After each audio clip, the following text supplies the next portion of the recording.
Bismillah ar-Rahman ar-Rahim. In the name of Allah, most gracious, most merciful, good morning to all of you, ladies and gentlemen. The opening keynote address for the second National Conference on Human Development, held under the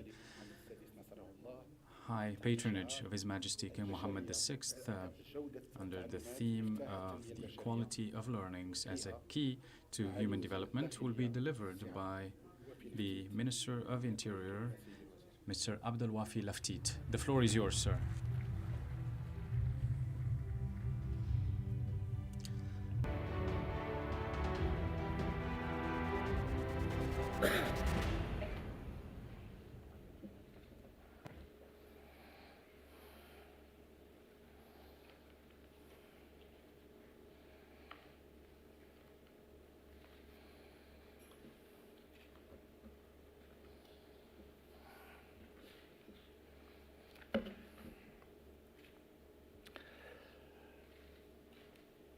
Bismillah ar-Rahman ar-Rahim. In the name of Allah, most gracious, most merciful, ladies and gentlemen, ministers, ambassadors, walis and governors, heads of regional councils and municipalities, ladies and gentlemen, representatives of international organizations, ladies and gentlemen, representatives of government departments, ladies and gentlemen.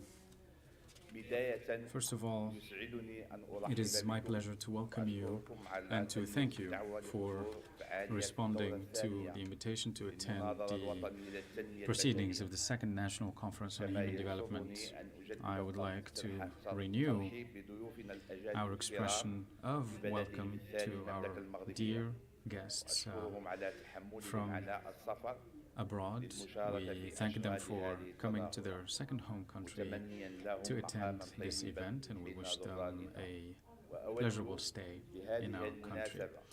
On this occasion, I would like to congratulate the organizers of this second edition of the National Conference on Human Development and for choosing a topical theme, which is quality of learnings as a key for human development. Ladies and gentlemen, the current and topical nature of this theme and its scientific frame of reference is based on our orientations in the third phase of the National Initiative for Human Development, and particularly via its fourth program that aims to upgrade the human capital of the upcoming generations by dealing directly and in a proactive manner with the various basic impediments to human development. And on the other hand, within the framework of the larger reform projects that our country is witnessing, particularly when it comes to fostering a better system for education and training, taking into account the intangible aspects of human development and the need for developing a human capital, something that His Majesty King Mohammed VI, may Allah assist him, has always reiterated and insisted on implementing, given that they are some of the main entry points and priorities for the implementation of the new development model and to achieving economic and social developments that our country aims for. The question of quality of learnings consists in some of the main challenges faced by a number of countries, given the rates of need at that level, and given the negative repercussions linked particularly to healthcare. And in terms of the national data that were recorded for academic year 2020-2021 is evidence of that, particularly those related to the kids who drop out of schools and the deficit in learnings for children at school under the age of 10, which has impeded the growth of our Human Development Index in Morocco, which has not exceeded 50%. This situation is linked essentially to the lack of harnessing basic knowledge and skills in math and science and reading. This is based on some of the main international tests where our children unfortunately did not perform well compared to their counterparts, and this should require us to engage further efforts in order to develop a national learning and educational system that can overcome these challenges and provide fair, just, and beneficial learning for all school children in Morocco, and with particular focus on children in rural and remote areas. Ladies and gentlemen, learnings as a lever for the upgrading of our human capital is an issue that requires our full attention, particularly from the institutional stakeholders and elected officials, families and civil society, and all elected officials in addition to the private sector. The goal should be to find solutions that will elevate the quality of the learnings that our children are exposed to in such a way as to help them integrate the life of work and participate in the growth and development of our nation. In this regard, and in execution of the higher instructions of His Majesty King Mohammed VI, may Allah assist him, in his enthronement speech of 29th of July 2018, His Majesty says, "We reaffirm the need to focus on urgent initiatives in the following areas. First, support schooling and fight school dropouts through such programs as Taysir for the financial support for schooling and preschooling and school transportation and canteens. All of the above should aim to reduce the costs for families in such a way as to support them and support their children in their school path. Secondly, we will launch the third phase of the National Initiative for Human Rights by consolidating its successes and make sure that its programs serve the human capital and supports the vulnerable segments of society, and launch new initiatives for the options and opportunities for the various communities to ensure income." End of quote. The National Initiative for Human Rights has achieved quantum leaps in terms of dealing with various aspects of human development. Will now conduct further efforts when it comes to the interventions that seek to elevate the degree and quality of skills and learnings. And here we must mention that the National Initiative for Human Development has achieved very positive outcomes when it comes to its contribution to the implementation of the preschooling program between 2019 and 2021.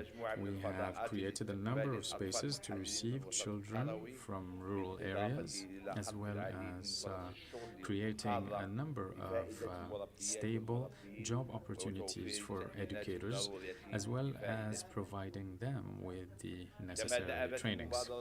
The National Human Development Initiative, since its launch, has continued to contribute to equipping and ensuring that the shelters and homes for children coming from low-income families are supported, in addition to providing them with a fleet of transport vehicles to help them arrive to schools in proper conditions. This is in addition to the provision of the school support and supportive classes for children in order to strengthen their skill sets and improve their learnings in math and the French language, in addition to enabling more than 4 million children across the nation when it comes to purchasing textbooks as part of the royal initiative called 1 million school bags. And in spite this deep involvement of the National Human Development Initiative when it comes to improving the quality of learnings, well, the reality still tells us that there's need and there's deficits, which impacts negatively the human development indices in our country. Ladies and gentlemen, organizing this event is a necessary event to work with the stakeholders in the capitalization on our human resources and trying to find the ways and mechanisms that can elevate and improve the quality of those inputs as we are witnessing the various transformations that our world is witnessing today. And I am certain that the proceedings of this national conference will be successful and will come away with effective and evidence-based recommendations that will help support our efforts to upgrade our educational system and regimen in such a way as to habilitate and provide the upcoming generations with the necessary opportunities to overcome the challenges at hand. As we commend the topic of this national conference, we would like to reaffirm how important this kind of event in exchanging views and constructive ideas with regard to the topical issues linked to human development, as well as encouraging the thinking about the various issues and entrenching this event as a platform for increasing the cooperation and dynamism between the various stakeholders who are involved in various areas of human development and the upgrade of human capital more specifically. In conclusion, I beseech Allah to help you in achieving whatever is great and beneficial to our country under the enlightened leadership of His Majesty King Mohammed VI. May Allah assist him, and may he be assisted by His Royal Majesty Prince Moulay Al Hassan and His Royal Majesty Prince Moulay Rashid and all the members of the royal family. May Allah listen to our prayers. Thank you.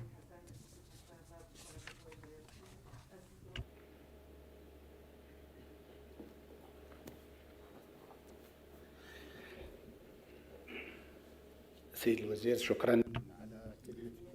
Thank you, Mr. Minister, for your statement and for your evaluation of the various challenges that our country is facing as we try to upgrade our educational system. So with this roadmap in mind, we will kickstart our proceedings, and we'll start with a short video that sums up some of the initiatives linked to human development and that will be at the heart of the various conversations and panels that we'll see today. Video, please.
Mesdames et messieurs, Ladies and gentlemen, so these are some of the key words that showcase the kind of engagement that our country is and has adopted when it comes to educational reform. So we have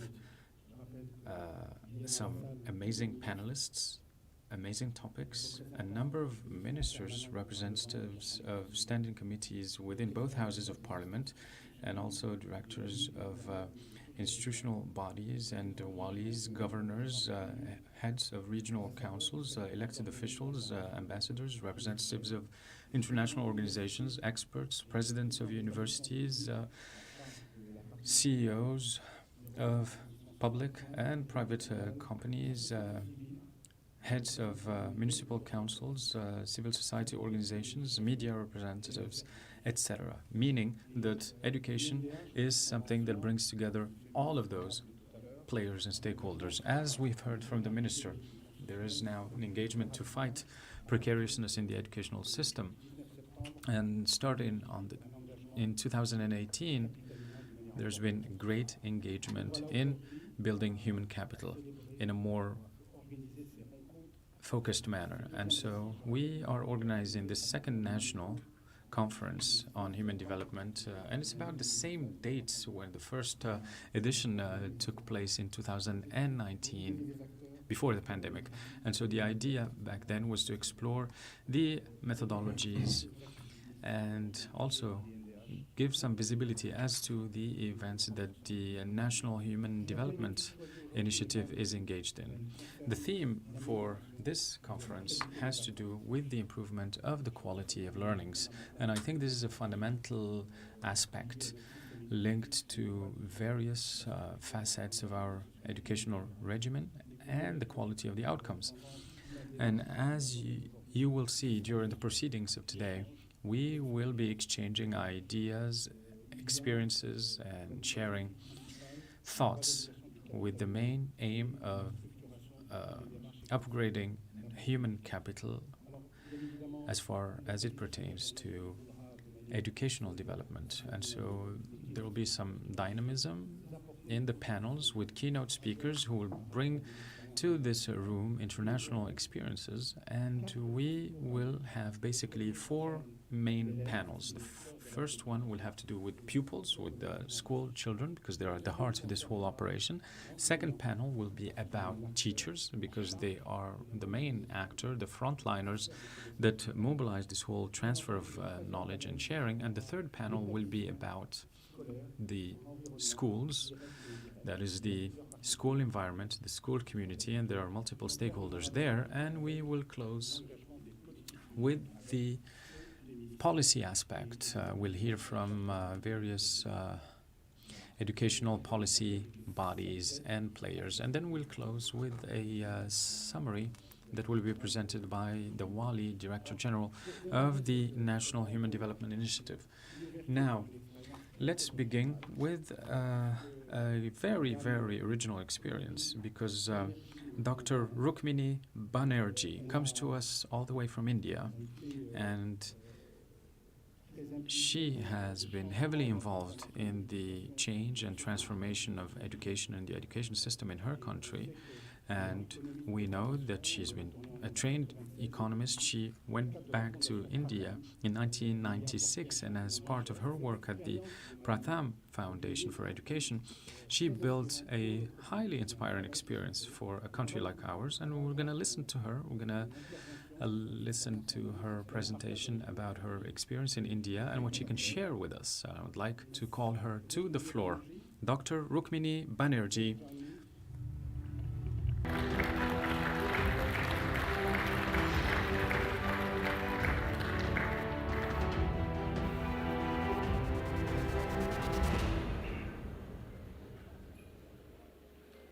Dr. Rukmini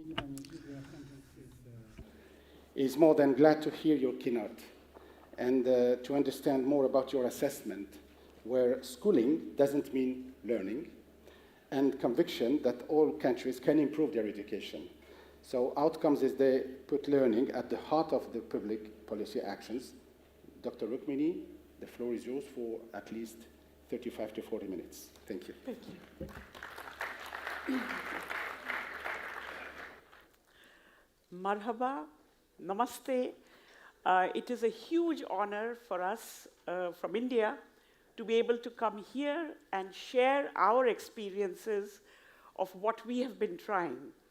I don't know much about other countries, but I think that some of the experiences that we are having here, I think may have some relevance for other countries, especially yours. So my topic today is, of course, about children. And the organization that I work for is called Pratham, which means primary or priority.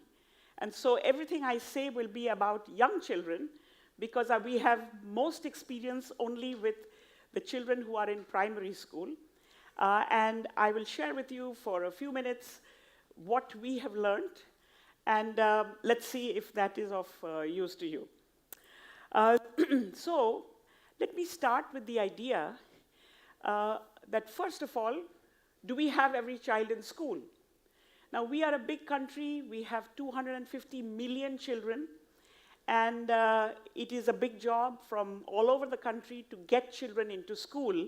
But as you can see here, that if we look at our elementary school age group, which is 6 to 14, for many years now, almost, I would say, almost close to 15, 20 years, we have managed to keep more than 90% of our children in school. The numbers are closer to 95%. So it's just that last 5% that still needs to be brought in.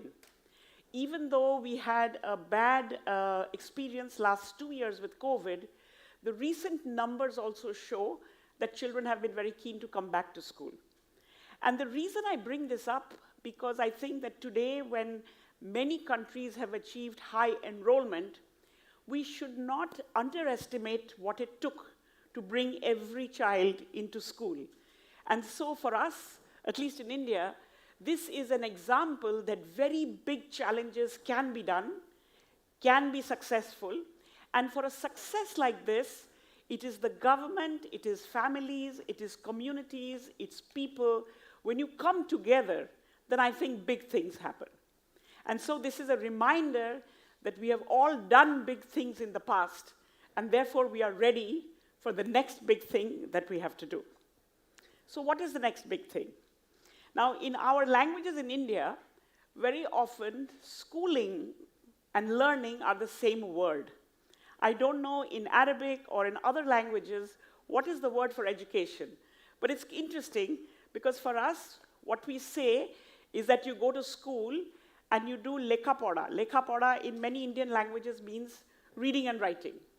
So my next question is, we have almost all children in school, but are our children learning? And this is some data from India. And you can see that the two lines that I have put here, the blue one is, can you read a simple story at a second grade level, maybe 8 or 10 lines, simple words, in your own regional language. And the green line is to look at what kind of arithmetic can you do. For us in India, by the end of second grade, which is maybe you are 8 years old, you should be able to do 52 minus 18 quite easily. You should be able to do numbers at least up to 100 with no problem, and sometimes higher. But you see that here, our numbers for these things are low. They are under 30%, even before COVID. I leave 2020 because we had no measurement at that time. And right now, in 2022, if we go back to our schools, it is possible that both the blue and the green may be lower than it was in 2018, because we had 2 years of children not being able to go to school, and also not opportunity to learn, and probably forgot and did not practice things that they knew. And so this big question mark, we will find out, but that does not mean that we can't plan ahead. Now, if I look at this, ideally, and our new national policy, we have a new national policy in India, which says that by the end of second grade, beginning of third grade, we want all children to have foundational literacy and numeracy skills, basic reading and basic arithmetic, which means that these two lines, blue and green, have to go much closer to 100 and do it quickly. Why quickly? Is because if you don't have these basic foundations in place, you cannot build a big building on top. In fact, our new education policy has a little box, and I was talking to somebody in our government saying, let us take that text and put it in billboards across the country. It says that if you don't achieve this, by the time the child is in 3rd grade, the rest of our policy is irrelevant. And so it is our biggest national task, as far as I'm concerned, to push these two blue and green lines very quickly to as high as they can go. And it's clear that if you want to make a big jump like this, business as usual will not do. Simple step-by-step movement will not do. We can see in our past that these numbers in the last 10 years haven't changed. So what is it that we can do to move the needle quickly? And I want to share with you some of the things that we've been doing. The children who are in 1st and 2nd grade right now have, I think, had a very interesting background. In India, our children in 1st grade have never had any exposure to preschool or to school. Similarly with children who are in 2nd grade. Those who are in 3rd grade had a few months before the lockdown happened. So in many ways, we have to figure out what to do with these children, because our curriculum, our teaching methods, our materials are all designed for children who had a few years before they came up to 3rd grade. But that is not what the children today have had. Now, a lot of different efforts are being made for the young children, but I want to focus on what do we do with children who are already in school but not going ahead. Now, before we go to that, I wanted to just take a little bit of time on what do we mean by reading. Most of you cannot read this, but don't worry. Many of our parents cannot read it either. But you can tell, like our parents can tell, there are letters, there are simple words, there is a little paragraph, like a 1st grade, first time reading kind of text, and then there is this story, which is actually a very simple story written with very simple vocabulary. And what we do when we begin our work is to look at where is every child on this map. It doesn't matter what age you are, but where are you on this map so that I can start at the level at which you are and then move ahead. So if I take that and I put it all on India, where do our children fall? And I'm using 2018 because even before COVID we had a problem. And during COVID, it may have gotten worse. But there is a lot of data, and I know that the minister spoke about evidence-based. I think if we have information, we can use it to start planning ahead. So to understand the problem, you can see what we have here. A couple of things I want to point out. If you look at any grade, you will see there is big variation in the grade. At grade 3, only 27% children are at grade level, which means that after 3 years of school, we have already left behind 70% of our children.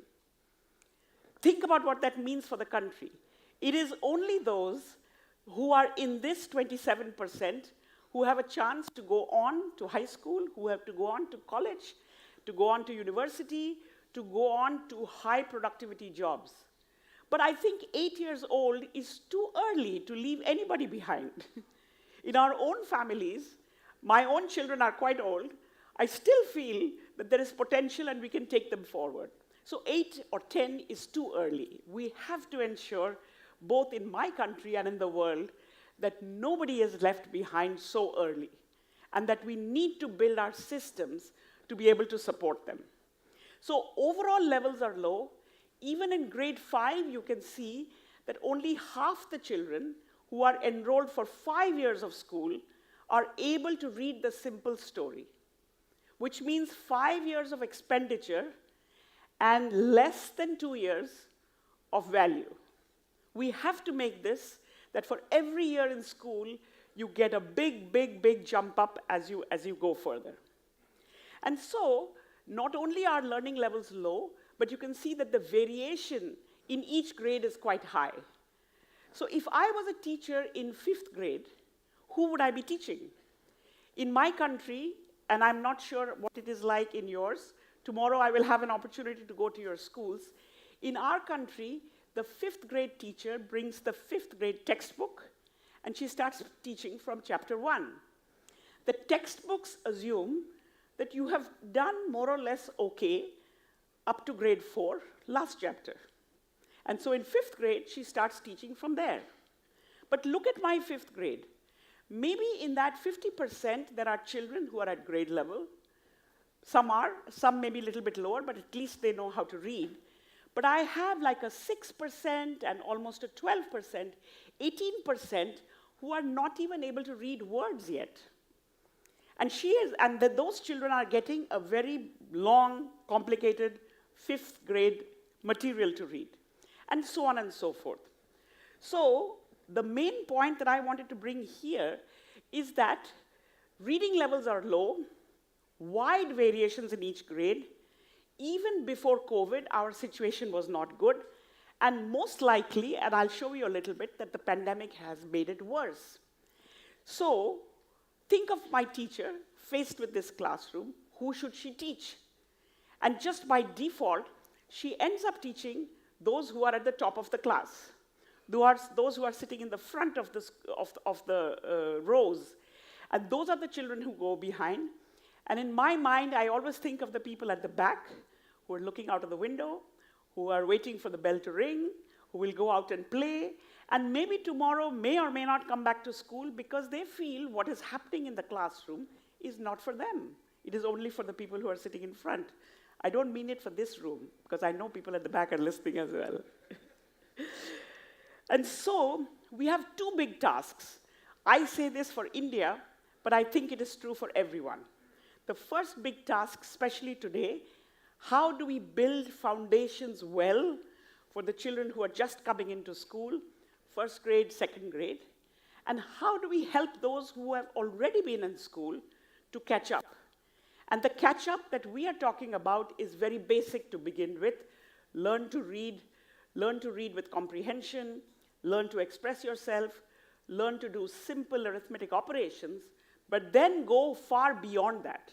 Because I think what our schools require is much, much more beyond that.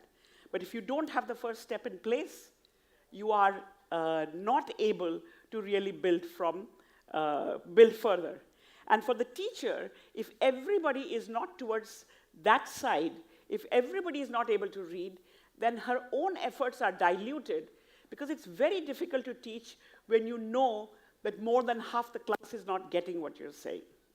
So this is really, if I was to summarize the challenges in front of my country, these are the two challenges that we have today. Now, I want to give you some concrete examples, because it is important to know that some things that have been tried and where they failed or succeeded.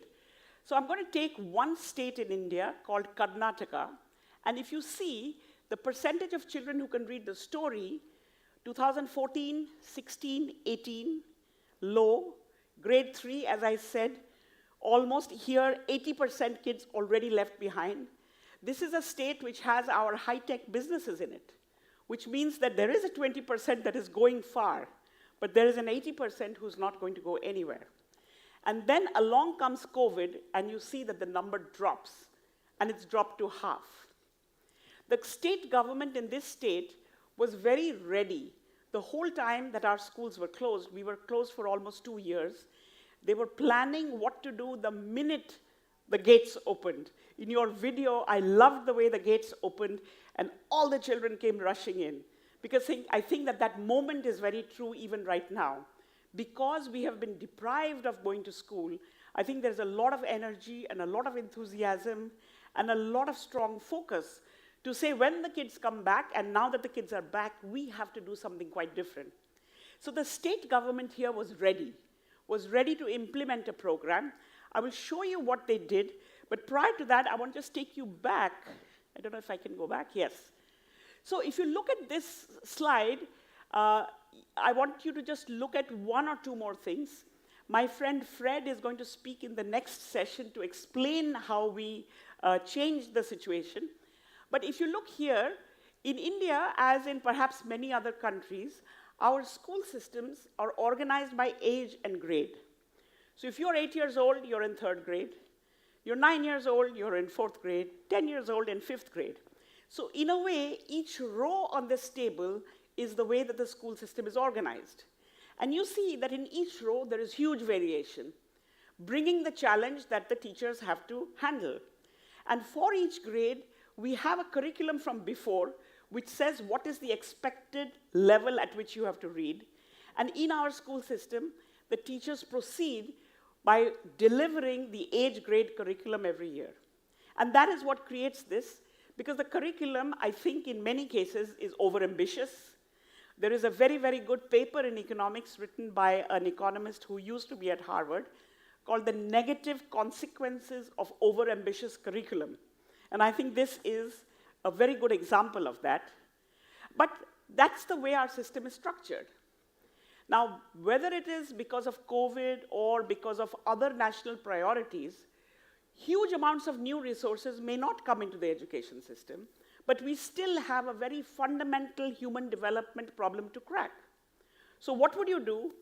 And I know there are many important and influential people here. What would you do to turn the system around using the resources that you have and bring about a very different situation? So the basic thing that we have been doing for grades 3 and above, we call it teaching at the right level. That is what it's called in English. And what it really means is move away from teaching by rows to teaching by columns. So if you see, if I take all the children here who can't read letters or cannot read words and put them together, there's quite a lot of children across all these 3 grades. If I take children who can read words but not sentences, across these 3 grades, I will find quite a lot of children. So if I have 3 teachers in my school for grade 3, 4, and 5, they were dealing with each row before and struggling. Now, if we group this age group as one big age group and have teachers actually teach by level, we see tremendous progress in a short period of time. Not surprising, in our own homes, that's how we teach our children. If you have a son or daughter who is struggling, we put aside the school curriculum, we find out what the problem with the child is, and start from there and go onwards. If I can do this with my own children, why can't I do it with all the children in my country? And so let me show you what one of the state governments did. This is a large state at the average level of India. We have close to about 40,000 schools in the state. The data here is from almost all of them. Close to 1 million children. They started the minute schools opened in January, and they got about 60 days. There was some disruption because Omicron came and they had to shut some schools. And they could not keep the schools open in the summer because this year in India it was very hot.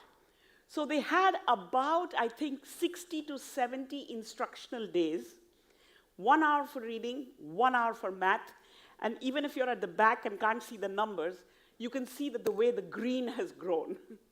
The green has gone from about 50% at the baseline all the way to more than 75% in a short period of time. So in a normal year, the year-on-year growth is quite low. But if you are able to put your curriculum aside even for 2 hours a day, group the children by their level, and move them with the help of teachers, I feel you can have big changes in a short period of time, and this is an example of how a big state in India did it.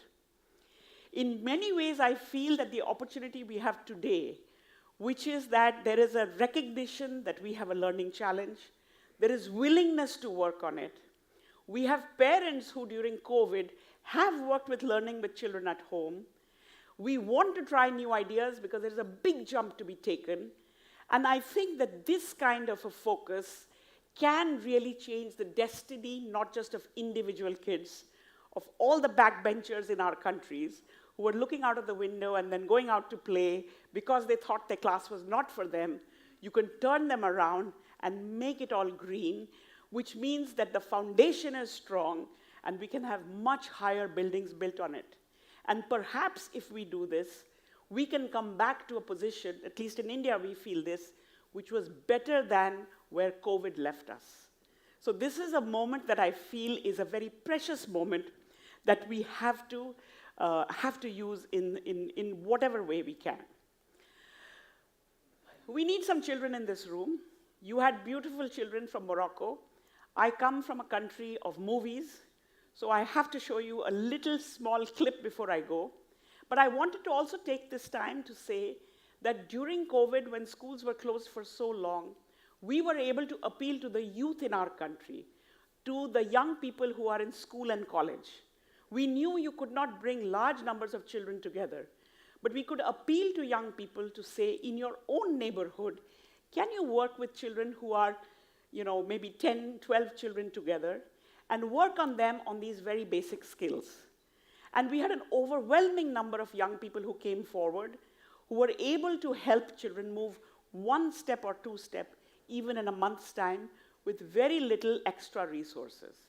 So I think we have the school system, we have the government, we have experts, but we also have ordinary common people everywhere who, if asked to participate in a nation-building effort at this time, I think will come forward in large numbers. The method that we use is called teaching at the right level, and it sounds good in big meetings like this because it sounds very, it sounds like it's got a good name. But in our own language, we call it Kamal. Now, Kamal means in many Indian languages magic or amazing, because I think what we need to do is to do Kamal, magic, amazing, to show children that they don't have to be back there, that they can learn very quickly.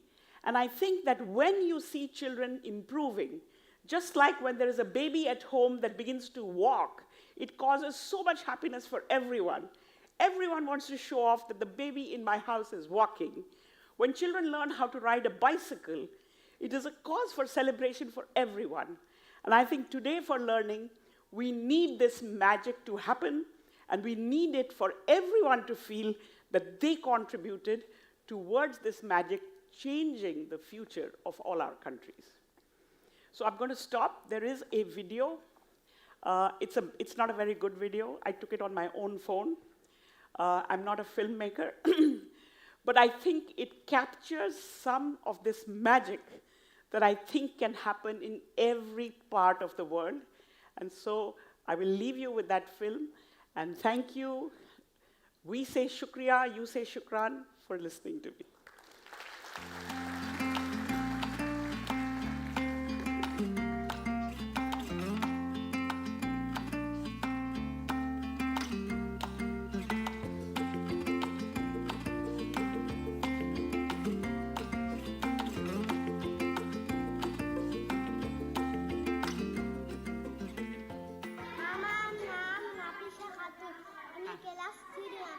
আমাদের বাড়ি একটি গরু আছে। গরু দুধ থেকে দই হয়, দই আমরা খাই।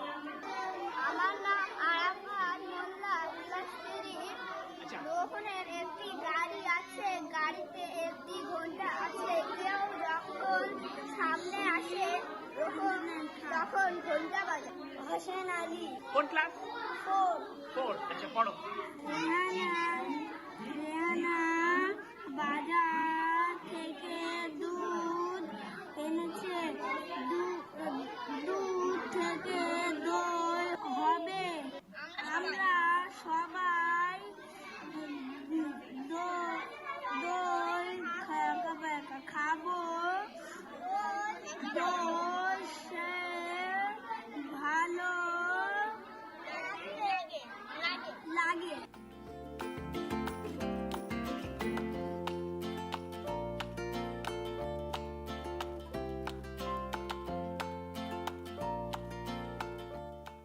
অনুপম দাস।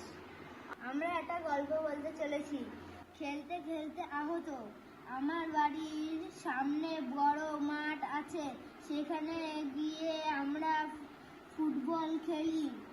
খেলতে খেলতে আমি আহত হয়েছিলাম, তাই আমি পা দিয়ে রক্ত বের হয়েছে তাই আমি বাড়িতে গিয়ে ব্যান্ডেজ করেছিলাম।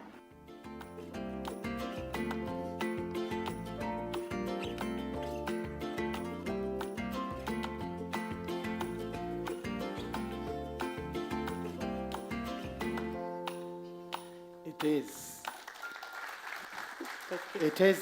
It is amazing, Dr. Rugmini. And you have said teaching at the right level. You have said also Kamal. Kamal means also the top of the beauty in Amazing. Arabic language. Beautiful. It's the top of the beauty. So just to finish, one question. What is the key factor to activate in order to rebuild the confidence of the citizens in the educational system, according to your experience? So I think one is to understand the problem. Because if you understand the problem, then solutions will come. The second is, I think, to have faith in ourselves. We have, as a civilization, solved many problems. This is just a little reading and math problem. We can come together and solve it. So you'll be, thank you. You will be visiting some schools in Morocco. Yes. I'm yes. not surprised that you will find some of the kids talking Indian, because we were so inspired by movies from India, and we are more than glad to get you here, because the experience of India will be interesting, knowing the success of Indian students in all the universities in the world. But we would like to request you that next year we take a film from Morocco like this to show in India. So we are all invited. Yes, yes. Thank you so much for your great experience. It was amazing. Thank you. Thank you. So we will have, on va avoir un moment de pause dans quelques minutes. Merci beaucoup. So we will take a quick break now. Thank you very much for your attendance. We will come back here in about 20 minutes, and we were gonna hunker down on the first theme, which is the pupil. So please come back in 20 minutes. And as is the case in school, we're gonna have to call the roll. Thank you.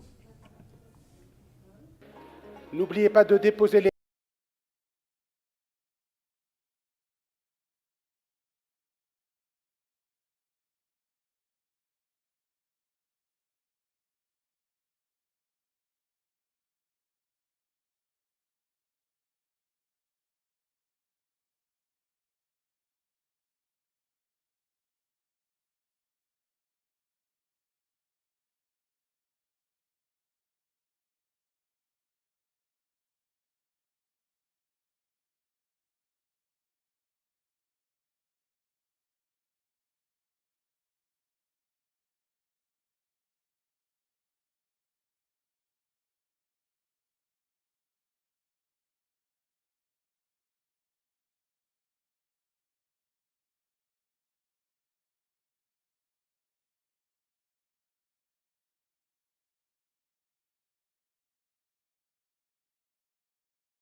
Merci, Monsieur Bongo. Thank you. Mr. Bongo, please be seated. Mr. Shidali, the fourth speaker. Well, now the pupils at the very heart, center stage of the reform, it is the main topic we are going to talk about today with our four speakers, because the first years, the 1,000 days learning period is a period which is decisive, determining for a curriculum and studies in a primary sector, but it has been said that equality of chances is not always being given. It's not only a question of means and resources, but there is also work that must be undertaken on the learning process, which is determining. It is the at the core of our discussions today. We're going to talk about through the experience earlier mentioned by the teaching at the right level, TARL. Well, I'm pleased to have with me here Mrs. Rahma Burqi, who is the director of the national body of the assessment of training and scientific research at the Higher Council of Education, Training and Scientific Research. Now, also, a pleasure is ours to host Mr. Bongo. He's director at TARL Africa, a real and concrete experience on Kenyan topic. Mr. Aziz Qayshuh, who is the manager of the activities undertaken by, among others, INDH, which allowed us to have a real dynamic at the National Foundation for Peace Schooling. He'll talk about his exceptional experience. And finally, of course, Mr. Mustafa Shilali from the primary education field. Let me start with Mrs. Burqia. Mrs. Burqia, you have a really astounding biography, breathtaking. You are graduated of the University of Rabat from Manchester, honoris causa of the Indiana States of Liège and Nanterre, and a dean of many Moroccan universities. It is no wonder why we have you at the Academy of the Kingdom of Morocco, and you are also part of the Higher Council of Education, Training and Scientific Research, with a direct responsibility, that of the National Body for Education. And today, this is a topic at hand. Mrs. Burqia, briefly, can you please feed us on the learnings in Morocco in light of your last report, that of the National Body, PNEE, that has been published in 2019, and you can use the microphone, it's already on. Thank you.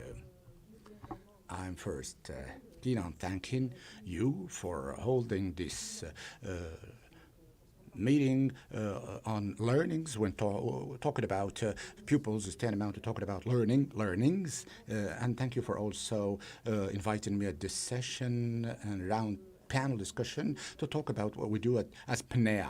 That is to say, we are working to accompany the educational system, assessment-wise, evaluation-wise, publication-wise, report, in such a way as to allow our educational systems to be better. Now, the PNEA, I'll talk now about PNEA. Let me now tell you what PNEA is. The National Program of the Evaluation of Assets. It's a program that has been devised back in 2008. It is a program that we have made more stable in 2019. Why am I saying stabilized? Because there has been a lot of theoretical work with the science, experience, and also draw inspiration from international cases to turn it into an instrument of supporting learnings at a higher, larger scale. Now, what is being targeted here is the last years of the primary and the last one of the college. Why? Or high school? Because these are very important, because this gives us a clear idea on the state of play of learning, because when we reach up until the ninth grade and the third year of higher education college, and PNEA finally is a tool to support, to help the public policies to revisit, if I may say, the teaching methods, among others. Also being targeted are almost all the disciplines in a primary: Arabic, French, the scientific awakening, mathematics, etc., etc. Also at college, or it's on top of French, Arabic and mathematics, physics and chemistry, also disciplines. So, well, that is being done as follows. We have the pupils pass tests that are standardized, such as teams, peers, etc. There are calibrated and which attest to in passing, for more than 40,000 students, pupils have taken and were received at the questionnaire for teachers and for pupils. Not only, of course, having tests that are being correlated to a certain number of variables, the socioeconomic context, the climate environment, the school environment, the training of the teachers, and analysis-wise, we do also analyze not per variable, but we see to it to know what are the variables that are most important and have an impact on the quality of our learnings. So here before you is a graph. Columns. The columns refer to the ranking of skills of students, pupils. Let me also highlight that the assessment is being done based on the prescribed program, the program as it has been prescribed. That is, that of national education. So before you here is, for example, French. There are 6 columns. It is the 5th column, which is only 12% of the students that have assimilated and understood fully the program. 17% are a little better off, but the last 3 columns, that of 2, 1, and minus or below 2, it means that these are students that cannot really sustain this educational system. So -1, those who reach the primary education without any learnings.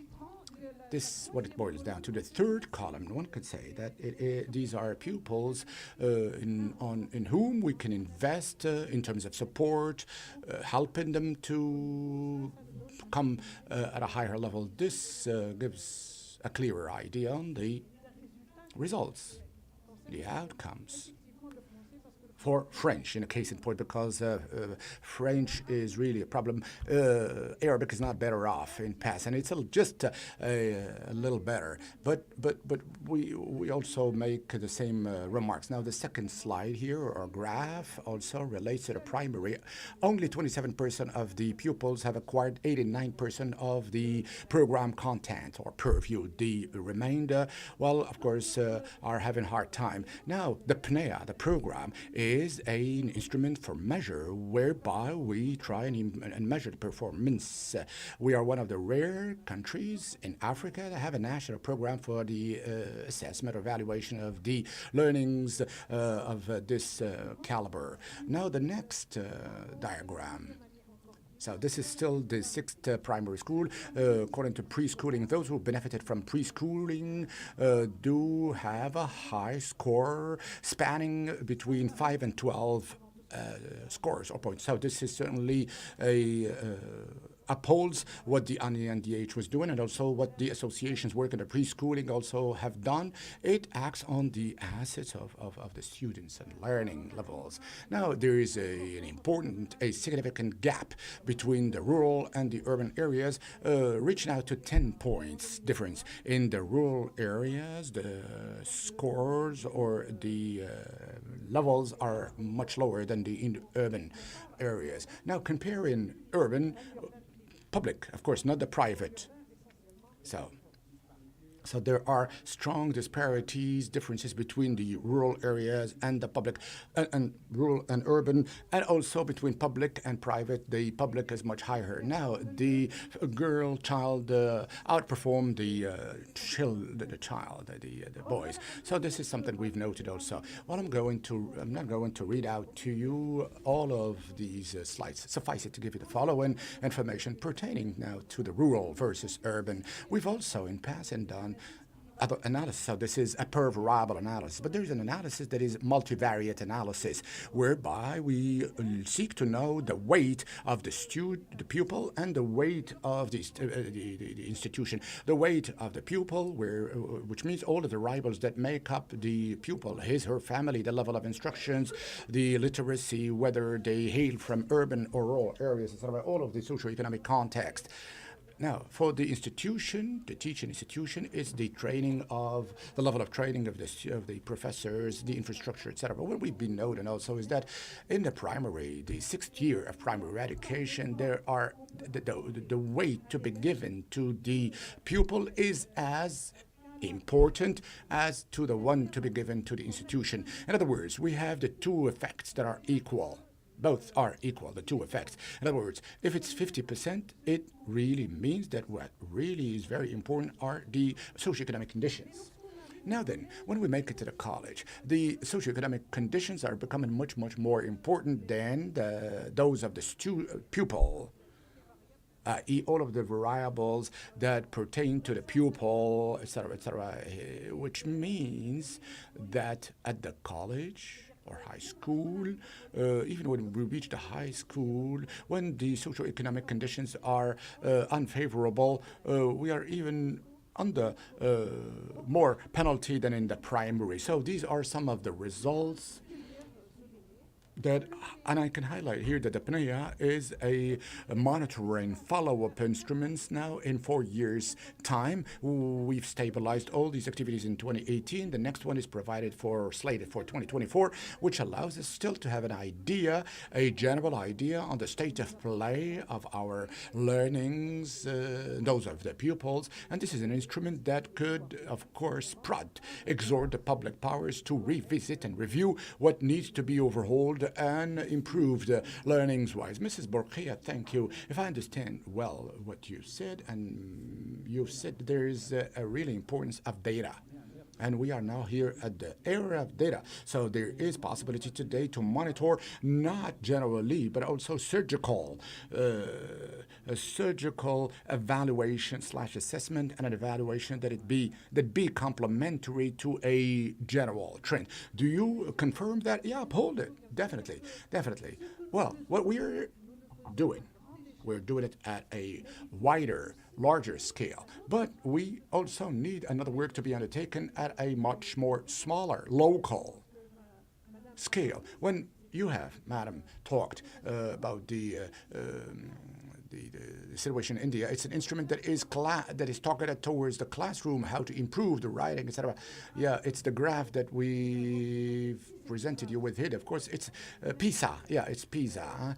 Well, PISA is an international OECD-led program which assesses the skills, but of the 15 years. Morocco does participate in that, and the National Body for Evaluation did the analysis of the data pertaining to Morocco, and we've compared ourselves not that much to quite advanced countries, but to emerging countries, but also with the average countries of OECD, which is in dark blue. And when you see Morocco as well below in that list.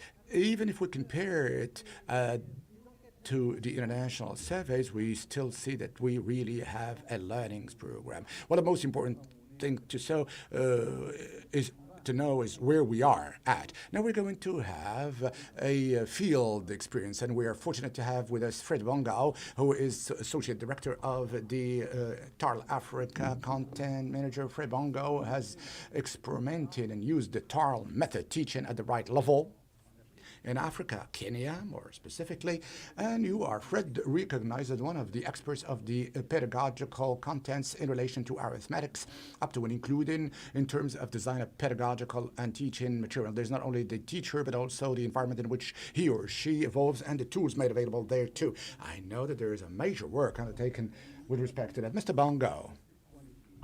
Of learning issues specific to Morocco, or are they practical, actionable solutions? Thank you so much. First and foremost, I want to appreciate the invitation and being part of this panel today to share some of our experiences.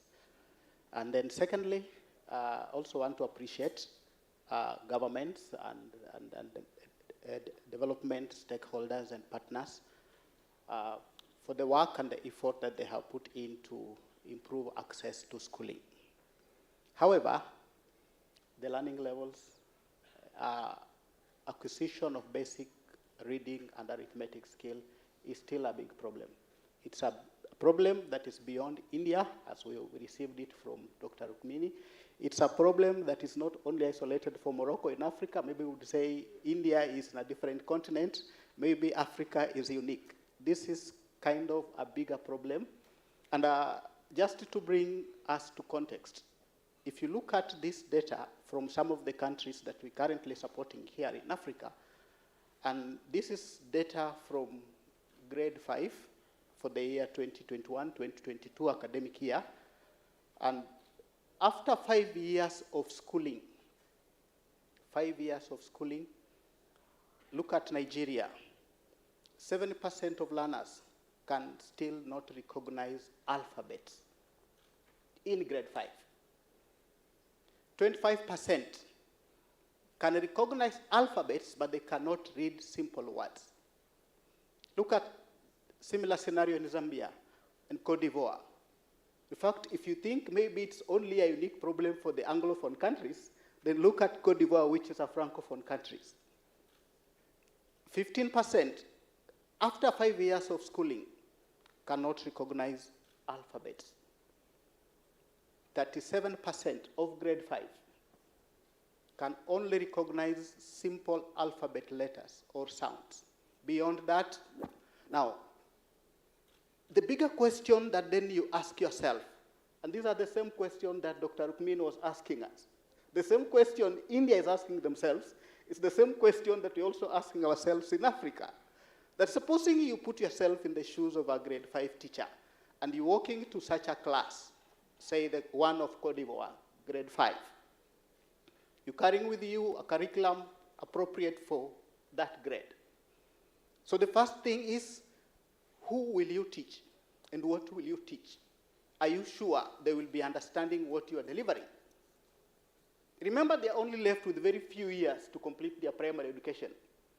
And these are very basic skills that should support their lifelong learning. So there is a bigger problem, and we need quite an urgent solution, a quicker solution to help us address such a big problem that we are looking at. Now, all is not lost, and we may not need 5 more years to correct this. The solution is an evidence-based approach that has been tested.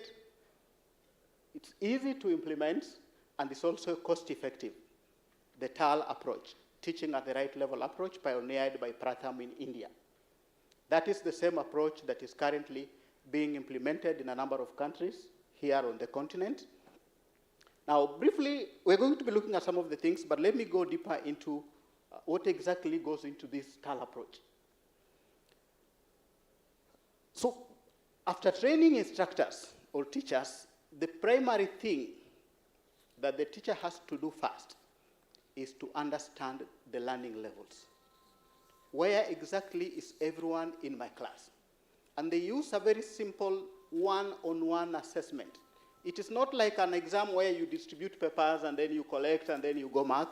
You have to sit with every child to take them through a reading exercise or to take them through a simple solving of basic maths operation and number recognition to be able to understand. Sometimes it does not just need an X to show that you failed or a tick to show that you passed. A teacher, by being able to sit down with the learner individually, you can be able to understand, this learner got the answer, but what process did they use to get the answer? Is it the most efficient process that would be appropriate to help them build on this, looking at the more complex stuff that they're supposed to be looking at in that particular grade? Sometimes if a learner fails something, the teacher then is able to understand the reason why the learner did not get. And so after then assessment to identify the learning abilities, learners are then grouped into simple learning levels. Learners with similar abilities are put together, and TAL approach has specific activities designed for each level to start with them from the level where they are and to take them to where they need to be.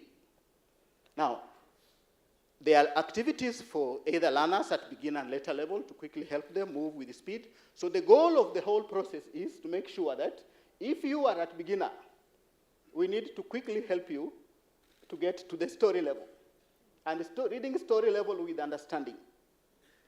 Now, after assessment, and the teacher has been able to place learners into appropriate learning groups, then they are going to be conducting simple activities. And the activities on the TAL approach are concrete.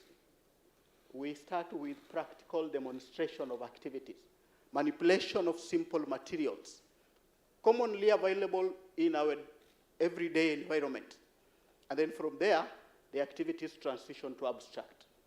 So let the learners understand, for instance, if you're talking about 8 plus 7, you carry 1. What is this 1 that we are carrying? I think that is the language that we have seen teachers telling us to, to adopt. So what is this 1 that we are carrying? So we have been taught almost all these concepts in the abstract way, and TAL is now trying to help learners to acquire this using simple materials to be able to understand what exactly is this concept of place value that the teacher is talking about. Now, the activities start with whole class demonstration, where the teacher demonstrates the activity, and then from there they move to smaller groups where the learners get also the chance to demonstrate the activities that were demonstrated to them by the teacher, and to also learn from their colleagues, the aspect of peer learning. And after that, then every individual learner is also given a chance to also repeat the same process. And it is during this time then that the teacher is able to identify those learners who have not acquired the concept being delivered in class, and then find time to make sure that they also understand. So from whole class, small groups, and individual exercise. So therefore, you are able to bridge the gap to be able to do that.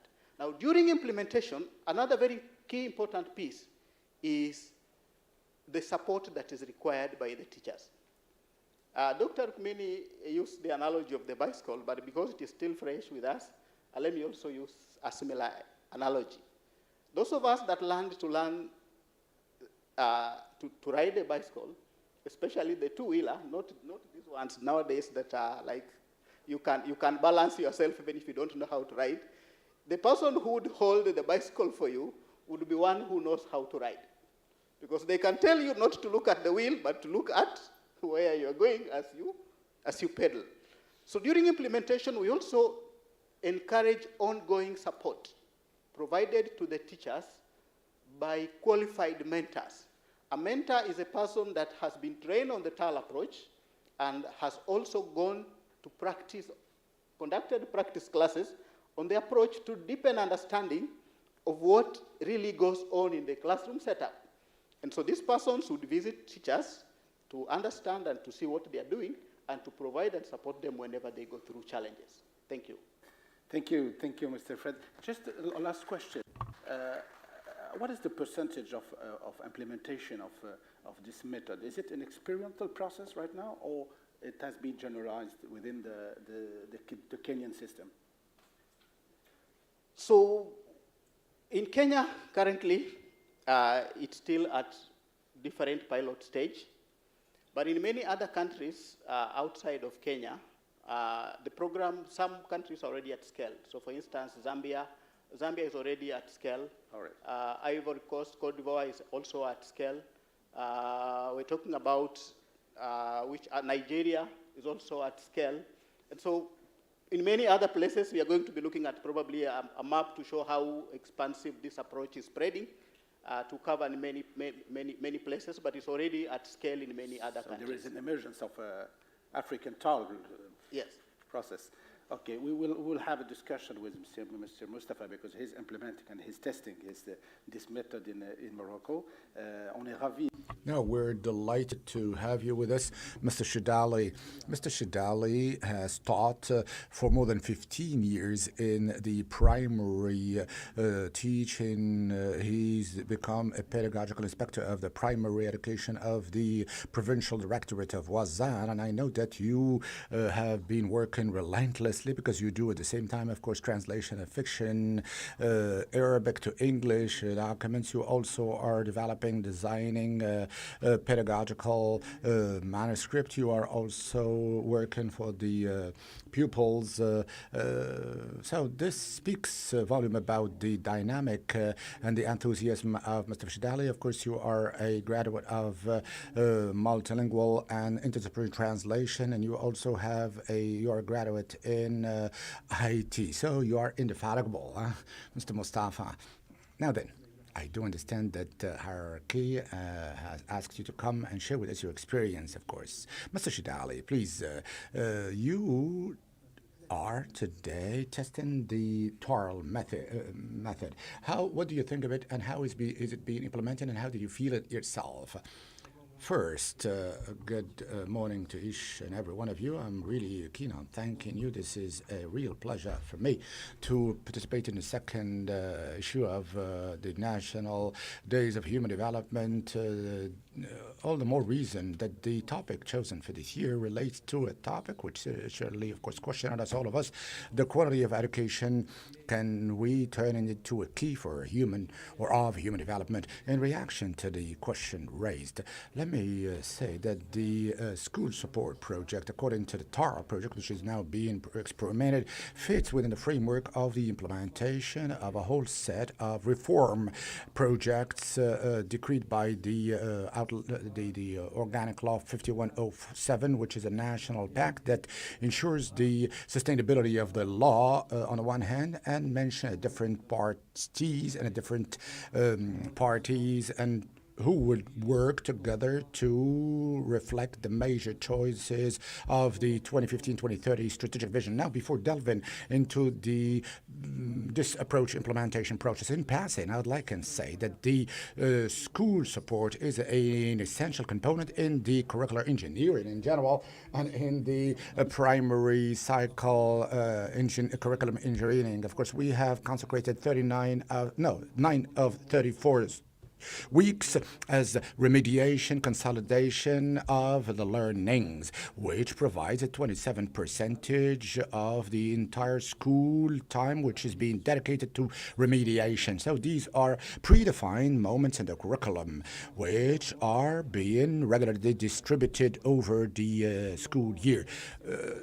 Over these times, the teachers must plan and manage support sessions according to the difficulties that have been identified at the learners' level.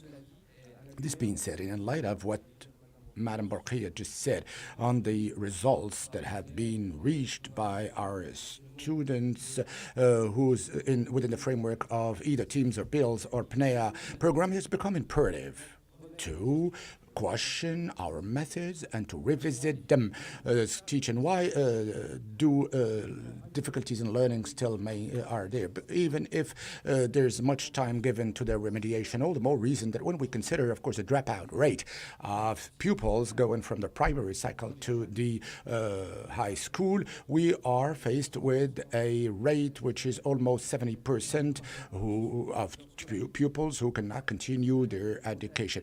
True is the fact that the context of the pandemic has only exacerbated this rate.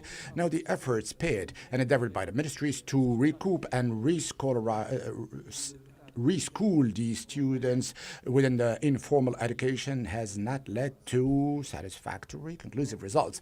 Now, given such a situation, the ministry has tried to correct the situation, and it has taken initiative to touch base with the Pratam experts to agree on an operational plan which aims at eradicating this dysfunction that is observed in the basic learnings by the primary learners. And this is where the process of implementation through the training of first core or pack of national experts that are about 50 experts and pedagogical experts representing the 12 regional academies, whose experts are called mentors of the TARL approach, have benefited by a training session of a fortnight that was given by the Indian members that came last May to Morocco, and the mentor has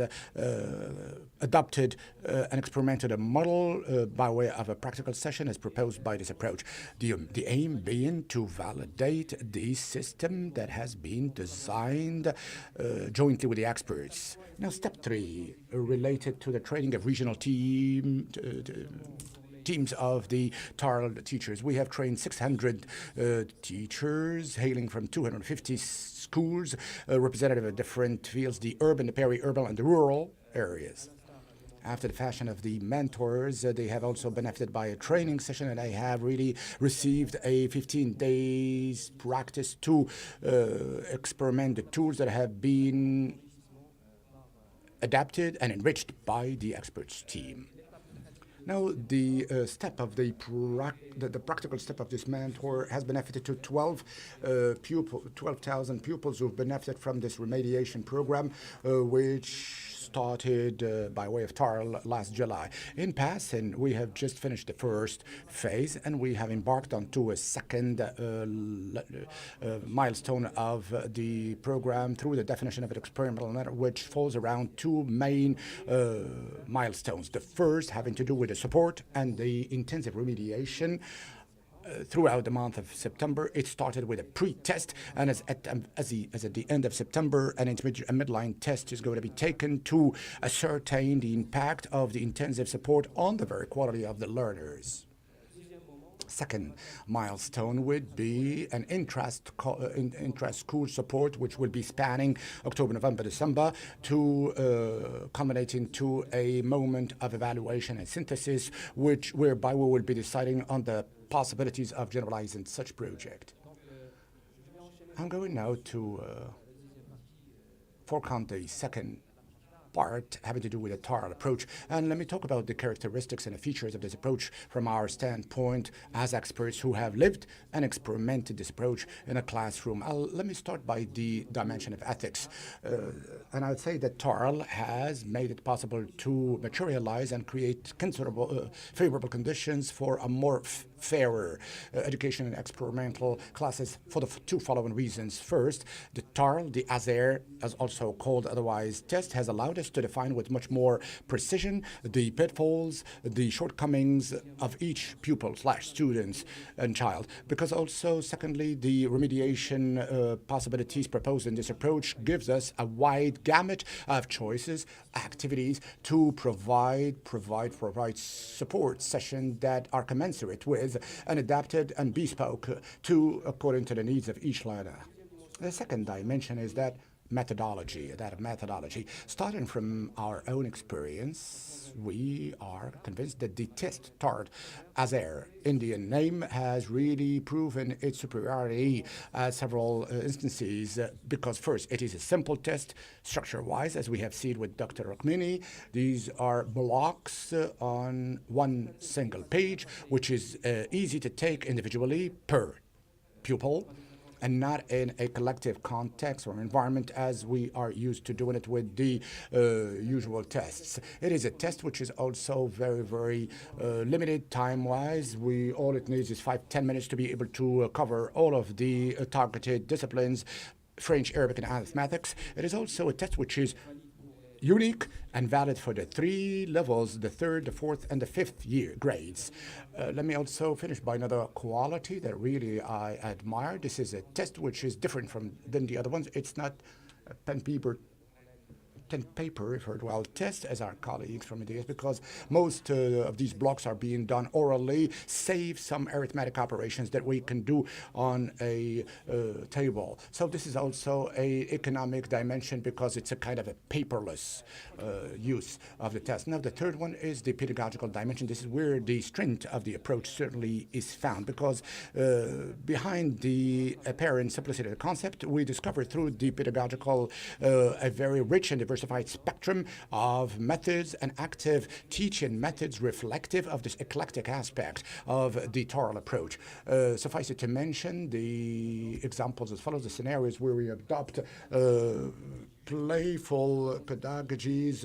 We have also activities that prioritize the peer learning and the encouraging the socio-cognitive interaction between the learners, which falls under the social constructivism paradigm. Likewise, we also have activities that prioritize the remediation through written activities, which is a marking trait and feature of the Freinet pedagogy. And I will be finishing with one last pedagogy dimension to it: activities that are focused on and concentrated on the learning, encouraging, of course, the observation and the manipulation and handling of concrete objects, which is a very strong footprint of the Montessori pedagogy.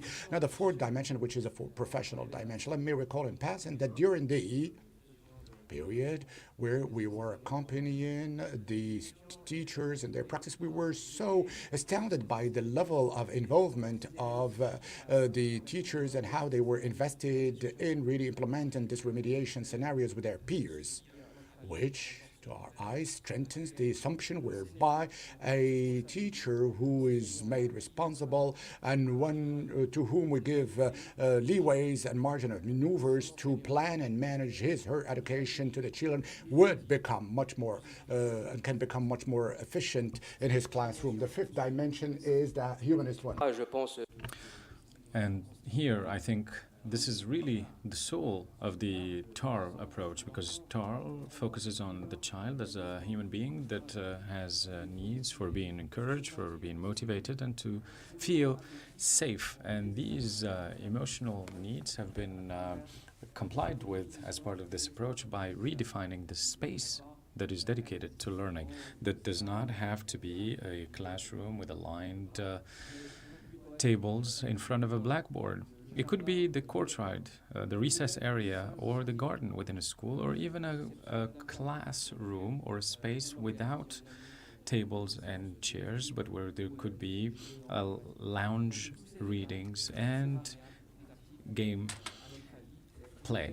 So these are some of the aspects that focus on the human aspect of the learner that will also increase the appetite of children in coming to school. And here I will close with two main points. The first one has to do with our practice as mentors and as teachers. We have had pupils with special needs who have participated in this remediation program. These children have benefited greatly from remedial teaching based on their results in the post-testing in the experimental schools, and it was an opportunity for us to ensure that the TARL approach could be flexible and open up on this dimension that has to do with inclusive education. Second point about the TARL protocol, which is interested in two disciplines, so one language plus math. In the Moroccan context, we have requested from our colleagues of Pratam to include the first foreign language, which is French, and we have adopted a methodological platform as part of the current experimentation. So these are some aspects and facets that show the flexibility and the tailor-made capabilities of this approach. If you'll allow me to move to the next slide and speak about the mainstreaming efforts that we're undertaking. We have to say here that thanks to the mobilization of efforts across stakeholders, starting with the Ministry of Education and the National Human Development Initiative that has been on board since the beginning, and the experiment is going well, and the dynamics are strong and positive that we have felt in various schools. we also have a follow-up mechanism that we have set in place thanks to the mentors teams that follow up on the outcomes of the experimentation in 12 regions of Morocco. Then we have also a plan for the observation of the experimentation sessions by teachers, and we have also mobilized internal and external monitors who collect the data that we need for us to come away with the major outcomes towards the end of next December. So with this dynamism and this enthusiasm that we feel all over the place, the ministry has ensured that an IT platform as part of the Masar platform here in Morocco, in order to automate a number of tasks that we have already conducted manually, including the computing and collection of automated data on the results of the learners. And generally speaking, we're very optimistic as to the outcomes of this approach when it comes to the quality of the learnings by our children, and we hope to be able to start progressively mainstreaming this project starting January 2023, in the hopes that we will be able to move from 12,000 pupils to 100,000 pupils that will benefit from this remediation program. Thank you. Mr. Shidali, I think we feel from what you've said with the enthusiasm and the optimism, and I think you deserve a round of applause. And I think you will probably be invited to Kenya, because you're English speaking, to talk to your Kenyan peers about the TARL experience that we had here in Morocco. Now, moving on, there's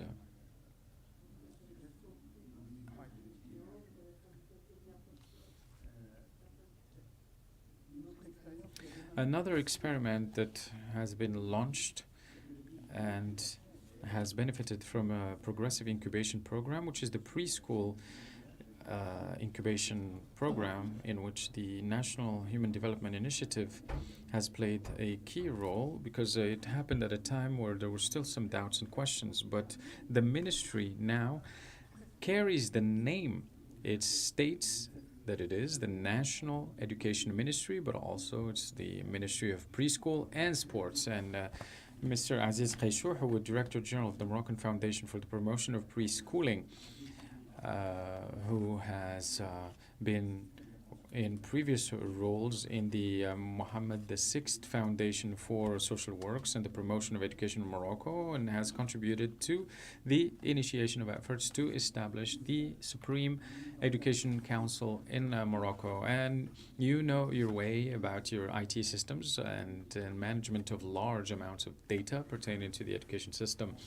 All right, sir, you are a product of the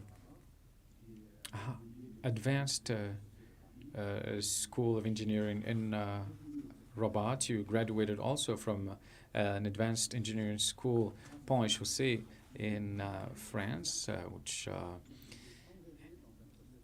graduates quality engineers in bridges and roads. But you're also interested and now deeply involved in preschooling. And please tell us about the efforts that are undertaken to prepare the next generations by focusing on preschool education. Well, thank you very much for the National Human Development Initiative for organizing the second conference.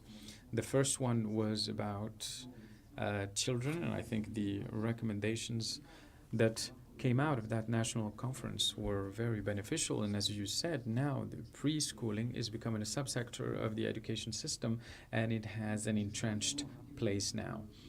I would like to recall some key aspects here before I bring some answers to your questions. Now, child development is a process that everybody is interested in, and as we all know, it's a continued process. It cannot be an interrupted process, and it's something that should start even before birth. There are certain things and initiatives that need to be done before birth, then in the second phase, during gestation, after birth, and everybody agrees that this is a continuum. And before birth, we have to pay great attention to the mother in terms of the health of the pregnant woman during pregnancy, and obviously during the child delivery. And we have numbers that tell us that when this first phase is not going in proper conditions, well, the child will suffer some difficulties at various levels, but more especially at the cognitive level, the psychological level, and the psycho-emotional communication. The first 1,000 days are also critical in the life of the child when it comes to their health, hygiene, and nutrition. We have to underline here that these 1,000 days, which are the first 3 years, are a determining factor when it comes to allowing that child to equip themselves with the tools that will help them later on. That's the age where you learn how to pronounce syllables, to how to eat on your own, how to walk. These are some of the basic skills that are small revolutions for the child at the child scale. So a child is born with this whole logic about learning for life. And I'm pleased when I heard the first presenters, when they mentioned the TAR method, which insists on the individualization of treating and working every child's case. And so when introducing preschooling, that's what we do. We treat each child almost individually by their educators. Otherwise, we will not be able to achieve much. We cannot be dealing with children collectively as if they were just one monolith. And so educators are trained to pay special attention to each child, because each child will evolve completely differently from the other child. And so this is the phase where we prepare children when it comes to a variety of topics that then handle a variety of dimensions later on. Next slide, please. All right, this preparation phase for the schooling of a child consists in 4 major pillars. So we have to prepare the child for what we call pre-reading, pre-writing, pre-mathematics, and pre-graphical work. Why pre? I will try to explain. So, for instance, the letter A for a child is basically a game. It's 3 lines that then come together to form something. Whether we're talking about the Latin alphabet or Arabic alphabet or numbers, these things could be learned in a very jovial, playful manner on the floor or in a casual manner. And this preparatory phase encourages the child to recognize their own role when it comes to the entire learning process later on. We do a lot of work, if not all of the work, through play. Collective play with your peers, collective activities, so that the child will recognize the various necessary attitudes that will qualify them to live in a community, because all of those children will become adolescents and will become adults. They need to recognize their role, their place within the community. And to be able to handle those social skills properly, this is where the second pillar comes in, and it's the practical pillar. And my co-panelist here mentioned this. It's the practice that will make a difference, because the theory aspect and the conceptual aspect, it's always quite luring and interesting, but it's the practice that will make a difference in terms of results. And, take a football player, for instance, it's the practice, it's the results in the field that make a huge difference. Now, based on group work, we teach the children to work together and to co-build and co-construct and co-design. And this will have an impact not only in the classroom, but also in society. The third pillar is about expression and communication. Everything having to do with verbal expression, also nonverbal, the meaning of a verb, meaning of a sentence, because at the end of the day, a sentence is not just something that you need to copy and recopy on paper. It's for you to be able to express yourself, translate an idea from your mind so that others can understand it. And it's these various interlocking pieces that will bring those results. And then the fourth pillar is exploration of various aspects of intelligence. We're all made differently, and we have various aspects of intelligence that we have to explore, and we call them multi-intelligences. And if a child identifies their strengths, they can evolve. But when we treat children on an equal footing, as if they were one single monolithic cohort, well, then we are going to default to the baseline versus going for the top line. And we encourage self-discovery, because self-discovery elevates all of those other aspects. And so this is what we do for preschooling to prepare our children for what's next. All right, great. There's still going to be another round of questions before we throw the floor open so that the participants and the attendees could interact with the panel. That the concept of play and learn is very important for the basic learning. How is TAL is impacting this or implementing the process of play and learn? Yeah, thank you so much. So TAL approach in itself is fun. It's fun. The activities are very interesting. Learners like them.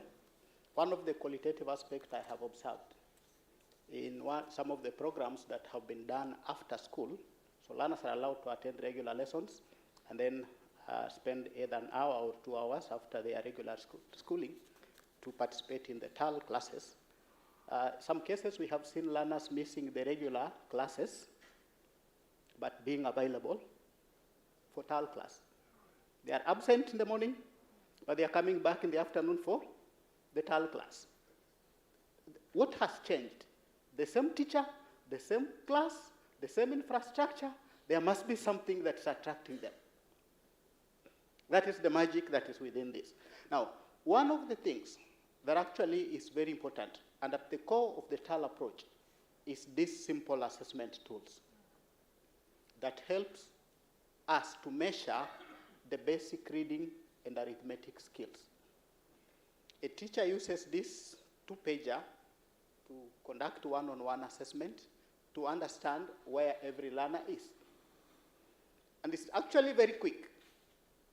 Apart from using these results as a baseline or for grouping learners according to their abilities, we also use this result as a benchmark upon which we want to measure progress.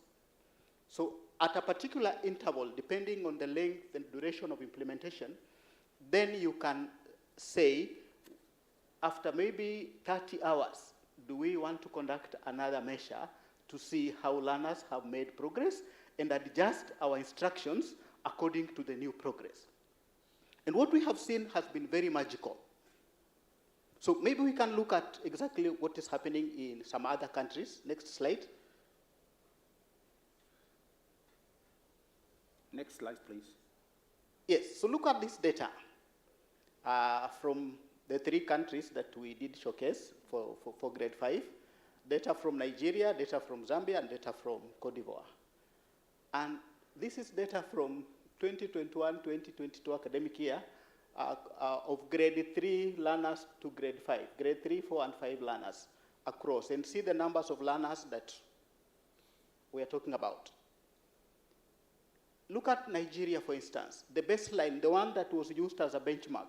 How many learners are at beginner level who cannot recognize simple alphabets? 64%. Those ones who cannot recognize, who can only recognize letters, are 21. So we are simply saying about 85% of learners in Nigeria at baseline were at letter level and below. Now look at it only after 80 hours of intervention in reading. 80 hours. That's why I was saying we do not need 5 years to change our situation. We can actually do it much faster because TAL can help us to do that. Only after 80 hours of intervention, 1 hour daily, look at how that has changed from 85% to about 33%. Is that not magical? And then look at the top of the graphs. From only 7% of learners who are at story and simple paragraph reading to how many? 24%. Look at what is happening in Zambia.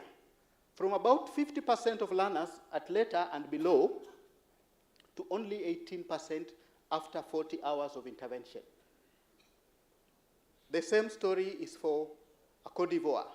And this is like for over 100,000+ learners. Only after 70 hours, look at what is happening. Learners at letter and below, close to 73%. And that changes after only 70 hours to 33%. You think how quickly we can be able to change this situation around. Yeah. So this is the magical of what we do.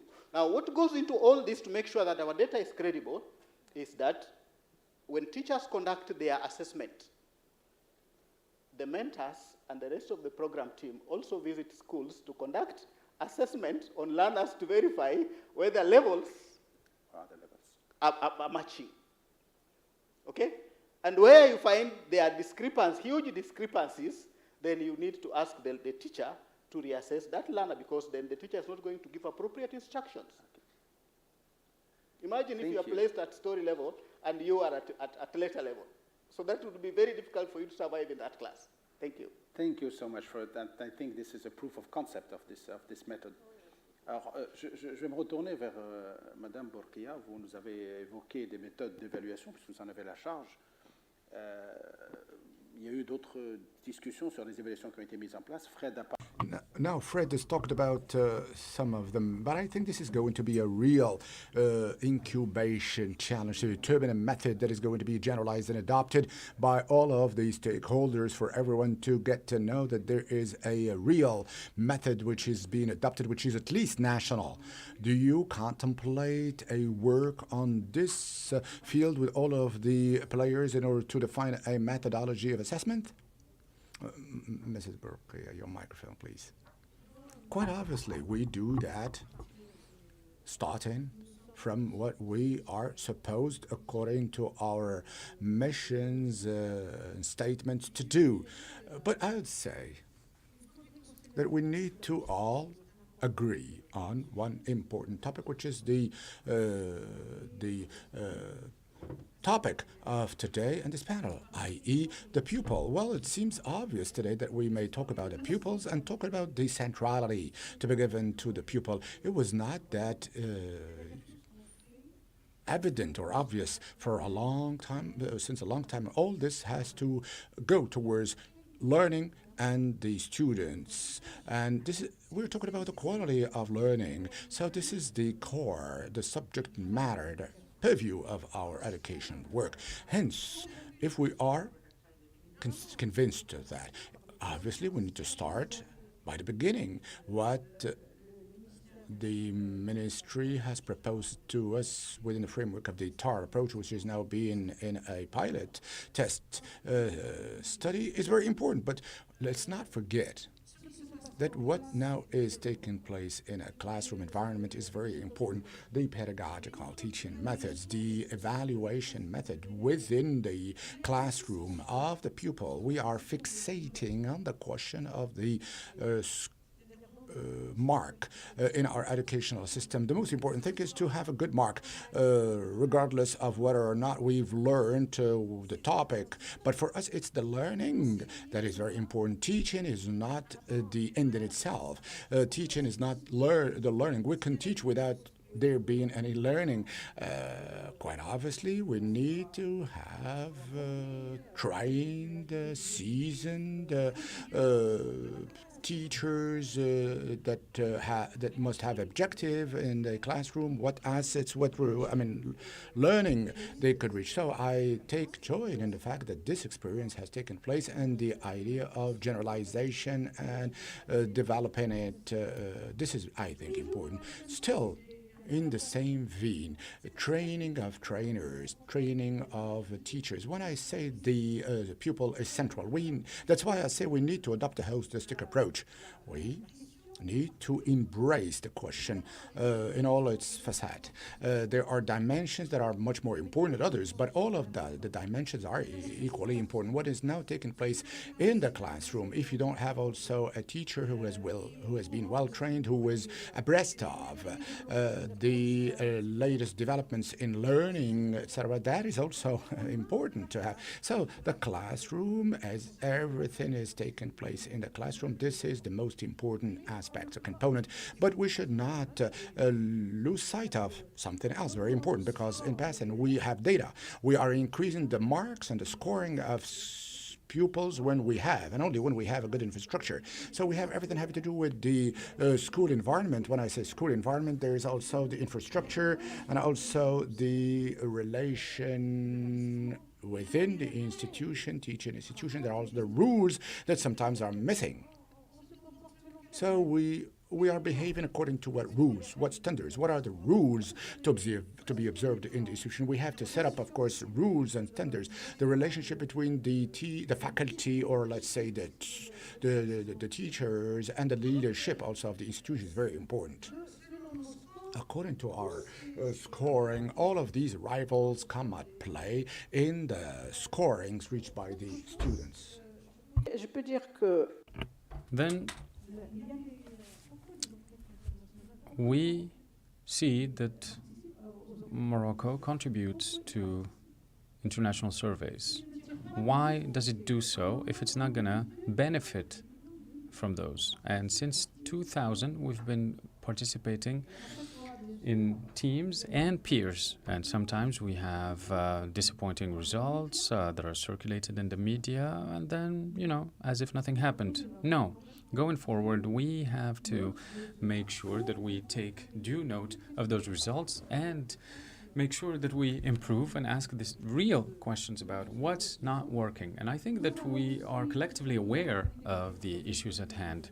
We, as the national body for assessment and advisory, we have launched the TALIS program. It's an OECD-driven program, and through which we're going to conduct an evaluation and a report by 2024, and it's mainly about the teachers. So what are the skill sets of our teachers? That's the question that is asked, basically. And when I looked at the questionnaire and the documentation behind, well, this is very large. So through international surveys, not only must we improve the acquired knowledge of the learners, but also of the teachers. And the evidence and the science that exists today is quite important. And education must be based on science and evidence, and we must be always keeping pace of the latest developments. We talk now about emotional intelligence, we talk about neuroscience,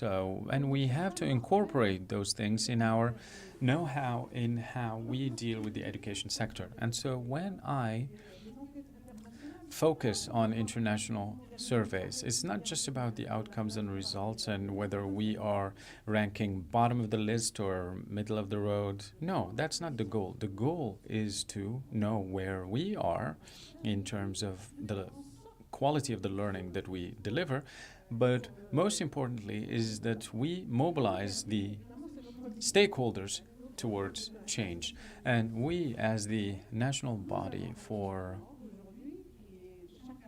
assessment and advice, we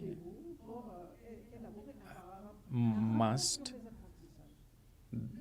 prepare a report on learning every 4 years. And the 2024 PNIA has been in the works since last year. And so we have been working on that with the work of Madame Asri and the expertise of the OECD and other stakeholders. And we have put together,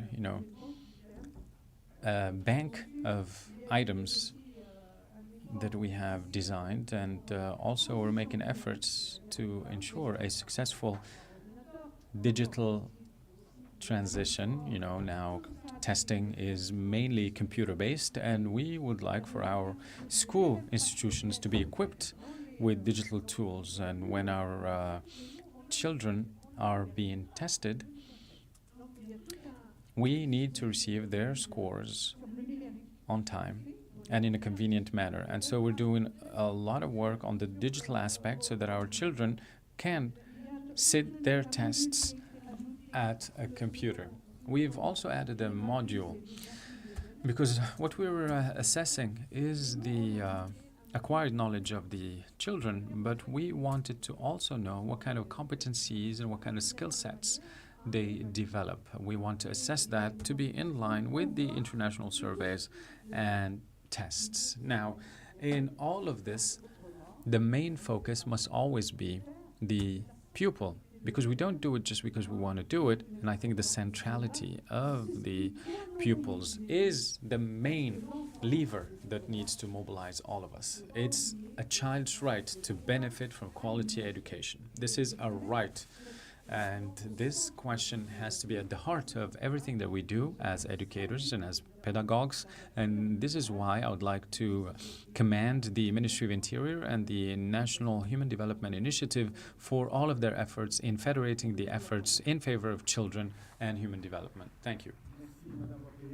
Thank you, Madame Borkia, and I think that your advocacy for the centrality of the pupil in this whole operation, and I think everything that will be said next will come in support of this view, because we'll hear during the panel on teachers, the panel on schools, and the panel on policymakers, all of them will insist on this point. The children unfortunately are not here with us today because school already started. And please note that everything that we're discussing today is broadcast online, and various stakeholders can benefit from the webcasting of this national conference. And I think we need to federate those efforts in order to lead the way for education reform. Mr. Qayshuh, you are at the forefront of preparations that pertain to the pupils, because you take care of the preschooling before elementary, and so you have assessment and measurement tools of the performance of teachers and pupils. Can you tell us a little more about that? Thank you. I would like to thank Madame Borkia for her words, and look at this slide. I think that it confirms what Madame Borkia said. The child is at the heart of those concentric circles. And this has been reaffirmed time and time again. And since 2019, with the launch of the third phase, we all agreed that everything we must do must go in the direction of serving the child. And if the child does not have benefits from this whole operation, well, the operation will be considered a failure. And so for our educators, for all players in the ecosystem, we must equip them, we must train them, we must supervise their work and check on them to ensure that the results are felt by the child and observable among our pupils. Now, let me just introduce the evaluation segment of our work. With the support of the National Human Development Initiative since 2019, we worked with an NGO called ID Insights. It's a data specializing agency, and we have put together tooling that has been mainstreamed in various classrooms in rural areas and urban areas that evaluates and follows up on the acquired knowledge and skills of the child, because we needed to tell each educator at predictable intervals what kind of impact is felt in the child. There are pedagogical teams that work on this when it comes to supervision and follow-up. But then we want for our educators to have the possibility, say, at the end of each month, whether the group of children that she's looking after have evolved based on the trajectory and the pedagogical plan that has been estimated from the get-go. Well, we will empower the educator with a sense of autonomy, and then the educator will have a sense of responsibility in favor of those children. But When we lack that, well, an educator will come every day for 8 hours a day, and she will deliver based on the training that she received, and she will go home, come back the next day, but with no sense of measurement as to the evolution of the children. And so we have set in place two tools, one in favor of children and the other has to do with the evaluation of the competencies and the pedagogical practices of educators wherever they are. And you see from the little arrows there, they give you a sense that we are in a bit of like an industrial design. And when it comes to the evaluation of the acquired knowledge among children, every 2 weeks, an educator with tailor-made practices will conduct an exercise with children, and equipped with a smartphone and an online/offline application. The educator will be able to enter the data, and the analysis will be done by the app, and the educator will get a sense of the results of the work that has been done in 2 weeks, and it's by pupil and by activity and by segment. Then the supervisors, there's one supervisor per 30 educators. They benefit from that data so that they can also detect what are some of the shortcomings of the delivery of the learning process, so that they could benefit from the feedback of supervisors, and each educator will know what's lacking, and that will take place at a continual pace. Then we have training teams that then will know whether they needed to update the training content that is delivered to educators, and we keep improving, and we will recognize them based on that data.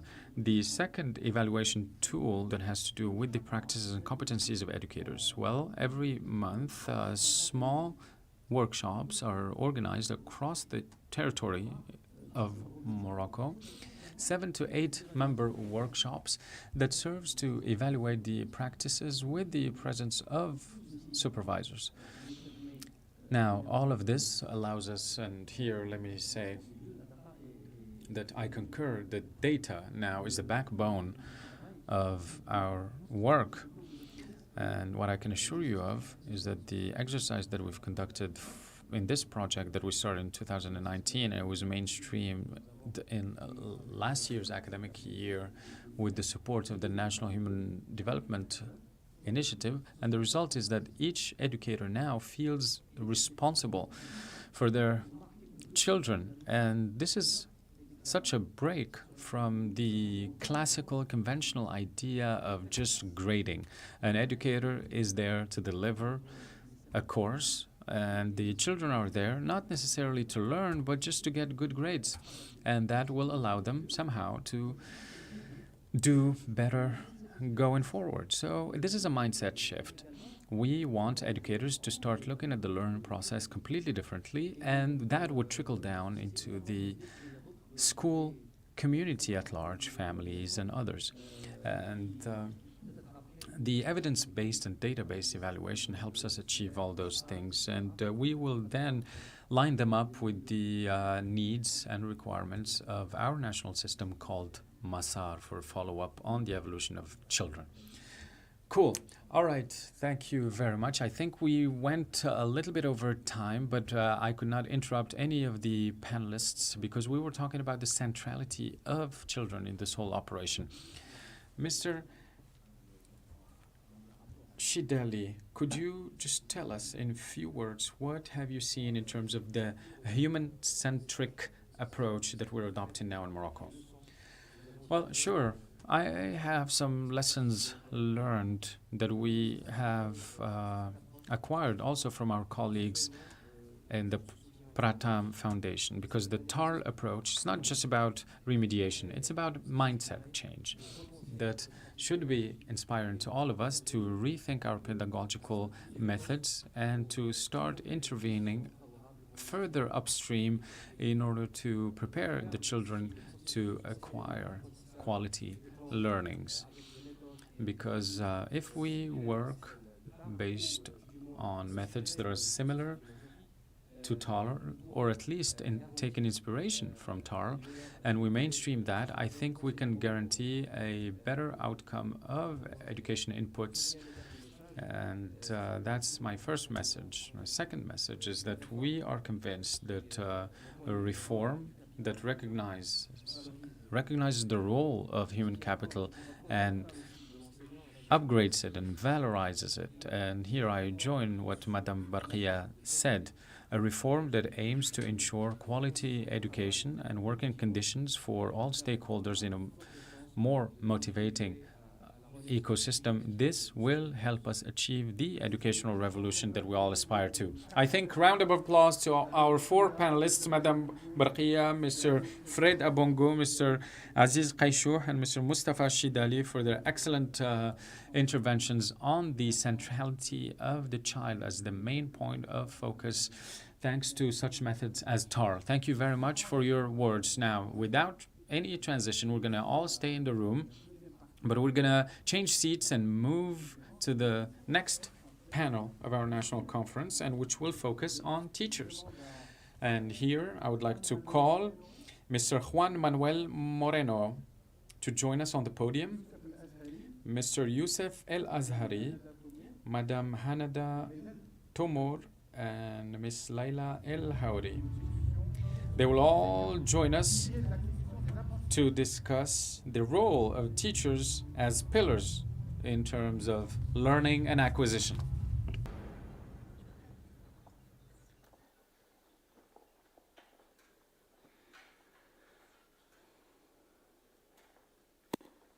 Monsieur Juan Manuel, please have a seat. Sir Azhari, je vous en prie, installez-vous. Alors, lors du premier panel, nous avons... Well, during the first panel, we have focused on the child, on the pupil, as the main point of focus for the educational process. Now we're going to talk about the teacher, and please use your headsets if you need interpretation. So the teacher in this case will be the messenger when the child is the recipient, and so we need motivation, discipline, incitement, and mobilization of all stakeholders in order to sustain the efforts of the teacher. And a teacher is a real activist in this whole operation. So we're going to kickstart the conversation with Mr. Juan Manuel Moreno, who is a professor of education at the National University of Education. It's an online university, UNED, and you're senior advisor on education to the World Bank, and so you understand the context of various countries. And when it comes to improving education systems in 6 countries, you've accumulated an international experience with 40 years of experience as an educator, as a trainer of educators, researcher, and specialized in the process of reforming basic education. And this is what we want to achieve here in Morocco, a transformation in that. And I think that your papers are online, particularly when it comes to secondary education in 2005 as part of a World Bank report. And you're a member of the technical independent advisory group as part of the Global Partnership for Education. Now, before we start our conversation about education as a pillar for improving the quality of learnings, Mr. Moreno, I'd like to ask you the following. How important is the role and job of the teacher? Answers to that very straightforward question. Number one answer is that teaching is the profession on which all other professions depend. So teachers, especially good teachers, prepare us not just for the first job, but for the second and the third and the fifth and the sixth job. And they prepare us to be citizens, and they prepare us to be parents. We've seen in the pandemic how a closed school means the deletion of the most important public space, and how the reopening of the schools was the reopening of society and the reopening of the economy to begin with. The second reason why teaching is so important is that research on teaching is telling us that on any given day in school, teachers interact, engage with the students on an average of 1,500 interactions, 1,500 interactions. And of those, in every teaching hour, for every teaching hours, a teacher would make an average of 30 non-trivial, work-related decisions. So there is nobody out there, there's no other profession that has more influence, that has more impact. There's no other profession where people are making more decisions that affect directly the life of our children and our own lives. So those are the two reasons basically that I can think of. And the conclusion or the implication is that for too long, we have sort of taken it for granted that anybody who goes to university for a little bit is good enough to go into a classroom and teach. And no, we realized that that's not enough. That teaching in the 21st century is not for anyone. Not anybody can be a teacher. And this is why the #1 priority for any country nowadays in terms of education policy is how to attract the best, the higher caliber people into the teaching profession. Thank you, Professor. Let us know, according to your experience with several countries, what about the orientation of public policies in order to have effective and competent teachers? Yes, it is a general question and requires a general answer. Many times in many conferences such as this one, we ask ourselves the question, what is the secret of those high-performing countries in education? What are they doing? The Finlands, Canadas, Singapores, South Koreas. What's the secret? Well, let me tell you that the secret is a very straightforward secret. These countries have succeeded in building a teaching profession and building up a solid teaching profession. And in doing so, they have succeeded in putting or building a lot of public trust on teachers and on the teaching profession. That's the secret. That's the common thing among all those high-performing countries. And this is what we need to do in Morocco, and this is what we need to do in Spain, and in India, and in many other countries. I have, just to summarize, because this is supposed to be a panel and I need to be brief, I have identified 6 big trends, or 6 things that these high-performing countries have been doing when it comes to teacher policies, when it comes to teachers in general. So let me try and give you those 6 trends or mega trends regarding teachers, 1 minute each, or even less if I can. Number 1, entry to the teaching profession is increasingly more selective, and at the same time is more open to different academic backgrounds and professional backgrounds. So on the one hand, it is more selective because we want to pick and choose the best. We cannot do just with anyone, as I said before. So even entering La Formación Inicial is more demanding, but the national competitions to become teachers are also more demanding because we want people who not only master their subject, but that they have the personal skills, the personal attitudes, the professional commitment that is going to ensure that you have the right person in every classroom. At the same time, we're looking for teachers in some other places. We're fishing for good teachers in some other oceans and seas because there is a huge shortage of teachers in many areas in the curriculum and in many geographical areas in our country. So we have to do this, being more selective and at the same time being more open. That's number 1. Number 2, those high-performing countries and the general trend is towards a much more diversified profession, more solid. When I say this, what I mean to say is that, first of all, it's a profession where there is more diversity vertically, where you can be promoted without leaving the profession, because a profession in which promotion entails leaving the profession is not a profession, it's just a job.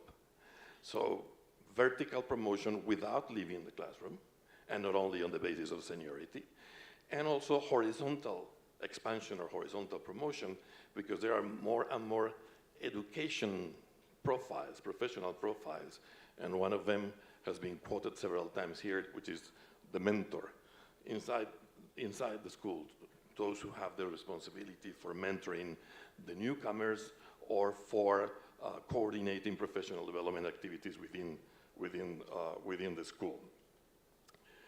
Number 3 trend or mega trend is the academic status of pre-service, of formation initial, keeps rising.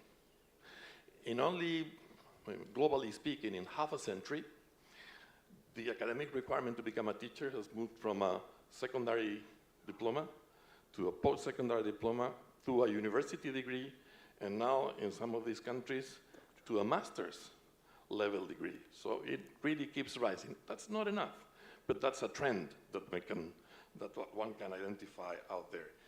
The important thing for us is that in that process, there has been a much more precise definition of the professional competences that teachers need to be able to display.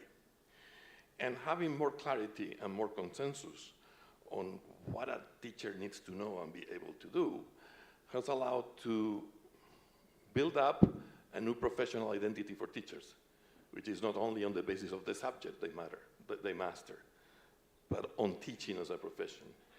And at the same time, that clarity on professional competences, on the professional profile for teachers, also informs the debate as to the working conditions which are necessary for those competences to be deployed, to be used, and to be successful. Number 4, almost getting there, is that we can see in those countries and in many others a new deal, a new partnership, a new way to relate between schools and universities when it comes to the professional development of teachers, when it comes to formación inicial, to formación continue. This new deal between schools and universities entails redistribution of power, and it requires more resources invested on schools, because the practical training in the teaching profession has become the central pillar. So this centrality of the practical training is the one that is changing the way universities and schools relate to each other when it comes to professional development of teachers. Number 5 is that teacher induction, the induction to the profession, has emerged as a priority, and it comes as a missing link between formación inicial and formación continue. So this completes a continuum of professional development that goes from formación inicial, induction to the profession, and formación continue.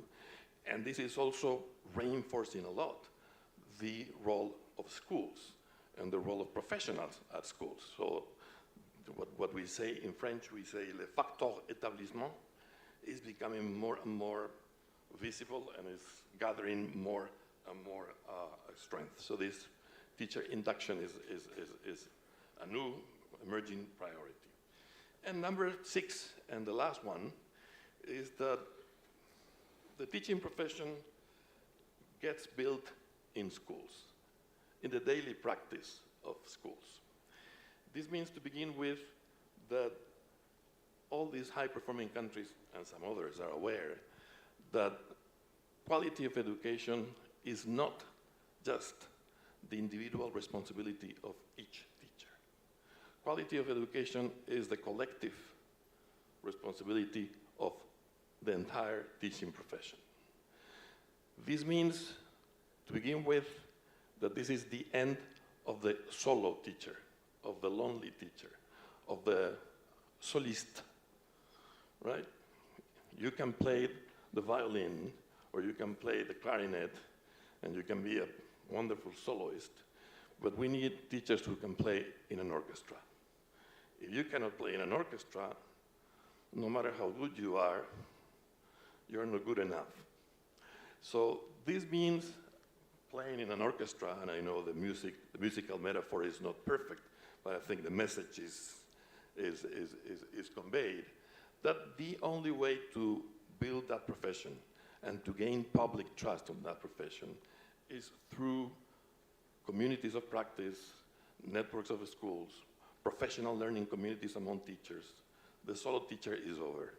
And by the way, I know, because I've had the privilege of working in Morocco for the last 4 or 5 years, that we're doing great things in Morocco along that direction. Thanks a lot. Thank you so much. We have heard some word where the passion and thank you, the loyalty, the fact that it has to be a career, not only just a drop-off.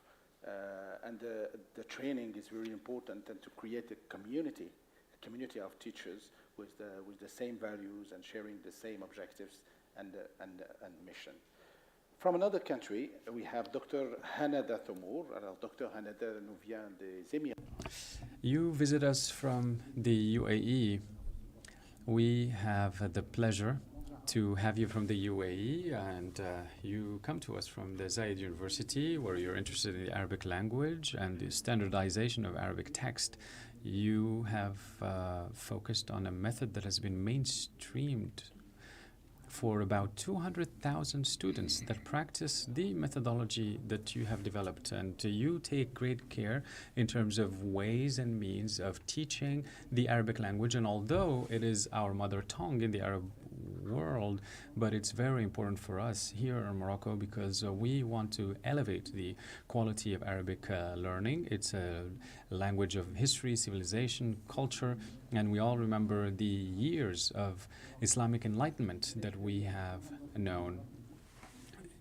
You are also inspired from the Pearson method, and you take care of Arabic language programs in various Arab countries, including Morocco, Jordan, and other places in the Gulf. Thank you very much for coming, and your experience is quite wide, and I would like to ask you the following question.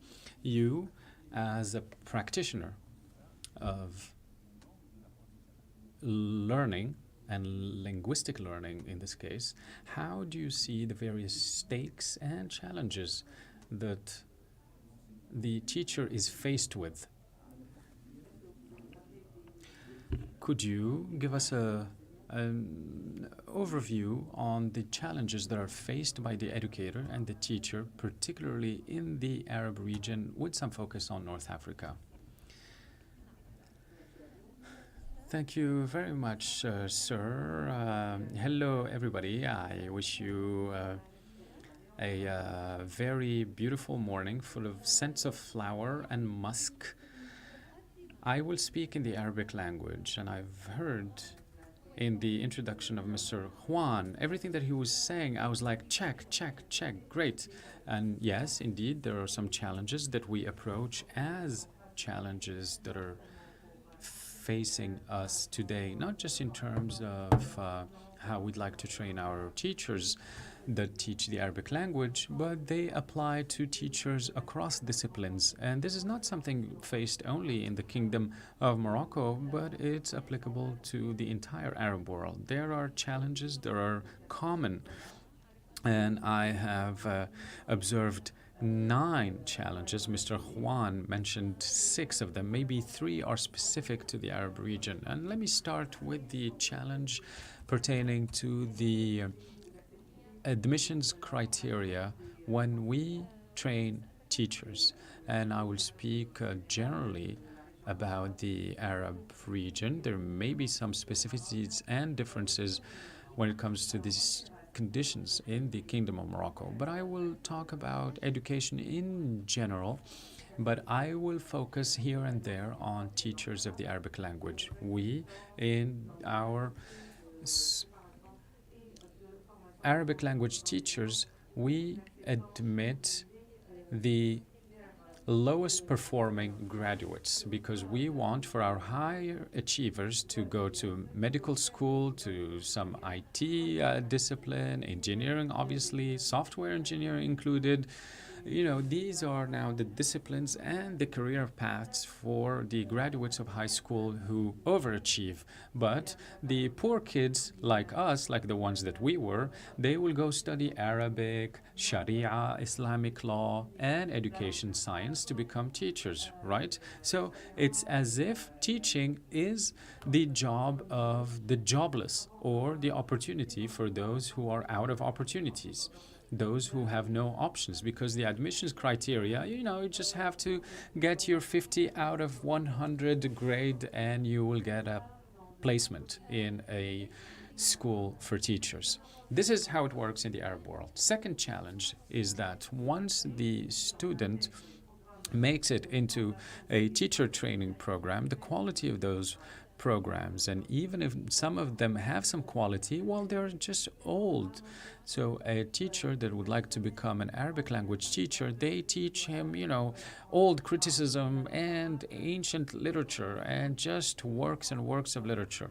But then when they go to school, they don't know how they're going to transfer that knowledge of ancient folklore to the students. And so sometimes the qualifications of our own teachers as they graduate are, you know, amazing qualifications. Well, don't get me wrong, we have PhDs in amazing topics and disciplines within the Arabic civilization and tradition, but it is not linked to today's pedagogy, what students today needs to be doing and acquiring in terms of skill sets. And we have a bunch of teachers who have never taught elementary school or middle school, and they have received their PhD degree, and they are professors in education colleges, but they have never set foot in a classroom. They've never taught children. They don't know how to handle them. They don't know how to deal with them. So how are they going to connect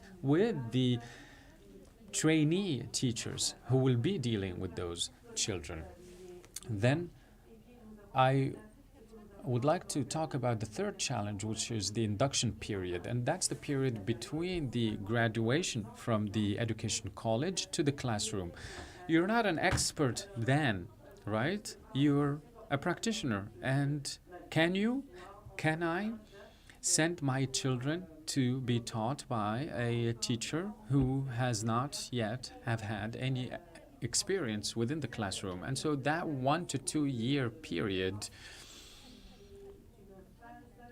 in terms of induction needs to ensure that that trainee teacher, freshly graduated teacher, benefits from the experience of a mentor and from fewer hours of teaching. Then the educational quorum is really high, and also the training in terms of content is low compared to advanced countries. There's 28 days of professional development for teachers compared to, in some of our best cases in the Arab world, I mean, the best case is 90 hours of training / professional development per year per teacher. But what about the quality of those 90 hours? And I was an observer, let me tell you, in an Arab country. I'm not going to mention any names, and they wanted me to observe the quality of education delivery. And there were Arabic teachers there that are being trained. And I was told that in order to give the teachers some leeway, there's a training on robotics, training in how to make a bouquet of flowers. And this is all great, and I would love to become a florist as a side hustle and all of that. But what would that mean when that teacher makes it to the classroom? How are they going to capitalize on that training? So it's really about content and quality and volume. In the Arab region, we wonder how to train teachers in terms of thinking up curriculum, because traditionally all our teachers cared about is to be able to deliver the entirety of the content in a textbook from cover to cover. That was the tradition. And earlier this morning, we heard about the TARL method. And irrespective of the chronology of the content delivery, we should be aiming for results. And so we need some mindset changes. Then there's another challenge, which has to do with training our school principals and assistant principals. We see in a number of cases, our principals are basically paper shufflers or paper pushers. You know, it's just an exchange of faxes. A principal is just interested in the number of hours that each teacher worked, whereas they should play a better role, which is an academic leader's role. Another point about specificities of the Arab world is that we are always in a hurry without really reaching our destination. You know, the treadmill, right, at the gym that we use over and over again. I mean, we're walking, we have the feeling that we're walking, we're in a hurry, but there's no destination. This is how it feels every time. It feels like there's a project, we need to deliver the project, there's a deadline, but then decades go by, and where is the value add? Where is the residual benefit? And, you know, so these are some of the challenges that I recognized and observed, and next should be the solutions. Thank you for speaking to us in such a beautiful Arabic language, and we hope to be able to hear you again in our next round of questions, and we'll have to make it a point to come away with some solutions. Directeur. Mr. Youssef Al-Azhari, Director of the Center for Innovation of Pedagogical Experiences under the Ministry of National Education. You are a doctor, PhD in science. You run this unit, and you also coordinate the preparatory classes for the Grandes Écoles, as well as those of the high school degrees, BTSs, and also in charge of supervising the preschool and sport disciplines. And you are summarize excellence transmission are the key words and concepts on which you are working, and we're delighted because we know how much excellence allows some of the Moroccan students to be able to join one of the best world schools. So we have a capacity of excellence, but this capacity is not being general, nor is it generalized. Can I ask you to talk to us about the mission statement, if I may say, of the center you manage, and the challenges of teachers and professors in Morocco? And I know that with Mr. Manuel, you are also working, and you are also, you have a very good experience, reputation in this field. Thank you. Thank you. First, I'd like to thank good morning, each and everyone. I'd like to acknowledge INDH for the invitation extended to me. I'm really honored to participate with you, albeit modestly, to this extremely important exchange. As you have said, I run the Pedagogical Innovation and Experimentation Center, who working with other units at the ministry to introduce innovations in many fields, be it of that methods and approaches, or also that of resources, the different didactical resources. And since 2013, we have been supporting the Central Unit for Evaluation of Cadres and Executives to set up a new model of training to teachers, but also not only that, but also those in the field of education. Today, we have embarked upon a real revamping and overall of the education system. I would like and revisit some of the extremely important ideas that have been put forth since the beginning of this panel with respect to the teachers and the importance of the role played by the teachers, and that they are led to undertake for the success of the learners, including through going through a very important brick, which is the harnessing the learnings. We have today a very rich, abundant literature highlighting the decisive, determining role of the teachers and the professors in the success of students. We are marked by a teacher, professor who allowed us to improve and who has allowed us to be whom we have become today. In a more academic manner, I think that the report of the World Bank, the World 2018 World Development Report, highlights the major capital role of the teachers, which is most determining in the question of learning. And this role is even made more crucial in countries, in developing countries. And it so happens that, unfortunately, and I echo and I concur with what Madam Professor Hanada said, is that very often the system inherits of young persons who are doing this job and engaging in this field by defect, and they do not really harness the disciplines they teach. They do not necessarily have the pedagogical training and background needed, and very, very often they really completely outright lack motivation. This very question doesn't trace back to 2018. The famous report of McKinsey published in 2017 that has raised the question as to the secret of the success of some, not all, school systems. So this is the report in which the formula school systems quality cannot exceed that or outperform that of its teachers. And this report spells out not 10, not 8, not 5, only 3 success conditions. These systems that succeed best have the 3 following characteristics in common. The first feature is that they select the best students to turn them into teachers. So they select the best. Hence, they do not content themselves, these systems, of the best. They are going to give them and provide them with the best in-class holistic training possible. And thirdly, these very systems see to it and attend to it that each learner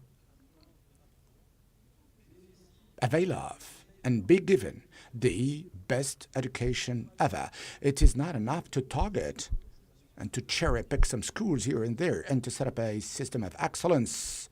And on this item, we are good at it. But we have to see to it that each pupil avails of the best ever education. If you allow me now, also, in passing, we need to really work on these 3 pillars.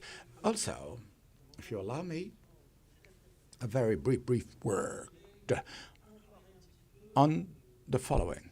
I'd like to compare the history of the evolution of our schooling system with that of the missions, if not even the profiles of the teachers that we today do direly need. Up until the mid-'80s, our school system, in the aftermath of the independence, has taken the baton and has undertaken magnificent work in terms of training, but a training of an elite. Our school was very elitist, very selective at least. And this was not a problem for no one, that 50% of the students do not have the primary studies certificate, and it was not a problem that less than 10% would succeed the school leaving certificate. So this is the school, and these are the major features up until the mid-'80s of our schools. The dates certainly are not really exact. It's just by way of indication, just for you to have some order of magnitude. But there was also the statement made by within the framework of education for all, the MDGs, the Millennium Development Goals, objective number 2, or target number 2, that has incited nations to make it possible for everyone, primary education for everyone, universal primary schooling. This is a phase that was marked by a massification, a generalization, not solely in Morocco, but also in many countries. Many mistakes have been made because of lack of resources, because we have been a little too quick. We tried to be too quick, but unfortunately that phase was marked by the massification effect. In 2015, at the United Nations, the Sustainable Development Goals, this time SDGs, with the Agenda 2030, which has in fact reckoned this failure situation. There was a somber, a dim phase, which is SDG, which led the SDG 4, Sustainable Development Guides, calls on nations to secure and to allow generalized access to quality education. So this is by and large the evolution of the school in the meantime. Now, in terms of education profile, educators and teachers' profiles, first, would become a teacher a person who really harnesses and really is knowledgeable about his discipline, her discipline. So it was enough to have to be graduated in mathematics to be able to teach mathematics without a really adequate, specific, sufficient training to become a teacher. Back in the 90s, there was the generalization of training institutions, the training centers of teachers that existed well before that, but has later on be generalized the regional pedagogical centers and the higher normal schools. In these institutions, over and above the disciplinary curriculum, let's remain in mathematics in the case in point.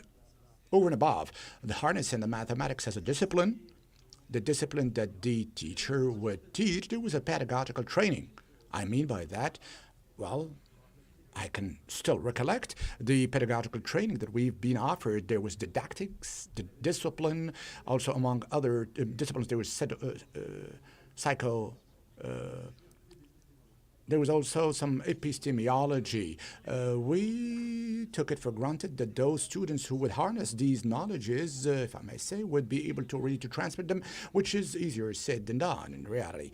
And today, to be able to reach the SDG 4, Sustainable Development Goals, I think we really need to have a real professionalization of the teacher's job function, which presupposes requirements to be met with, an academic requirement, a real thorough knowledge about or of the academic needs. Of course, the needs, the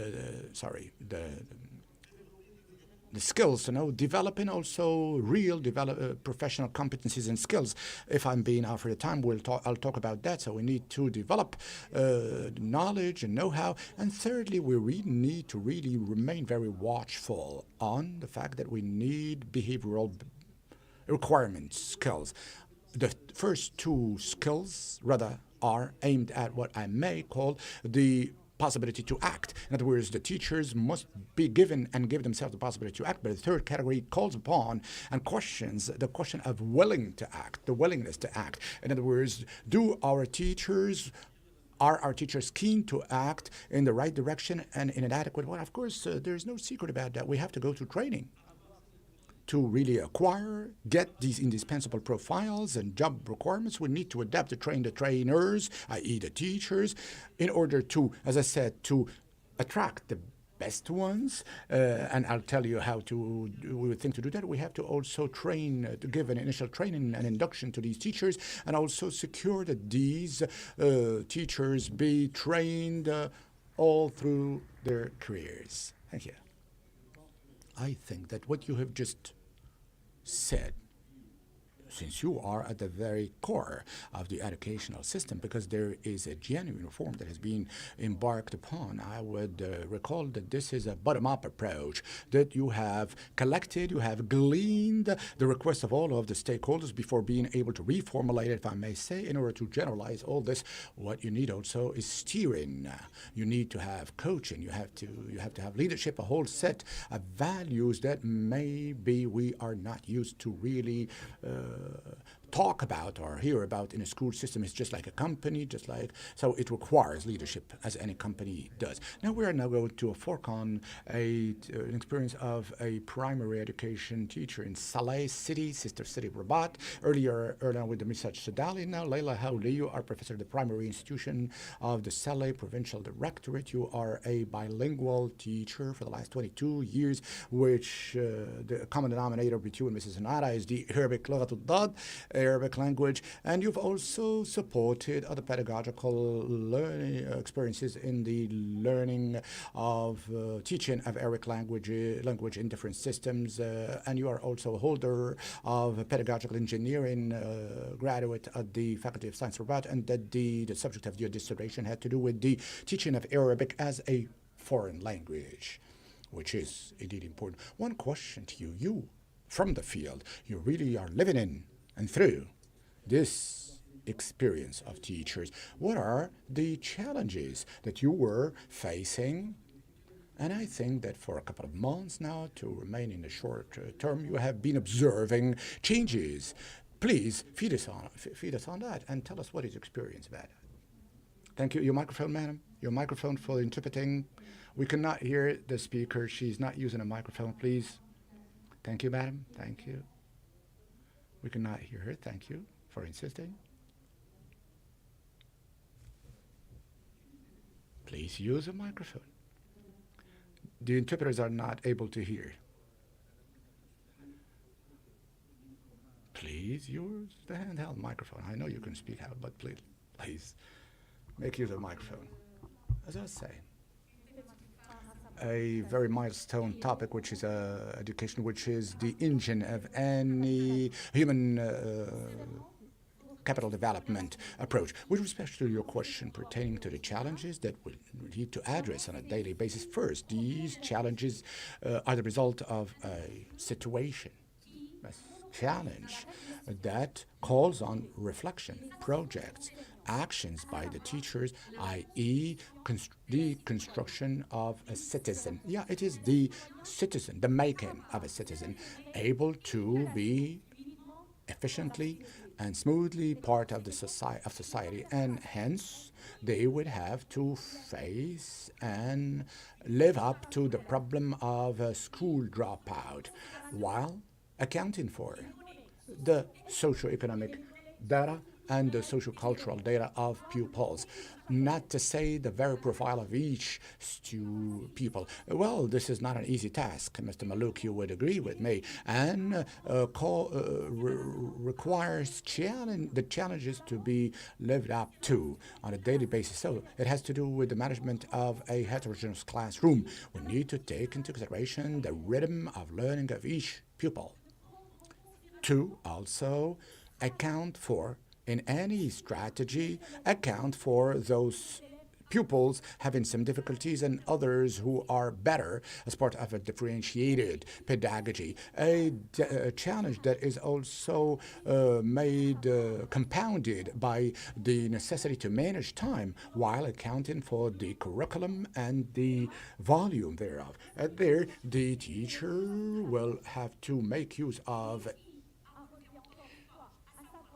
possibilities to create motivation, and create the motivation by proposing an attractive, appalling means and methods and approaches in order to really turn them into an actor and a party to these learnings that have to be evaluated. And this is another challenge to be lived up to. In other words, the choice of using the right means of evaluation, as Mrs. Barqi has just said earlier. It's true, criteria and indicators that make it possible that allow us to measure most relevantly the quality of these learnings henceforth in view of the magnitude of challenge, and also within the framework of a digital transformation world, and after the fashion of the ICT, information communication technologies, and other fields that are being gained, the teacher must look for and devise solutions within the ICT world, mostly dealing with the students, pupils that are using video, sound, image, gaming, etc. Challenges that would have to be well thought of and well thought out, and which are part of a pedagogical scenario that will allow us to have quality education and, by way of consequence, quality learning. That was another challenge to be addressed. Thank you very much. Well, congratulations, thank you. And it goes without saying that the role of the teachers is evolving. The new information, communication technologies shows clearly that the role of the teacher is not anymore that who teaches knowledge, but the one who gets knowledge and shares with the students a way of thinking, a way of reflecting, a collective intelligence, and a whole set of sharing, and the curiosity born out of this willingness, of course, to learn. And I would like to avail that we are really being heard and followed by streaming, even if they are now supposed to be teaching. Maybe we should really pay tribute to them, because teaching is a real mission, a noble mission that must be given pride of place. And I propose that we put our hands together for them.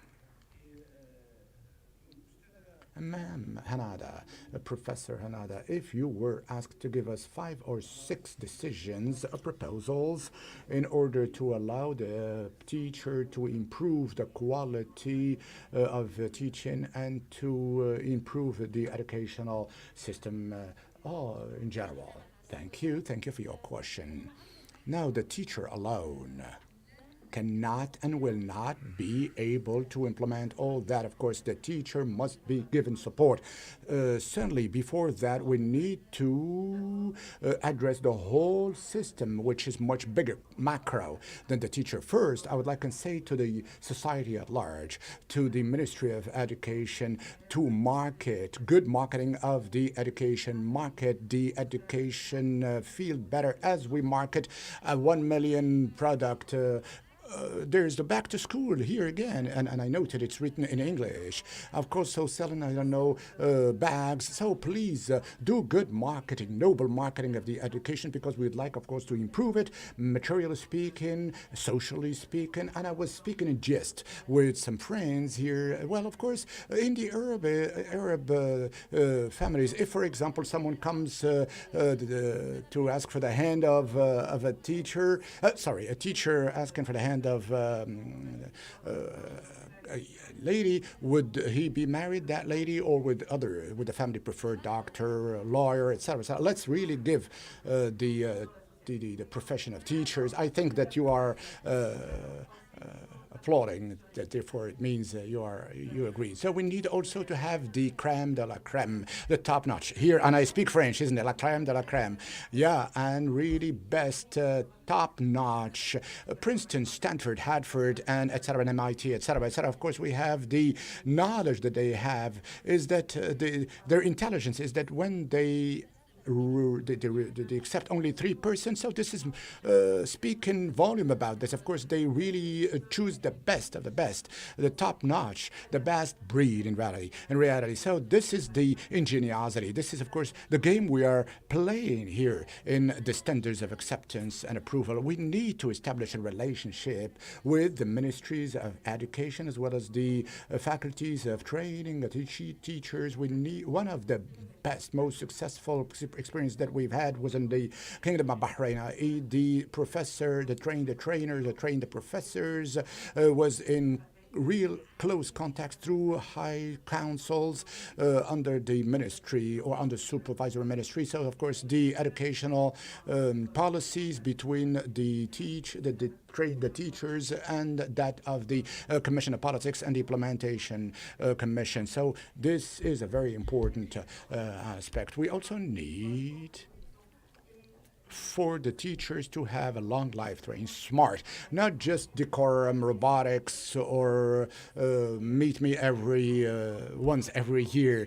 So the teachers must receive a foundational training. See, and Tarl here, how can I teach the alphabet, the name, the phonetics, the trend, the tone, the tonality, the meaning? How can I teach that to the learners in a playful, attractive, light, and playful fashion? We do for that need time.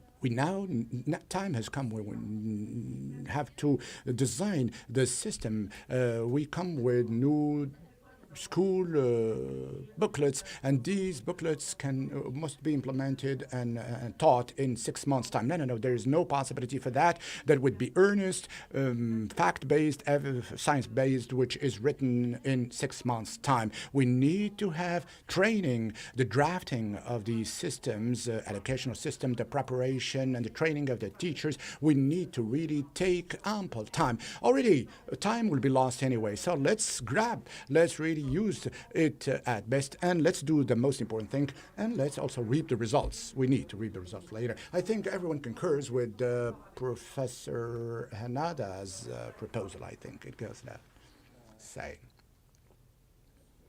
When's my question to Mr. Yusuf Al-Azhari? How will you answer Professor Hanada in order to operationalize these proposals? Well then, the response can only be a global, spanning over time, and it must be done in serenity and earnest.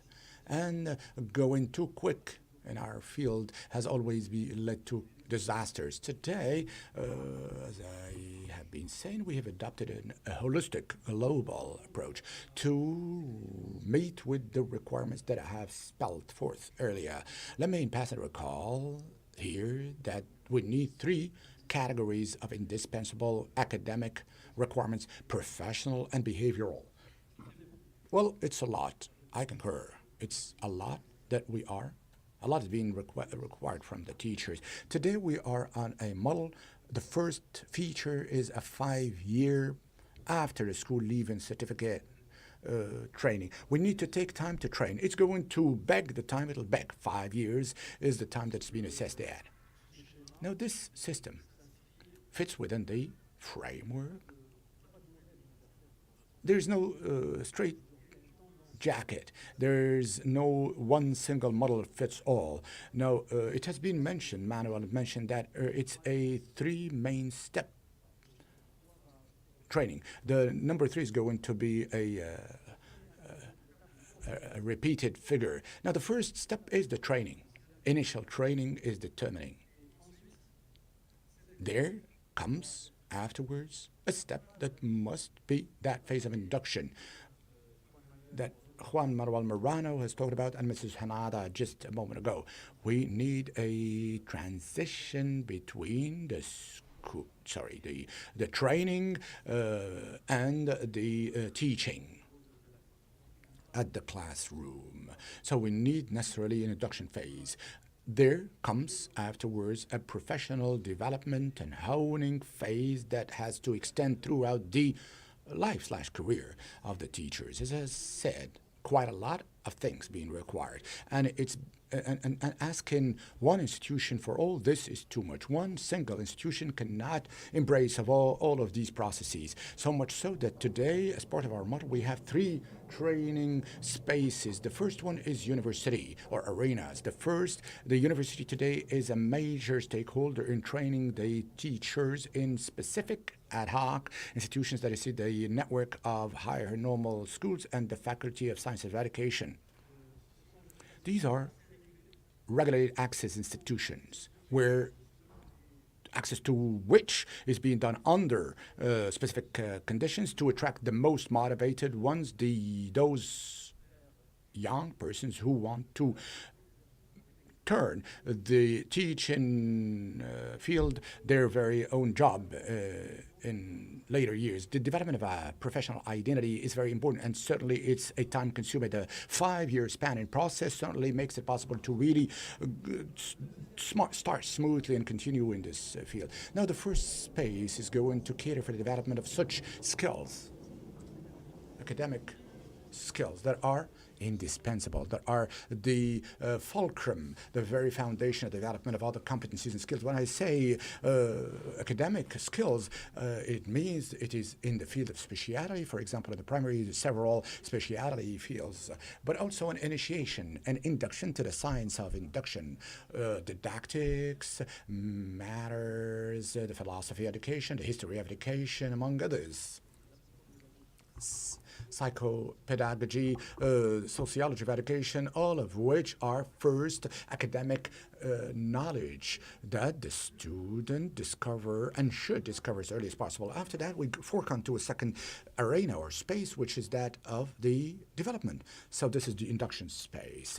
It is the space of the development of genuine professional and occupational knowledge. So we have today a repository of school competencies and skills. Very clear. Today we have 5 professional basic competencies or skills, i.e. planning of learnings, to avoid the teacher to go from an algil to algil, from beginning to end, in order for them to plan their teachings at a long term and a medium term, if not very short term, at a teaching session versus midterm and versus 1 year, which is much longer. The second skill is that of management of teachers, both in a classroom environment, but also outside the classroom. The third one is remediation. Many a teacher has been sent to classrooms without really going through the remediation phase. And we really are today feeling the importance of remediation and what conclusions thereof we can draw and what we can start as a process to correct what we need to correct. We're not only evaluating for the mere fact or sheer fact of evaluating, but we are evaluating the teaching. Now, the fourth professional skill is one of, or pertaining to, the pedagogical research and innovation. For today, the teacher must be initiated to these research action methods for the reasons that we've mentioned today. That is the personalization of teaching. In every learner is a specific case, and being initiated to these approaches of research actions and introduction of innovation with the relevant dose, and because innovations must be, of course, be administered with a homeopathic dose in order to set a fairness and equity between the learners. And the fifth one is orientations and guidance. We deem that the person spending highest time with the teacher is the teacher, and therefore they have to be initiated to such approaches. The third arena is that of the school institution. We're going to talk about that this afternoon, certainly. And I would like to highlight as if now that the school establishment is also one of training for teachers. We need really to harness these spaces and the interfaces between these 3 spaces, arenas. Today we're talking about how to attract the best. This is an indispensable condition to succeed at our mission. Today, agreement has been reached between the 3 ministries. An agreement has been signed on the 13th of May between the National Education and the Higher Education and the Ministry of Economy and Finance to put in place a whole system geared to improving the appeal and the sexiness of this discipline. So this will certainly meet with the needs of training institutions. The youth who are going to be recruited in what we call the education system will have to achieve and undertake educational action to the benefit of the school institution as of their very prime age, professional training age. This very action is going to be paid for 1,000 dirhams a month in counterpart or in return for their educational actions to the benefit of the school institution. So this will certainly be an incentive for the youth to be enrolled, and the statistics this far received are much telling, and it will allow them to really get in touch with institutions early enough, very early enough. Now, the second interface has to do with the going from the first to the second training space between the university and the regional center of the education and training center, and this goes through a test organized by the AREX, the regional academies for training, to recruit their future institutional cadres and teachers. So hitherto, this has been a recruiting test that goes through a written and oral examinations where we have kind of tested the candidates on their academic knowledge, knowing that the second space is in charge of professional competence and skills development, which stands to logic, but in a very close future and short future, we're going to give attention to these behavioral skills. And we are in Pathan with Juan Manuel Moreno and a whole team. We're working on development of what we're calling, of course, a teacher's jobs test, which will measure non-academic soft skills indispensable in a very quick manner, and I will come back if there are questions. And we have agreed upon 5 fields that are going to be measured thanks to this test. First is integrity. Briefly, please. Second is equity. I'm going just to spell them out and without dwelling thereon. Integrity, equity, psychosocial balance and equilibrium. The 4th is empathy, and the 5th, motivation. I think these are extremely important components and elements for to sustain the dynamic that will be launched for training. I would recall here in past, and the ICT are going to really help a lot. If in the past we had to send a document to region far or distance, we had to send snail mail, and now of course we have emails. We can share information from the central departments to the region. Very important also to have gained that time. Now, using Mr. Leila's training or experience, you have availed of that training at the ministry. What advantages have you drawn therefrom? Has it changed anything, the way you see things? Having heard you, I think, yeah, sure, it had. Yeah, Mr. Malouk, yes, as a matter of fact.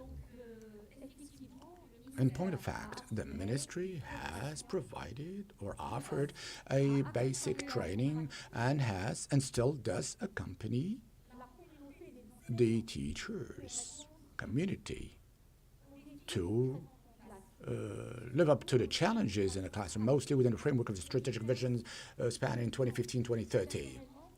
Personally, this helped me to update my knowledge and keep abreast of the notions of didactics and pedagogy, and to also be to keep myself abreast of the ICTs. And it was also the spark for me to really get and learn by myself the MOOCs, Masar, and the platform. And as Mr. Borkia said, education is science. I really wanted to and I did get a lifelong training, continued training in a faculty or in a university in PhD studies, and I would like and thank and acknowledge warmly the Faculty of Science, Education, and Robotics that has set up a discipline, i.e. pedagogical engineering, which touches on and offering information on technology of education, pedagogical innovation, while offering a theoretical curricula and practical modules that are geared directly to responding to challenges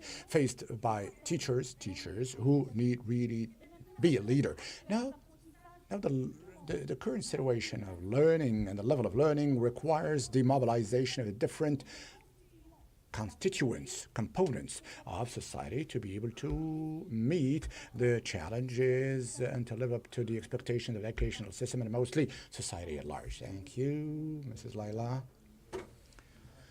We'll touch upon again on the question of the involvement, but very briefly, if I might say. Yes, Mr. Malouk. Yes, to echo back on what Madam Hanada said, I was the head of my proportion with scientific training, and I went to the Moroccan school intently. To end this panel, Professor Moreno, we have listened testimonies from brilliant experts in the educational system. What recommendation could you list to the teachers so the teachers can play their full role as pillars of the transformation of our educational system in 2 minutes? Well, in 2 minutes, listening to my colleagues here, I acknowledge that there are some reasons to be pessimistic in in the region. That is true. It seems that there is lots of movement, but very little progress. But the fact of the matter is that the progress is there, that many of the countries have the capacity to excel, there's a capacity to deliver excellence, and that the challenge is to scale up that excellence, not only the size, but also the impact. I would tell teachers in this country and in others that the problem as teachers that we're dealing with right now, and I am myself the 4th generation of teachers in my family, is that social expectations, even political expectations from teachers are growing up. It's not only that now, you know, we're talking about universal primary education, then it's now universal secondary education.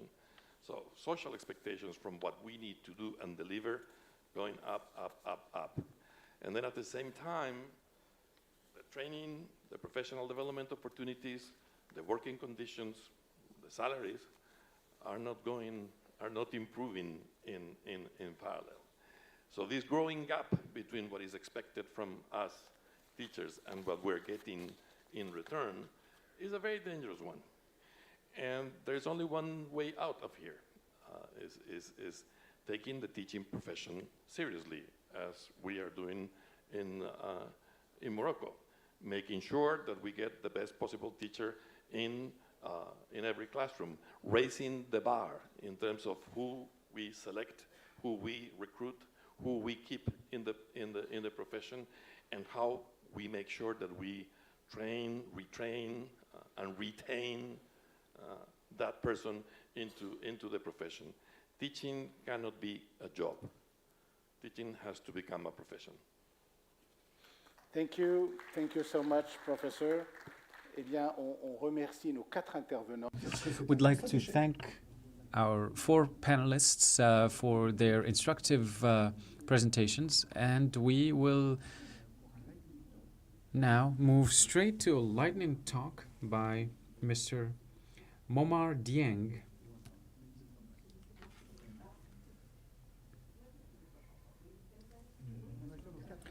So, after thanking our dear panelists, we've heard about the importance of supporting the teachers in advancing the quality of learnings, and now with the advent of digitalization, there are roles to be played by the teacher that are accompanied by digital tools. And in order to dig deeper in terms of the interlinkages between technology and education, I would like now to invite Dr. Momar Dieng, who is Director of Strategy and Partnership in the network of the African Institute for Mathematical Sciences, and you have a large experience in supporting educational systems, including in Senegal. You have 15 minutes to enlighten us.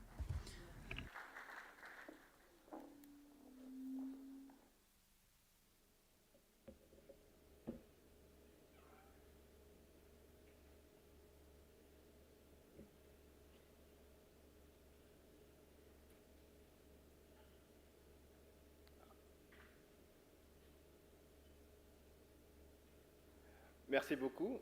Je vais commencer.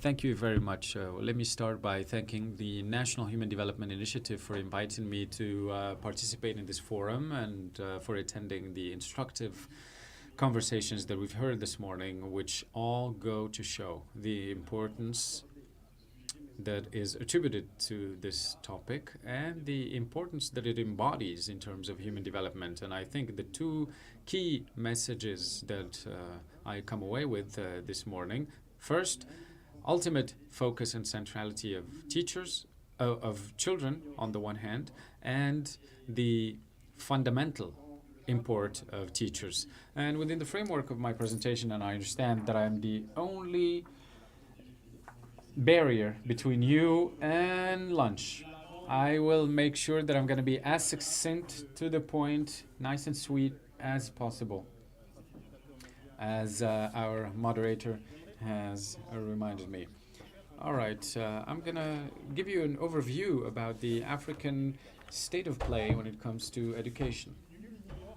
We all know that we are facing humongous challenges to overcome, particularly the one related to the human capital and to the condition of our vibrant youth that needs education products plus opportunities in the labor market, and knowing that in the next 30 years it will be necessary to bring 20 million young newcomers onto the labor market, and these numbers are quite impressive, and 60% of youth in the continent will be aged 15 to 17, and this in quite a pointed manner tells us the importance that we need to attribute to education and its link with the labor market. Now, talking about the SDGs, there's the SDG dedicated to education, and as part of that, we project that 17 million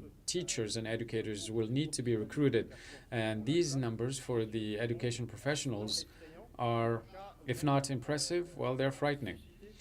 And at the very least, they will translate into concern, because when it comes to trained and qualified teachers out of teachers' school in our continent are still a far cry from these numbers. Now, right in front of us, depends who you are, whether you're an optimist or a pessimist, we either have a terrible crisis or an amazing opportunity to innovate. And being an optimist, I will adopt rather this as an opportunity to innovate. Within the framework of higher education, we all know that there's plenty of leeway and margin to improve, because only 7% of youth that are at the age to go to university do actually make it. And this statistic about the evaluation of the teacher capabilities do not give us optimistic indicators as to the evolution of teacher training.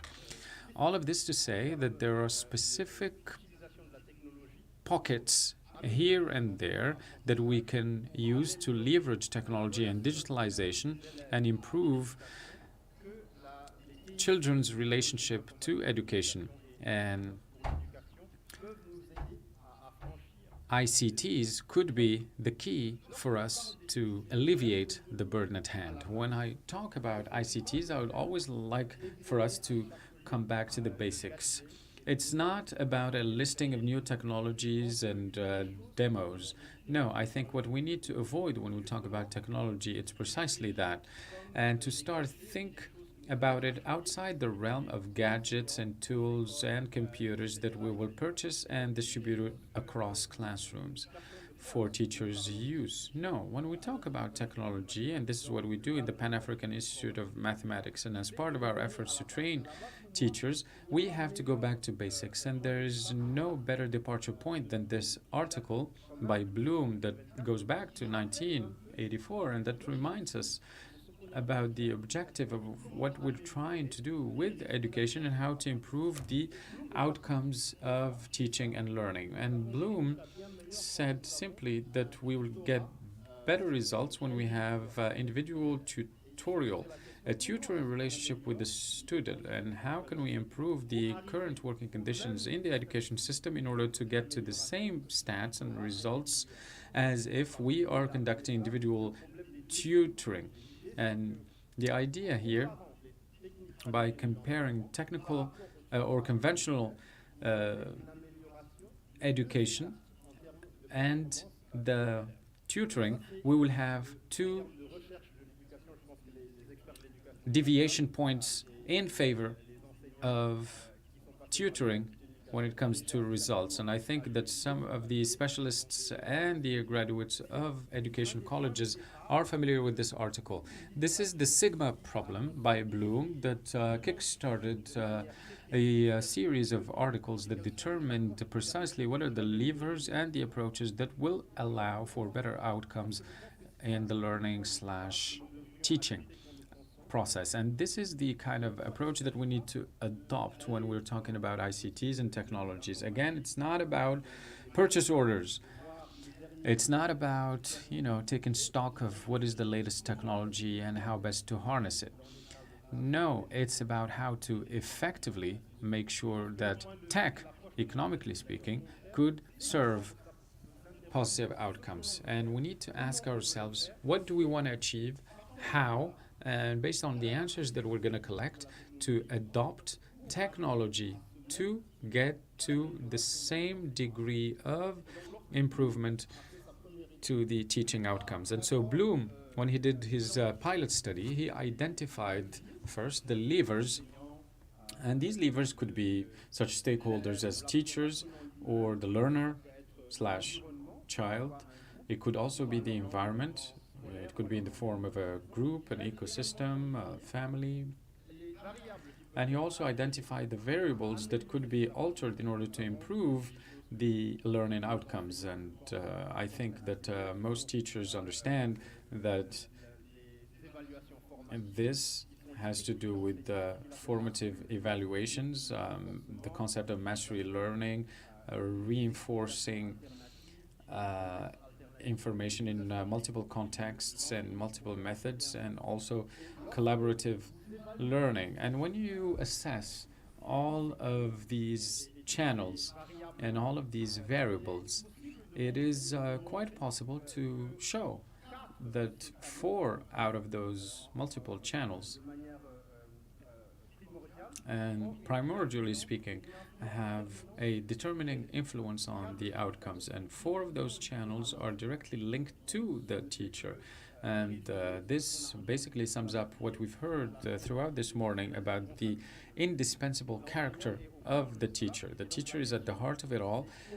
And the question is, how can we harness technologies to help the teacher to reach these results when it comes to improving learning outcomes, to ensure the final positive impact as to the evolution of the pupil. And in terms of use of applied ICTs in the educational sphere, I think it's very important to adopt a human-centric design approach. So how do we incorporate this approach amidst the community that we would like to serve? How can we list and inventory the various possibilities that ICTs allow us?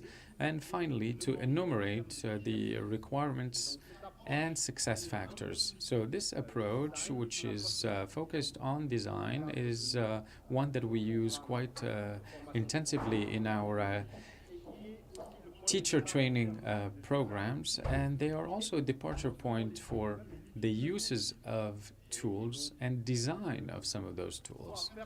And I firmly believe that one of the departure points that unfortunately that is often ignored, because we go straight to the use of the technological tools without paying attention to the theoretical and pragmatic context that will dictate the uses of those ICTs. Now, this is it from me with regard to this introductory component. I just wanted to add that technology is a tool. It will never replace the teachers. And before we even start talking about technologies, we have to ask questions about the pedagogical framework that will justify the use of technology. Maybe many of you have seen this viral photo that circulated social media.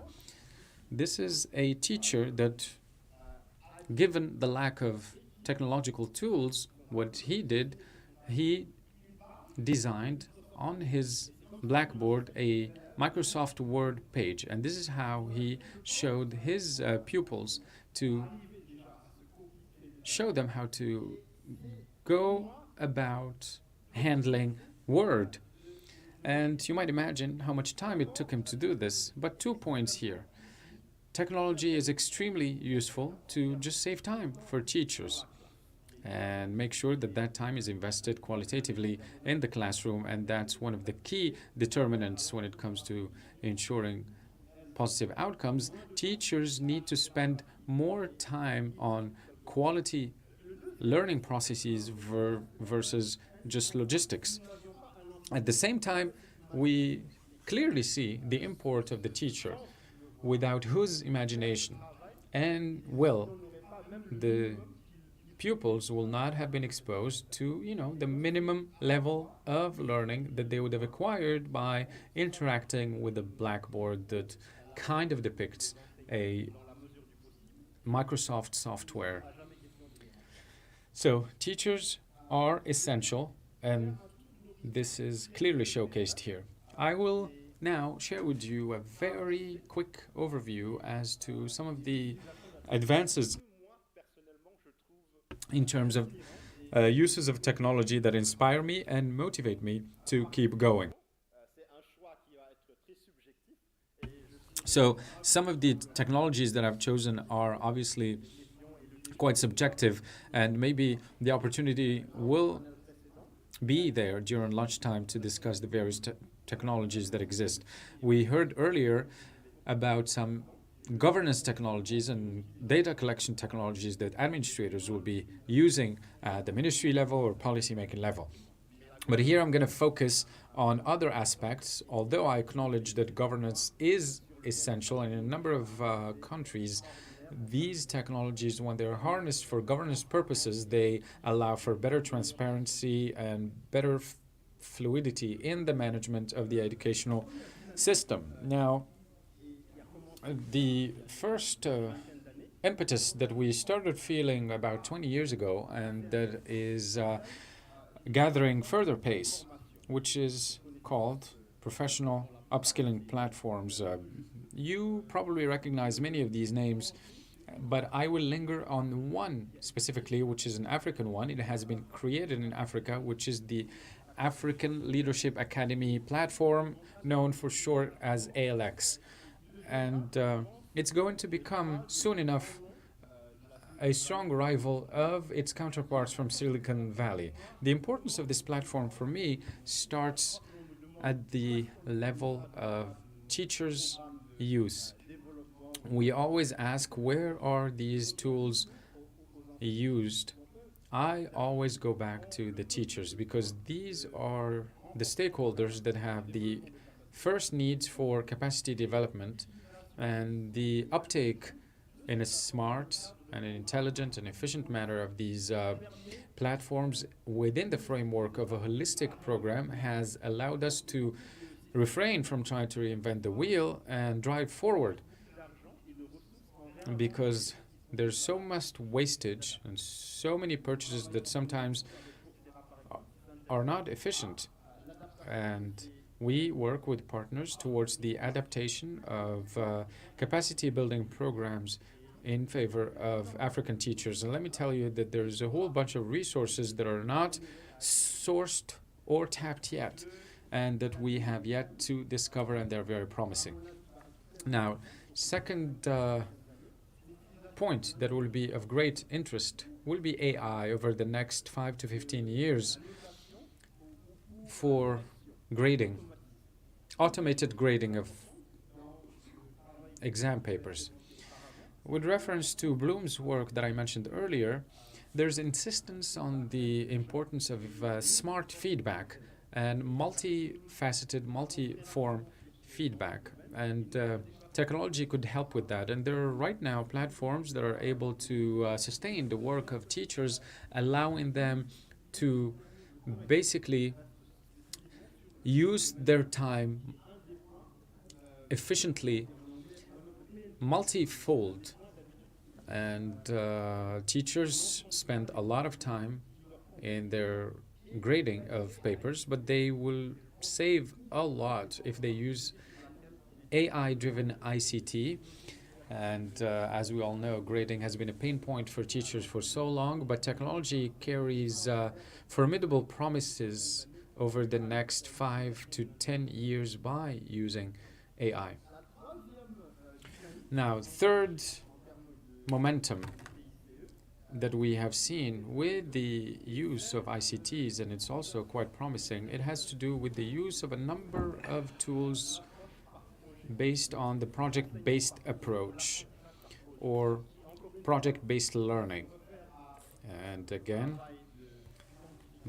by referring to the work that has been done by Bloom in identifying the important levers to improve the learning outcomes, this is one of the methods that is probably the least used in higher education, but the most efficient.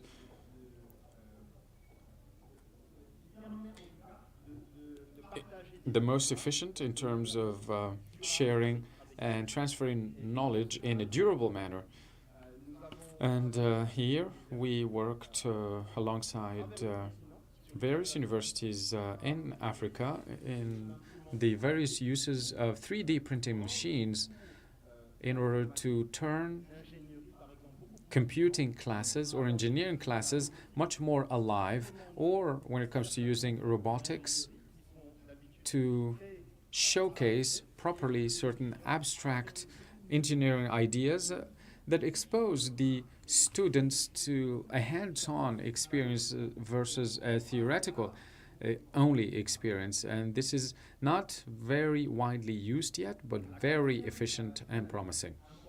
Now, fourth important momentum has to do with interactive content. And here again, I think that a lot of things have been created, designed, but there's still a long way to go in terms of creation and design. First, using the playful approach in making the interactive content more appetizing for the children, and also this will help in the follow-up and evaluation of the learning outcomes. And there's a lot to be done in this area. It's not explored fully yet. And I think that in the course of the coming years, the gamification of learning will be a game changer in the world of interactive content.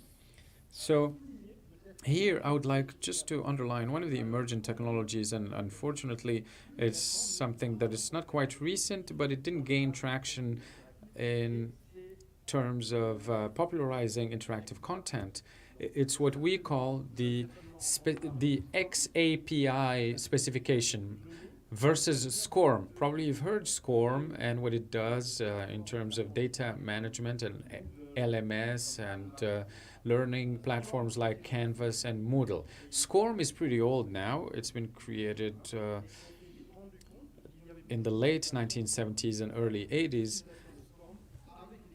And now we are seeing new tools, including XAPI, which is a new specification that allows for achieving more things. Well, first, it doesn't require an LMS, as is the case of Moodle. It doesn't require you to be online at all times. It has offline mode, and it allows you to follow a whole bunch of interactions, not just the traditional ones like the multiple choice questions and so on. No, it allows you for a whole bunch of things, but unfortunately I don't have time to show you an example here, but at the very least I want XAPI to be a term that you will remember as you come out of this room, and that you will have enough curiosity to go and look it up and see what you can achieve with it.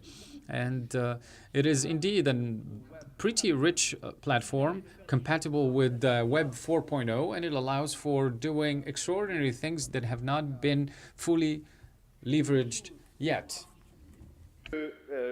One of the things which also has proven to be very interesting for XAPI is capacity to allow the designer of the education content to interface with the virtual reality. And this is one of the last points I'm going to mention here in terms of perspective of what is important and interesting to keep in mind in terms of development for these. Now, it is the fact that the virtual reality, which will be one of the game changers. A talk on TIFFs will never be complete without a small animation. I'm going to have you a 1-minute animation video for you, please.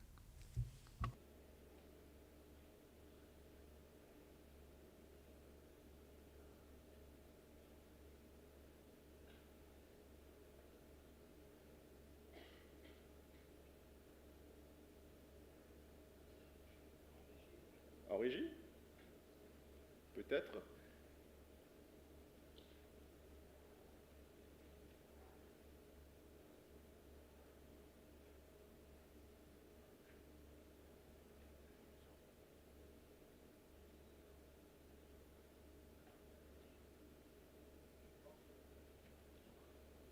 si ça ne passe pas. Well, not a problem if we can't see. I can share with you the link.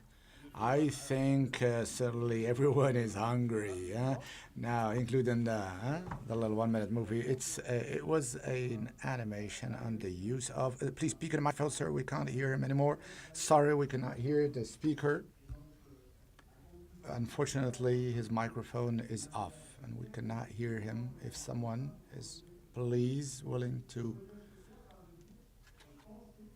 tell, please, we cannot hear anymore.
Merci. Thank you, Momar Dieng. Thank you for the bridge onto the ICT and the nexuses with the teachers. We're not going to keep in mind only obstacle, but with the ICT. And we'll be maybe back to the animation, the small movie you wanted us to see. Well, now all that remains to me is now to call you to lunch. Thank you for your patience. And we're going to be back in this very same room at 2:30, if possible. We're going to really shorten the lunch to be back here at 2:30 and resume our session on the school institutions and its environments and public policy. Thank you, and see you then.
Mesdames et messieurs, Ladies and gentlemen, good afternoon. We're going to resume after very delicious food. Thank you for the organizers.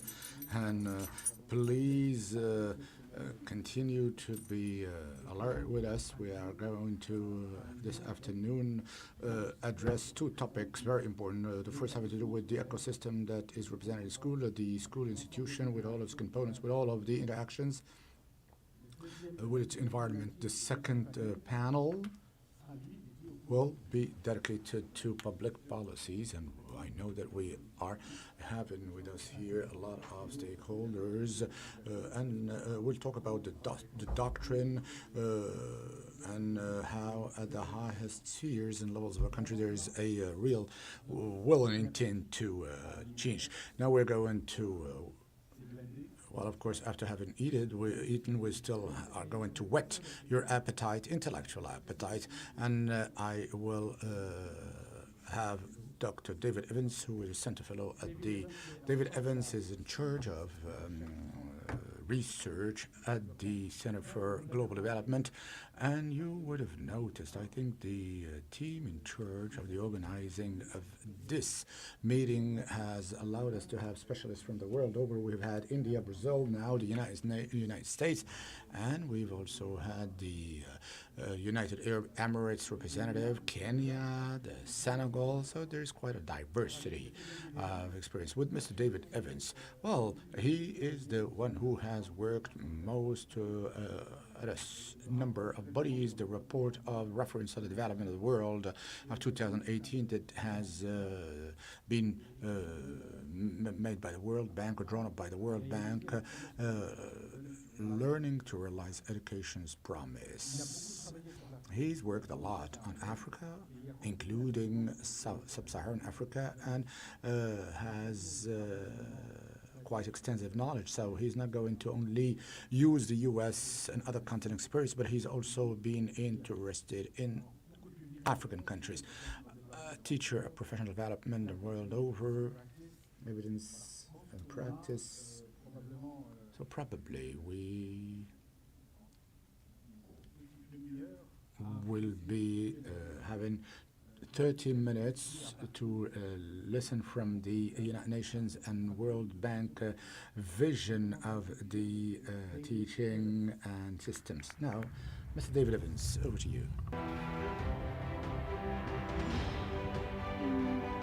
Mr. David, I know that you want to move, so please be comfortable, and the floor is yours. Thank you. Thank you very much for that generous introduction. We hear a lot about a learning crisis. We've heard about it this morning. We hear a lot that not enough children are learning as much as they should in school. And it's true. It's a very serious problem. It's a grave problem. But today I want to talk about a success. I want to talk about a solution to remind us that it is possible to achieve effective educational reform in a relatively short period of time. So, first, what is the problem? It is absolutely true that far too few students around the world are learning to read even by the time they finish primary school. Now, school accomplishes many things. School teaches children how to be good citizens, they learn socio-emotional skills. But if you were to ask if school could only do one thing, what is the one thing school should do? Teaching children to read, teaching children to write, teaching children to do math? Well, those are three things. But those would be at the very top of the list, right? And schools around the world are not accomplishing that. So if you look at the blue bar on this chart, we see that on average, around the world, at the end of primary school, only 1 out of every 2 children is able to read. And in low-income countries, in lower middle-income countries, as you can see in the bars above, that number is even higher. Far too few children are learning to read. Now, I promised a focus on a solution, and so that's what I want to talk about today.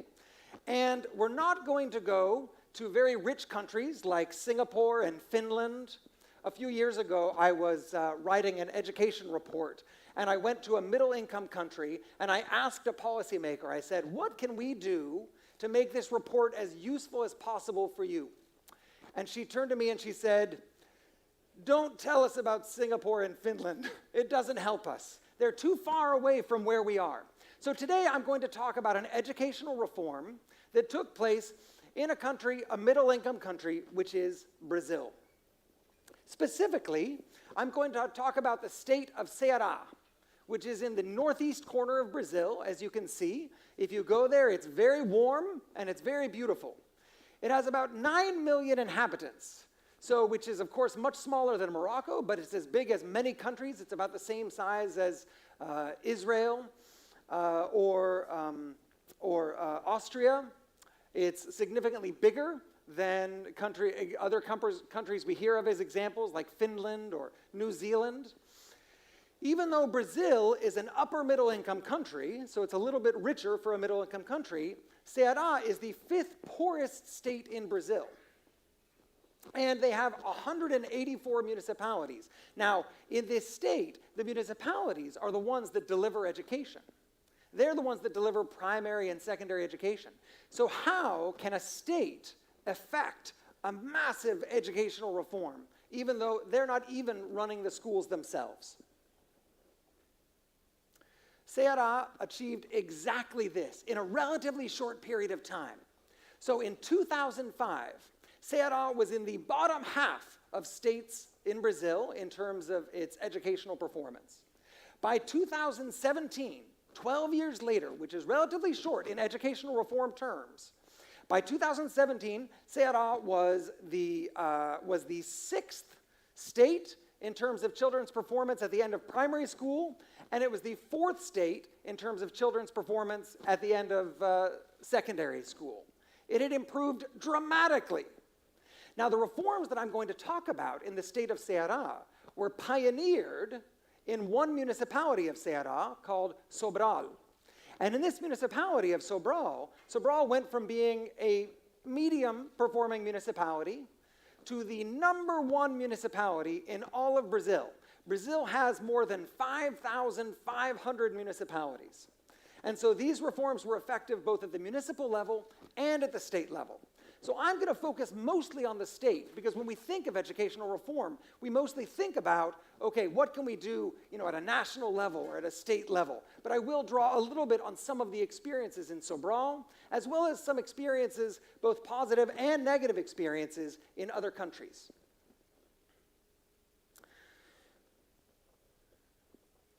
So I mentioned that Sobral was the #1 performer, but in fact, it's not just Sobral. So if you look at this map, you can see the level of what they call learning poverty across municipalities in Brazil. So learning poverty is the number of children who, at the age of 10, still cannot read, right? And so countries that are red or orange on this map are countries with high rates of learning poverty, lots of children who can't read. Countries that are blue or light blue are countries where there are low rates. And as you can see, in the north of Brazil, you see a lot of red and a lot of orange. A lot of children cannot read, even at the age of 10. And in the south of Brazil, you see a lot of blue. But up there in the northeast, in Ceará, you see an island of blue in the midst of all the orange and red. So it's not just Sobral. They've achieved major improvements across the state. So a lot of things went into these reforms, these educational reforms. I don't have time to talk about all of them today, but I will talk about 2 principles. The first is that Ceará achieved aligning all the actors in the education system around one key goal, which is helping children to achieve literacy in the early grades of primary school. So it wasn't just the Minister of Education, it wasn't just the Union of Schools. The government of Ceará managed to get everyone aligned with this one goal. I'll tell you how.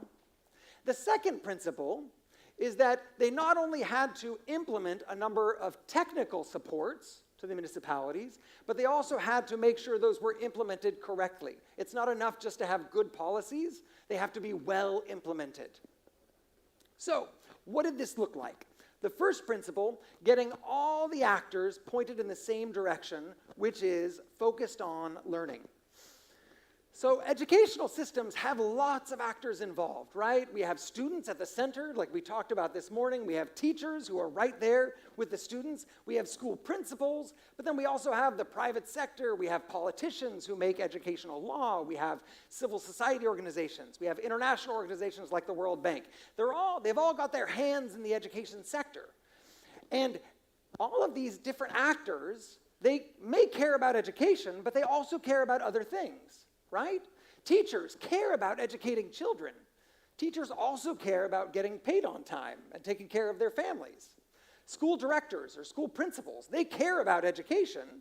They also care about getting reappointed in a few years. Politicians sometimes care about education, but even when they do, they also care about many other things.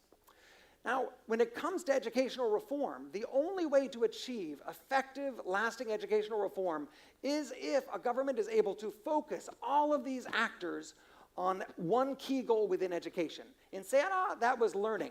Let me give an example of how this can go wrong. So in Indonesia, in the early 2000s, or around 2008, 2009, the government was talking to the teacher organization, and it seemed that teachers were quite underpaid. So they said, okay, we are going to double teacher salaries, an enormous increase. But if teachers want to benefit from these doubled salaries, they have to pass a very strict test showing their competency. If the teacher takes the test and they fail the test, they have to wait a while and study and improve their pedagogical abilities, their ability to teach, and then take the test again.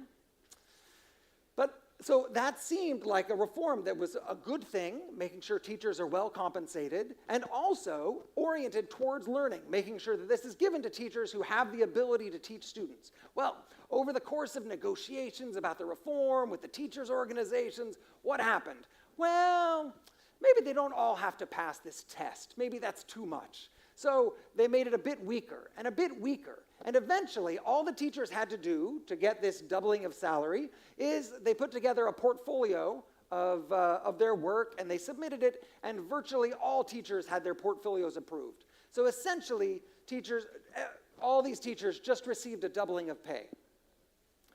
What happened to student learning outcomes? Nothing. They did not move a bit. Now, does this mean that we shouldn't increase teacher salaries? No, it absolutely does not mean that. What it means is that all of the reforms we put in place have to be focused around learning. And when the teacher pay reform moved away from being focused on learning and instead was focused on the politics of, avoiding strikes and that alone, then they didn't have the impact that they desired in terms of learning. So, how did this work in Ceará? So in Ceará, the first thing that they did was they had sustained, focused leadership that set a goal that learning, every child reading in the first years of primary was essential. This was not a goal just from the Secretary of Education. This was from the governor of the state. This was not one speech or one meeting or 1 week focused on education. This was a sustained focus from the head of state saying that this is the goal. So there's great value in that already. And then in addition to that, what that meant was trying to isolate education from political influence. So historically, in Brazil and many other countries, often, for example, municipalities that voted for a different political party than the state government might receive less support, or, as we talked about before, politicians have a lot of different things that they're thinking about, right? So Ceará tried very hard to move away from that, to say, for education, we are going to step away from politics. At the same time, many of the municipalities moved away from political selection of school directors. So historically, school directors, the principals, were usually chosen based on, this is someone who did some good service to the political party during the last election, so we'll make you a school principal. No more. And so as education moved away from politics, they were able to focus on this overriding goal of learning in a sustained way. This sustained leadership can be very difficult, especially when the reforms don't seem to work. So I'm going to step away from the state of Ceará for a moment, and I'm going to go to that municipality I told you about, the #1 municipality in Brazil, Sobral. So they also had sustained leadership from the mayor and the education secretary. And then, over time, they said, our learning outcomes are too low. Let's make some reforms. So they did a couple of reforms. The first one was they said, we have so many tiny schools that you have teachers who are teaching 3 or 4 grades at once. So they're definitely not teaching at the right level, like we heard about this morning. So one of the things they did was they got rid of a lot of these small schools and provided transport for children to go to bigger schools where every child could have a teacher dedicated to their grade. Another reform they did, they were the first in this state to replace the school principal selection from political criteria to technical criteria. That meant firing more than 1 out of every 3 principals in the entire municipality. Neither of these reforms were popular. They were both very unpopular. And then a couple years after doing these reforms, they did a new reading assessment. And guess what they found? Nothing. It hadn't worked. So these reforms were an essential foundation, but they weren't enough. Now, instead of backing off and saying, I guess it's impossible, I guess it's an impossible solution, let's just give laptops to everyone. Instead of that, what they did was they pushed forward with more technical support to the schools, so those early reforms, even though by themselves weren't enough, had laid a foundation. But that sustained leadership is essential, even when initial efforts don't show the fruits that we'd hope they would. Another way that Ceará managed to get a focus on learning is by putting incentives in place to do so. So one of the major ways in Brazil that municipalities receive budget is through a consumption tax. And in 2008, Ceará reformed the consumption tax so that instead of going to the municipalities based on population, it went to the municipalities, a significant portion of it went to the municipalities based on their performance, mostly in education, a little bit also in health. So as a result, these municipalities, if they wanted budget, they needed to improve their educational outcomes. Now, whenever I hear about an incentive program like that, I worry a little bit, right? And so they designed this incentive program very carefully. For example, if a municipality had low participation in the exams, it received less finances, so that schools would not be tempted to send low-performing students home on the day of the test. You have a special holiday today since you aren't so good at reading. They couldn't do that if they still wanted to receive resources. Municipalities that had high inequality in their educational outcomes received less. So schools didn't have an incentive just to focus on the kids that they really thought they could get to passing. And so they really invested in a well-designed policy, which then allowed these municipalities to have an incentive to improve their education. Well, what happened? After several years, researchers went and they compared the municipalities that received these incentives that were right on the border of Ceará, right at the edge of this state. They compared them to other municipalities in other states, right on the other side of the border. And what they saw was that mostly for secondary school students, a little bit for primary school students, there were sizable gains in learning outcomes as a result of these incentives. But in municipalities where they had received not only these incentives, but also technical support from the state, so support to implement policies, the impact was more than double. Incentives can make a huge difference. But if I give you an incentive to improve your teaching or to improve your students' learning, if you don't know how to do that, if you don't know how to teach more effectively, then there's no amount of incentive that will change your performance. And so that's why we don't just have the focus on a singular goal, which is the first element, but we also want to multiply the impact of that by providing effective technical support to the education system. In other words, we want to make sure that schools and teachers not only have an incentive to improve education, but that they also know how to do it and have the tools to do so. Principle 2, make sure that you have in place technical policies that are well implemented so that teachers and schools can support students. So how did Ceará do this? One thing they did, again, in Ceará, the state is not providing education. It's just supporting the municipalities in their education. So one thing that they did was they provide literacy support. They said if the goal is to improve literacy, well, let's provide detailed teachers' guides that had a detailed guide for each class, exactly what teachers could say. I know sometimes I hear people complain about the detailed teachers' guides, and they say, this is an insult to teachers. You expect me to follow this script. What I've seen in the best systems is that if you provide a detailed teacher's guide, then the best teachers can use that and improve upon it. They can use all their talent and ability and do even better than the guide. But the teachers who are not the best, some of the teachers in the rural areas who don't really want to be teachers and they're there, those teachers have the tools that they need still to help children learn. So these guides can be an incredibly effective tool. So the state provided these guides to the municipality. They also provided regular training to the municipalities about how to teach their teachers these skills. One of the things that those trainings included was regular classroom observation. So what we see with teachers so often is that teachers come to a training, I think just like many of us, we go to a training for our work and they tell us something, they teach us some new skill, and we listen and we learn it. We're like, oh yeah, that's very interesting. And we go home and we still remember it maybe. But then when we actually walk back into our classrooms, we forget everything. Suddenly we're standing in front of hundreds of students, or hopefully not hundreds of students, but many students, and this happens. And so they provided training so that these municipalities could not only train their teachers, but follow them into their classrooms and help them go from theoretical knowledge to practical knowledge. A second element of this technical support was governance and more incentives. So the governance, they wanted schools and in these municipalities to be able to test and see how students were doing, so they provided monitoring instruments and tests so that they could measure student performance. They also taught them how to apply these meritocratic techniques in the selection of school directors.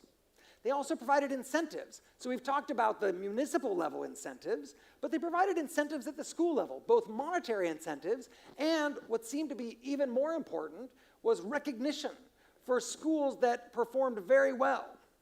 They also provide recognition and incentives for schools that were performing very well already, but then were working with lower performing schools. And of course, they provided incentives and recognition for low performing schools that made big improvements. So schools that were doing good things towards this goal of learning could have major impacts. The third technical support they provided was evaluating students. Now, some people get concerned, and I agree that education should not be a series of high-stakes evaluations where students are afraid that they're going to be kicked out of school or held back constantly because they're being tested. But here's a secret. It is impossible to know if your education system is improving if you do not consistently measure student learning. It's impossible. There is no way to know that unless we actually test the students. Now, these tests can be low stakes. These tests can be designed so that schools and teachers use the results of these tests to help teachers and to help students to get the support they need, rather than punishing or rather than creating fear. And that's exactly what Ceará did. They provided a learning diagnostic for each student at the beginning of the year. Then they had an externally administered diagnostic for all students at the end of second grade. And they did regular training of teachers and school principals of how to use these diagnostics to support students, to not just say, this school is failing, we should replace the director.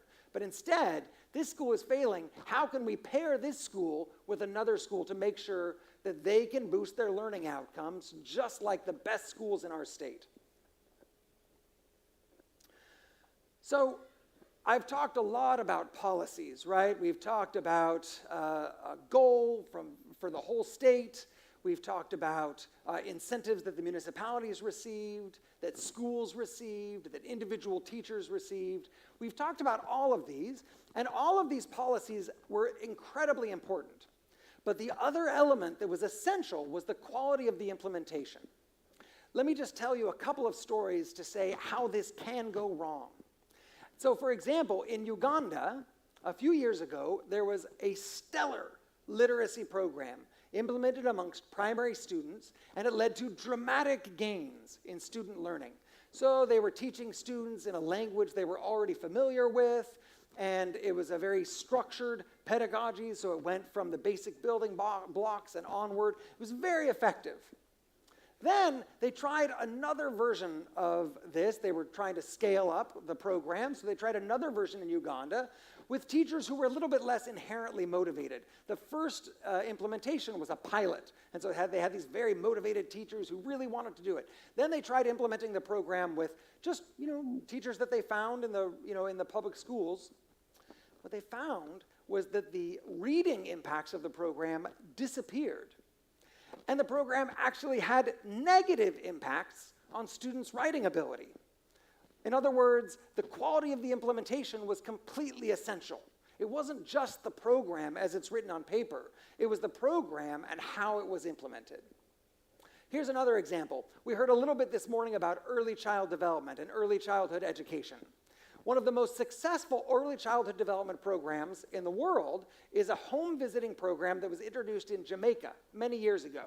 And so people would go and visit children in their homes, and they would play games with the children. They would teach parents how to help their children to develop cognitively and learn new skills.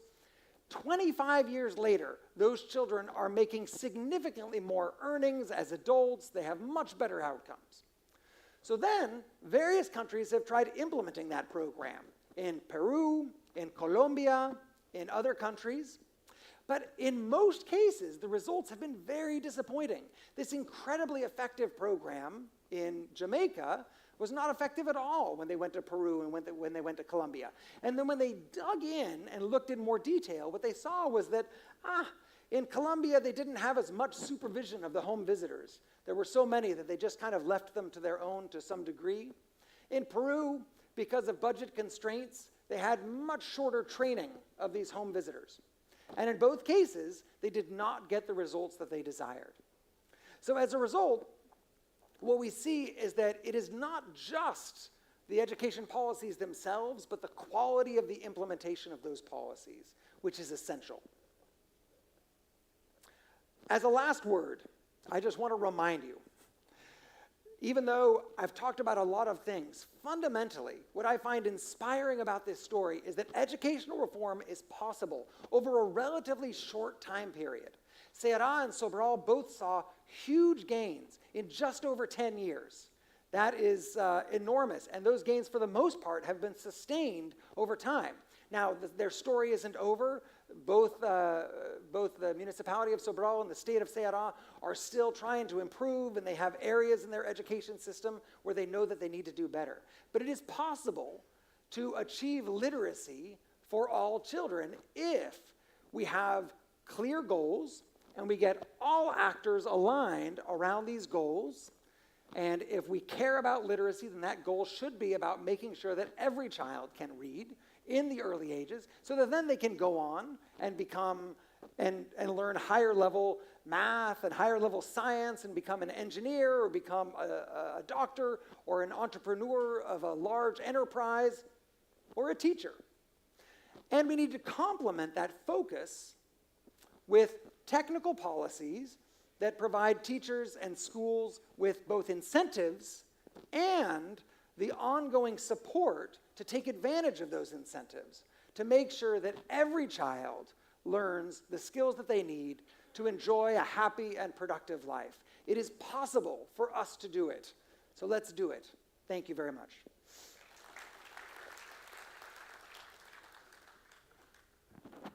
Thank you so much, David, for this inspiring keynote.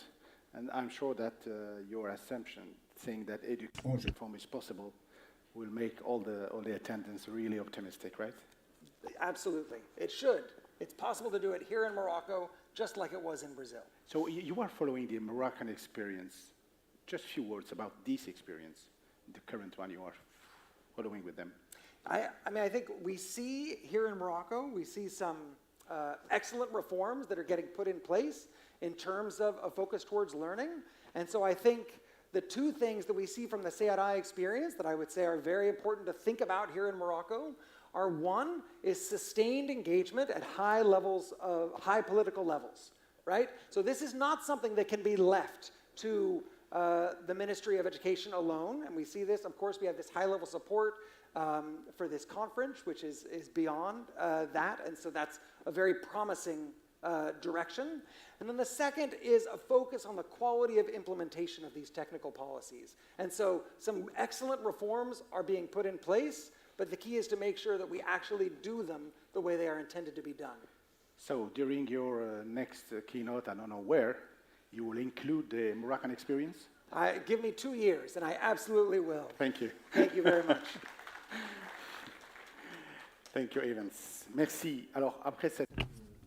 Well, thank you. After this brilliant presentation, I think now we will dig in and start discussing the school establishment, and obviously improving learning outcomes is everybody's job. We talked about children, we talked about teachers, and now we're going to talk about schools, and not only schools, the school community, the school ecosystem, and obviously stakeholders, from NGOs to parents to elected officials to local authorities. And I see with my own eyes that a number of walis and governors are still here with us, which is a testament to the importance of administrative policy development and reform as it pertains to education in various regions. We have a stellar panel with 4 great names. Francisco Suarez, Professor Emeritus at the Federal University of Minas Gerais from Brazil. Mr. Abdesalam Zarwal, who is advisor to the president of the BMCE Bank Foundation for Environmental Education. Then Madame Dalila Barrada, who is managing director of the foundation called Senadi, which supports schooling. And we'll hear from Mr. Mohammed Haidar, who is principal of the School of Imam Al-Shafi'i in Rabat. So a person from the field. Please join me on the podium. Please have a seat there. Je vous en prie. C'est Haidar. I will sit here. You are at the center. C'est Haidar, je t'en prie. Mr. Haidar, if you could join us as well, please. La première intervention. So, we will hear first from Professor Francisco Suarez. He's Professor Emeritus at the Federal University of Minas Gerais. He is a graduate of the University of Wisconsin and one of the global specialists on education system reforms with a focus on evaluation and the impact of school outcomes from the perspective of schools where the equality indicators are of the highest interest. This is a question that is of great interest for our Ministry of National Education and the National Human Development Initiative. Does school play a central role in learning? Yeah.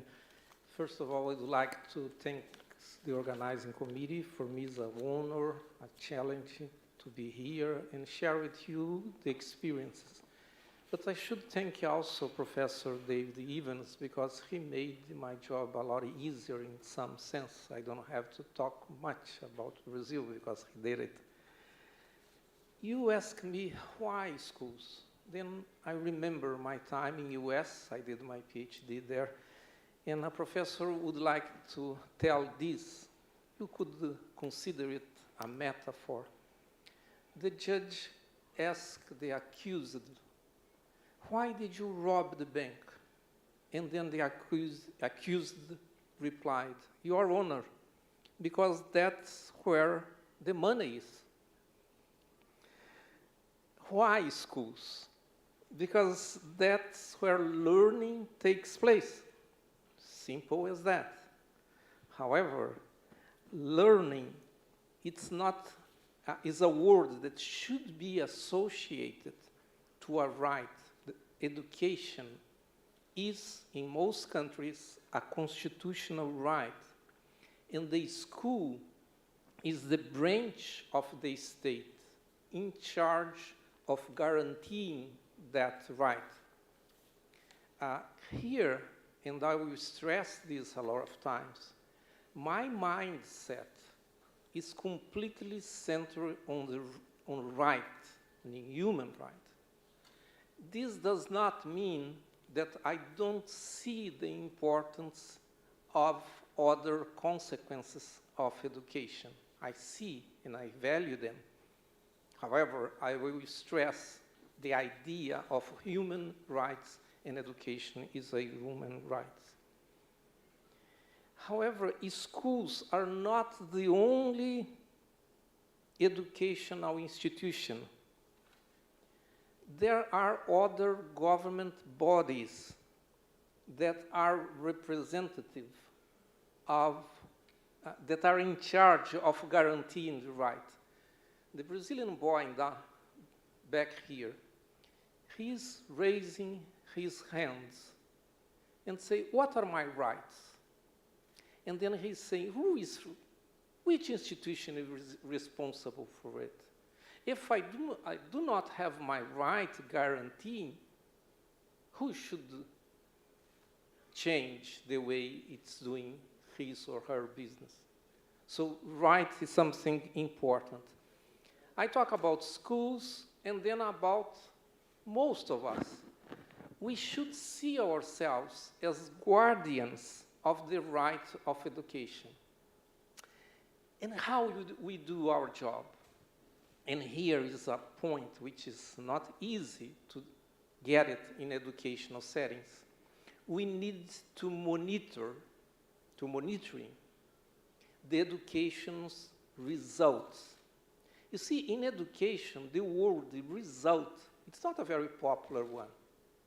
But we have 3 results that are very important and very clear. The first one is access. The second one is permanence. So the child should have access to a school.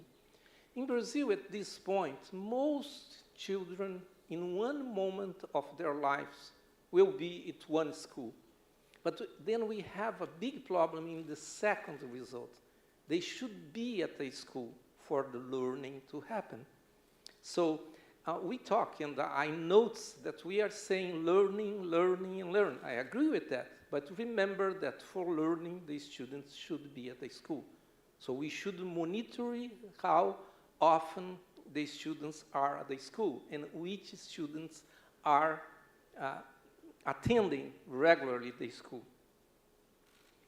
And then, because they are at the school, they should learn.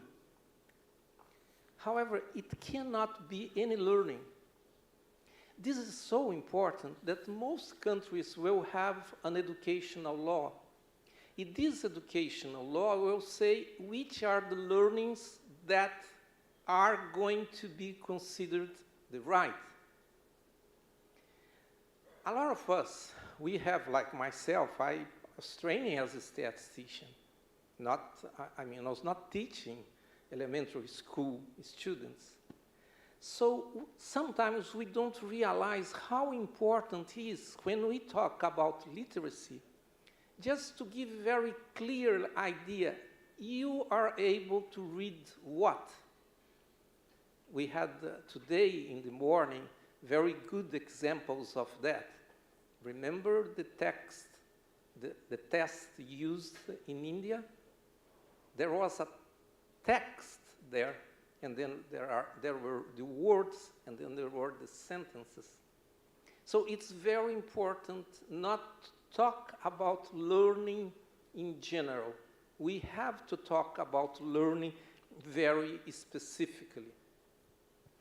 So I said right of education, state, then the 2 institutions. But there is a problem there, in a sense that we that are outside the school, we should, because of this guy, check whether he's learning properly in the school. But the school has a lot of other problems. You see, what a school can do is limited by several factors. In Brazil is a very unequal country. So some students, they arrive at the schools with very little. So it's very hard to teach them. So there is a balance, and it's a hard one, which our job, which is to monitor the school and guaranteeing that the school is doing its best, and the school that all the times will say we cannot do enough because we don't have these resources or that resource. As a matter of fact, I never visited one school that have everything the school needs. People will complain that is missing this, is missing that. My Brazilian guy, however, when he is attending in one school, that's the only chance he has. So the school should be their best. Now, what does this have with monitoring? I'm saying that we should produce very clear indications of which schools are succeeding and which schools are not succeeding. We have to do that. We have what to do with those numbers, that's different. But for sure, the monitoring system have to provide these two policies. If you follow me, you were saying that for me, monitoring is almost a logical consequence of the right. What we did about this in Brazil, we have a monitoring system, and we have two basic structures. One is the census. We have a census in every year. So every student, every teacher, every principal, every school will provide us with some information. So we have different structures of monitoring, but I have to say a little bit about the monitoring way for the results, the learning results. So each 2 years we have a test, math and reading, and then we reduce that to an average, a standardized mean. I won't explain how we do this standardization. However, we do not rank the schools based only on this average.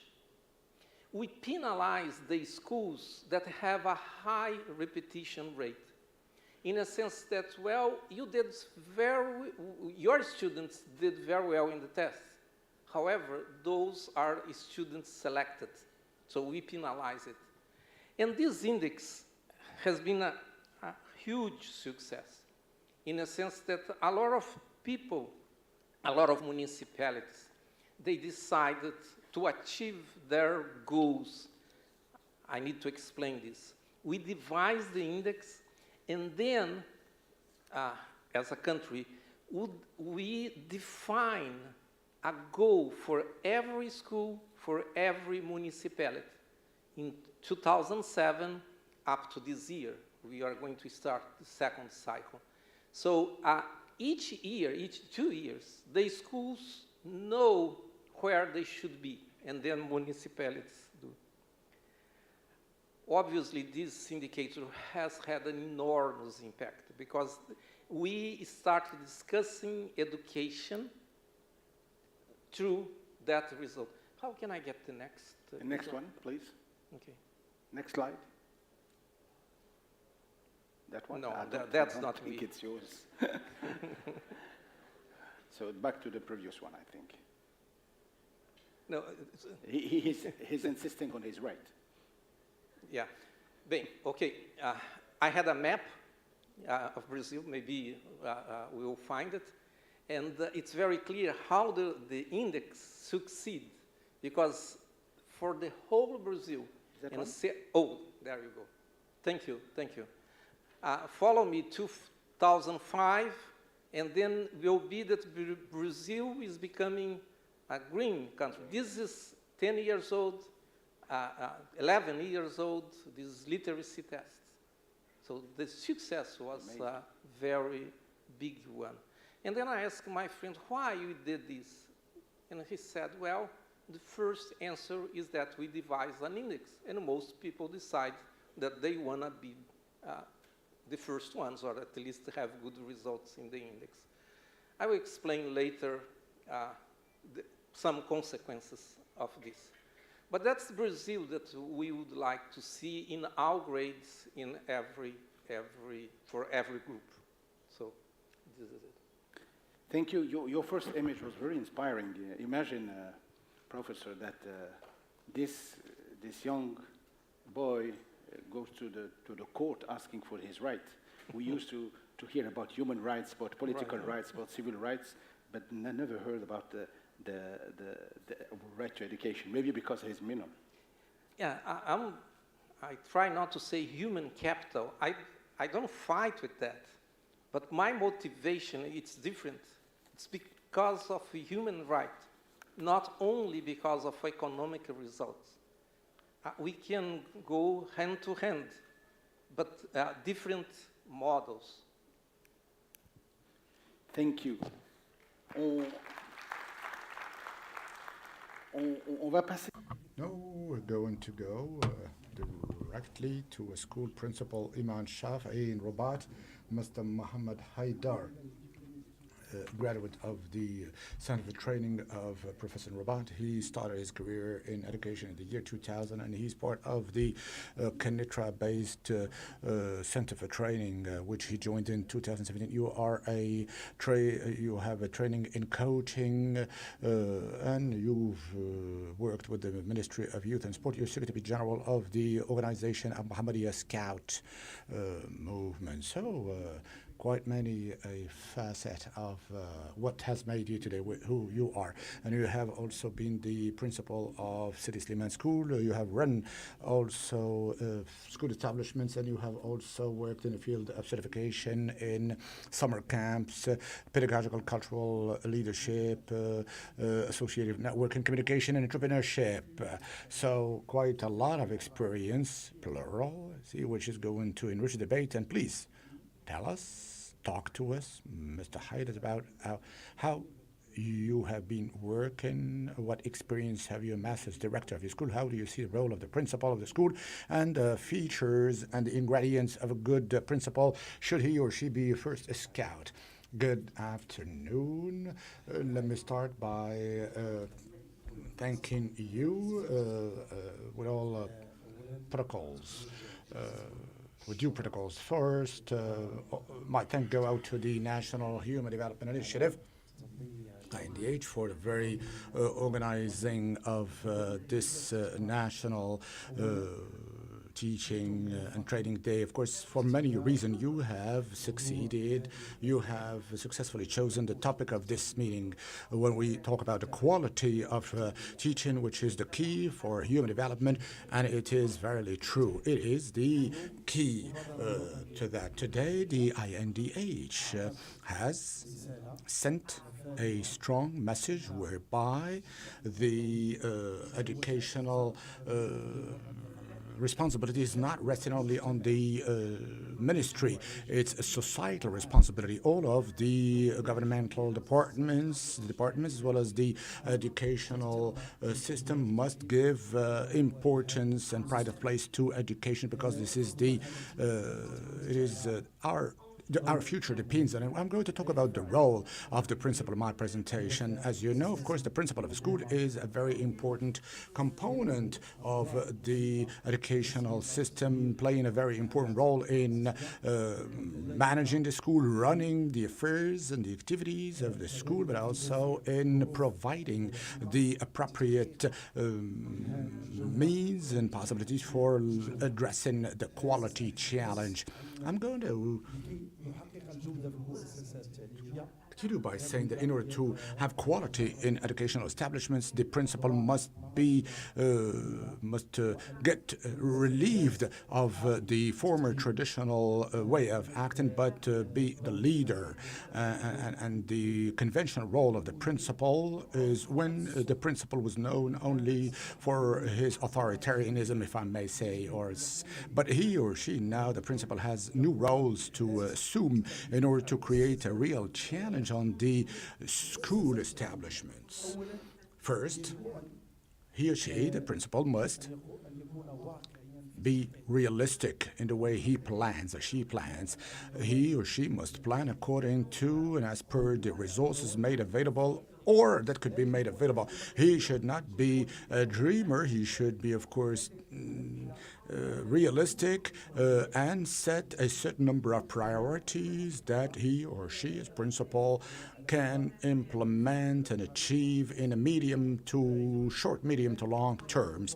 Also, the principal must also assume new means of leadership.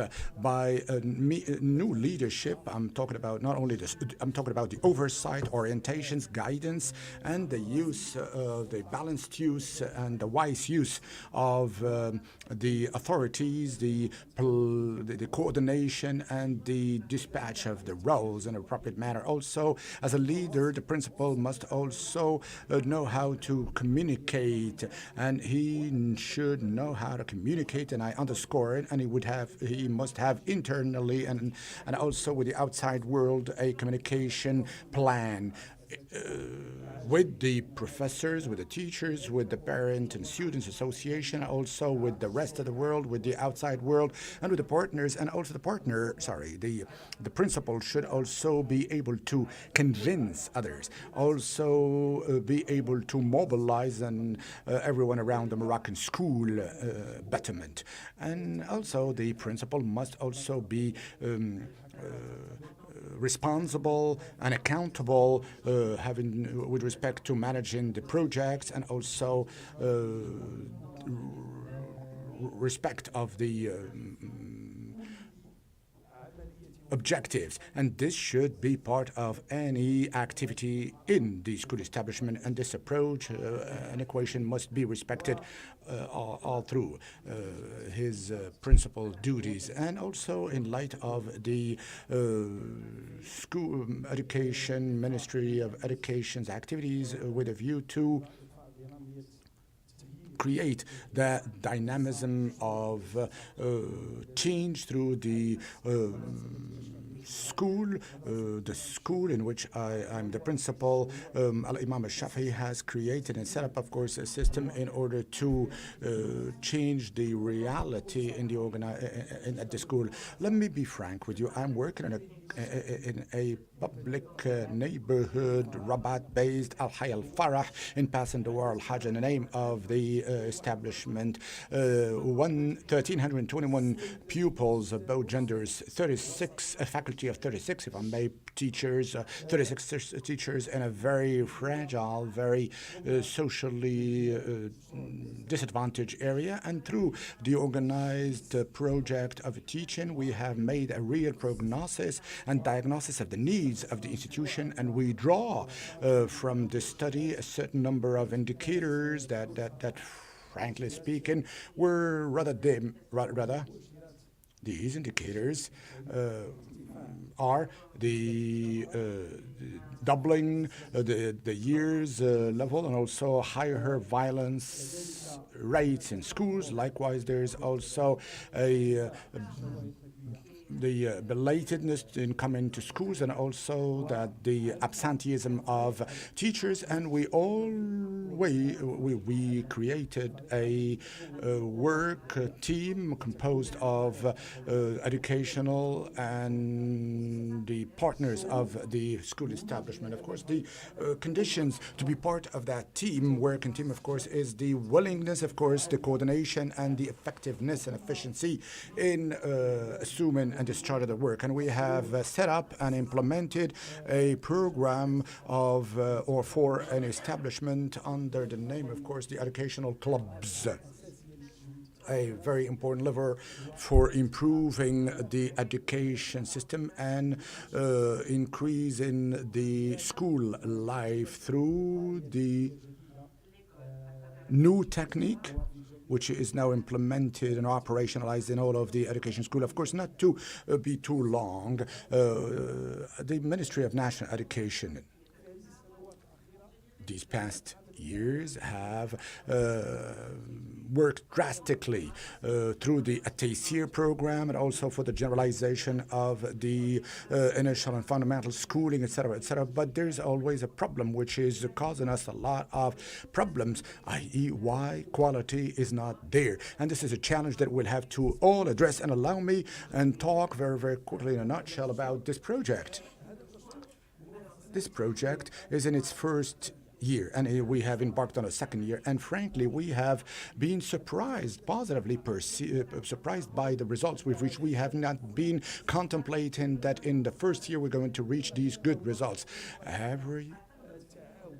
The more there is coordination, solidarity, and the more the willingness is there, believe me, the results can only follow suit and be good and positive. We have worked on 9 clubs in an effective, efficient manner, whereby we said, of course, the level of violence, school bullying should go down through the certain number of activities, and we have worked in a certain number of clubs through the implementation of a program and through the participation in the regional and national programs. And we have set up, of course, the environment club, and also the drawing and visual arts and the theater and the sports clubs. As many clubs have contributed to a large extent in improving the quality of the learnings. And you would ask me, what's the relation between the two? Now the students and the pupils of the establishment have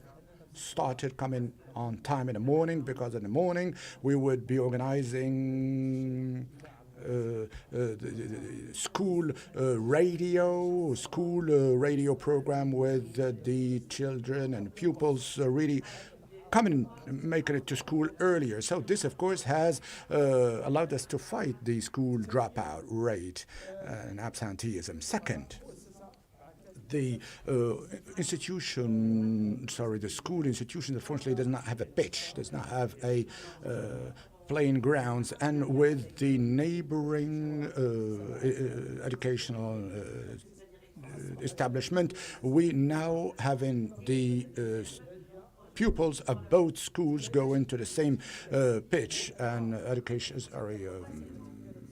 playing ground, and in the same school where the number of repetition of the years was high. Our pupils and students have at the 6th grade are now having 9.62, which is the average mark. We also have been awarded the accolade of the Green Label in the environment, and also for the educational stories. Also, we have also been.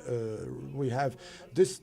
These are our school needs to have some pleasure in it, and the pleasure is the full first entry point for the equality, for improvement of the learnings. Without which, of course, pleasure, there would be no improvement of education. We really, I beg you, of course, we have to really operationalize and implement the quality of education, a key to human development. Very quickly, and of course, Mr. Sawari, you have talked about the education as a constitutional right.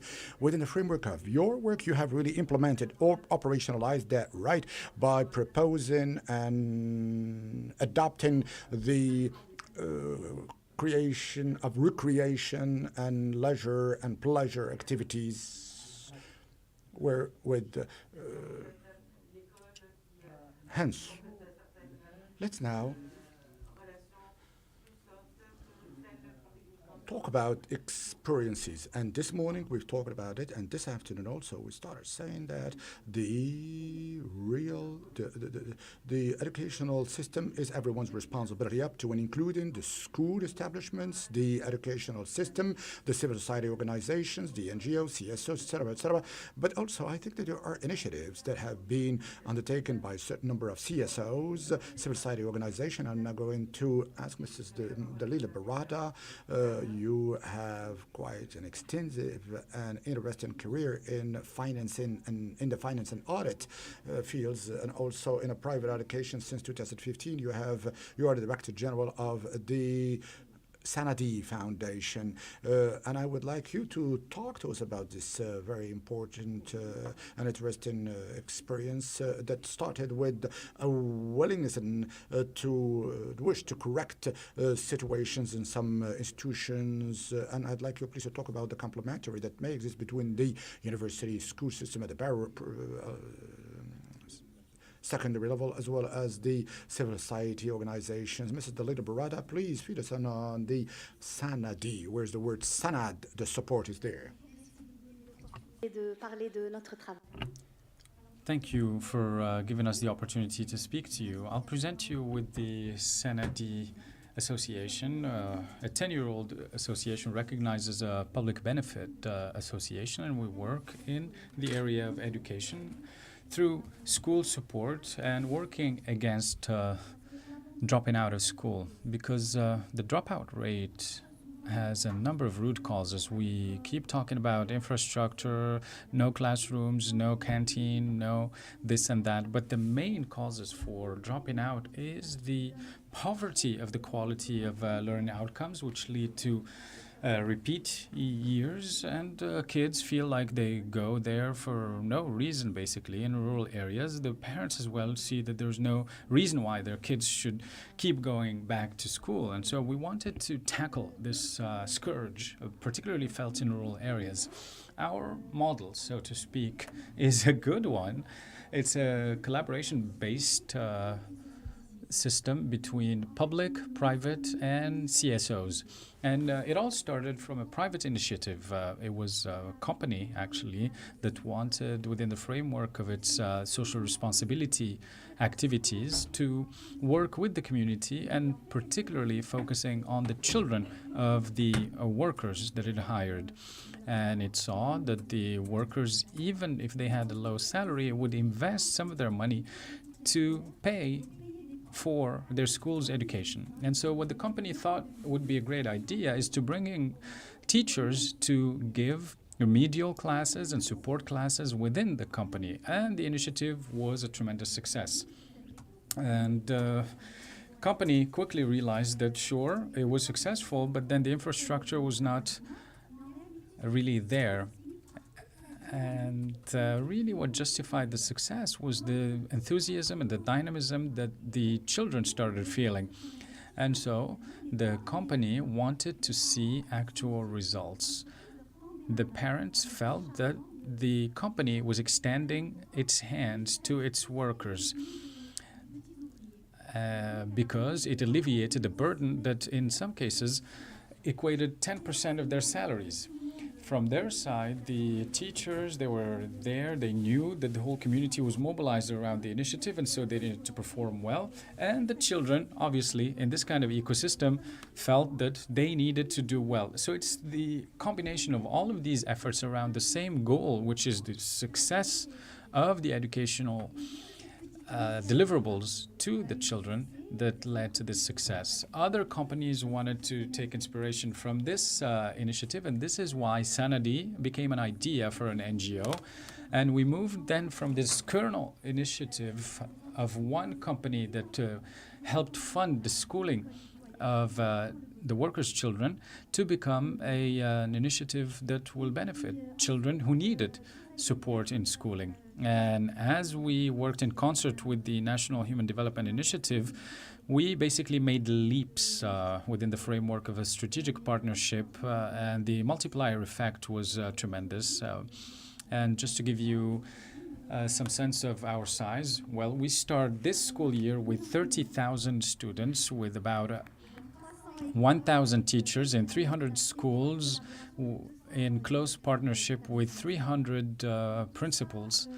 And all of this, obviously, is framed within an agreement that we have with the Ministry of National Education, because now we're allowed to use classrooms from established schools after working hours. So this is a model of collaboration between private sector, public sector, and NGOs. All right, this sounded like a startup idea that was incubated thanks to the National Human Development Initiative, and that was scaled up to keep the lingo of startups, and it was driven forward by an ecosystem of stakeholders. That's a great experience, but let's move to the next one. We'll hear from Mr. Abdeslam Zeroual, who is an advisor to the president of the BMCE Bank Foundation that takes great interest in education in the environmental sphere.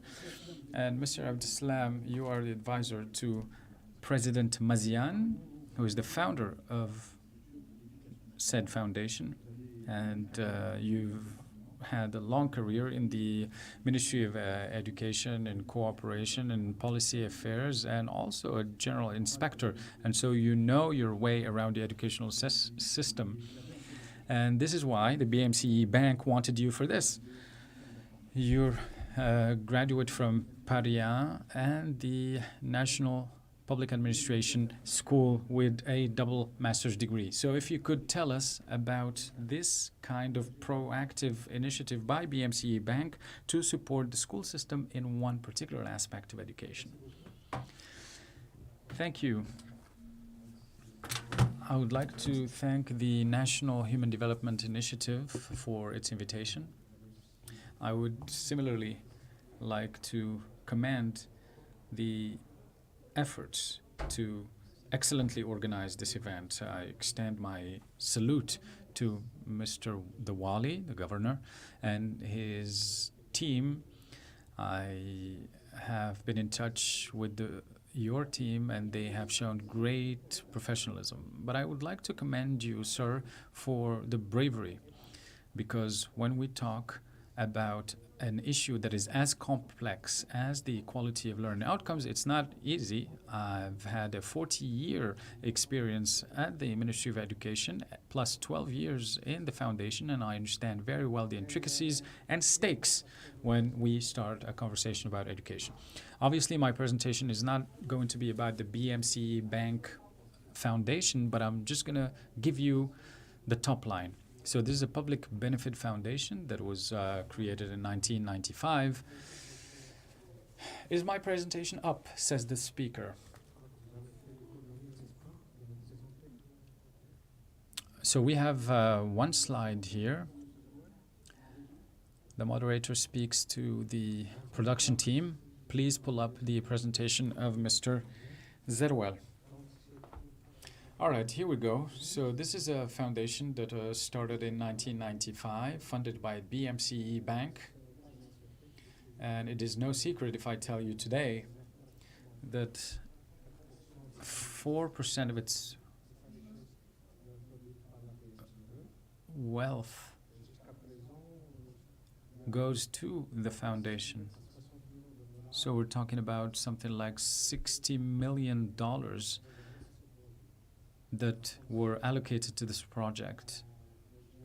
The foundation manages 63 schools at the national level, and it has operations in 5 African countries with 6 schools, because the model has seen some interesting feedback from African countries and wanted the support of the foundation. This foundation is, as our colleague mentioned earlier, one of those success stories of public-private partnership. It works mainly in environmental education, and up until today, and in the context where the foundation was created, so we're talking about 1995, that's when the first school came to light in the early 2000s, and school system offering back then was not as rich as it is today. It was the very beginning of the implementation of the National Charter on Education, and I was right there, and the early discussions that Mr. Atman Biljalloun, the president of BMCE Bank, and his wife, when they wanted to start this foundation, they didn't want just to create a school, but they wanted to manage them, because they could have built those schools and left the management to someone else. No, they wanted to see it all through, because they wanted to make sure that these establishments will ensure quality education in rural areas that will serve the schooling of girls. Because when we're talking back in the mid-1990s, the schooling rate did not exceed 73%, and girls had even fewer opportunities for various reasons to go to school. So we must recall that context. So it was an initiative to reduce inequalities and to provide a school that worked with new technologies back then, because schools in Morocco that first had interactive whiteboards were the foundation's schools. But this is not the objective of my presentation. Let me tell you a little more about the model of this foundation.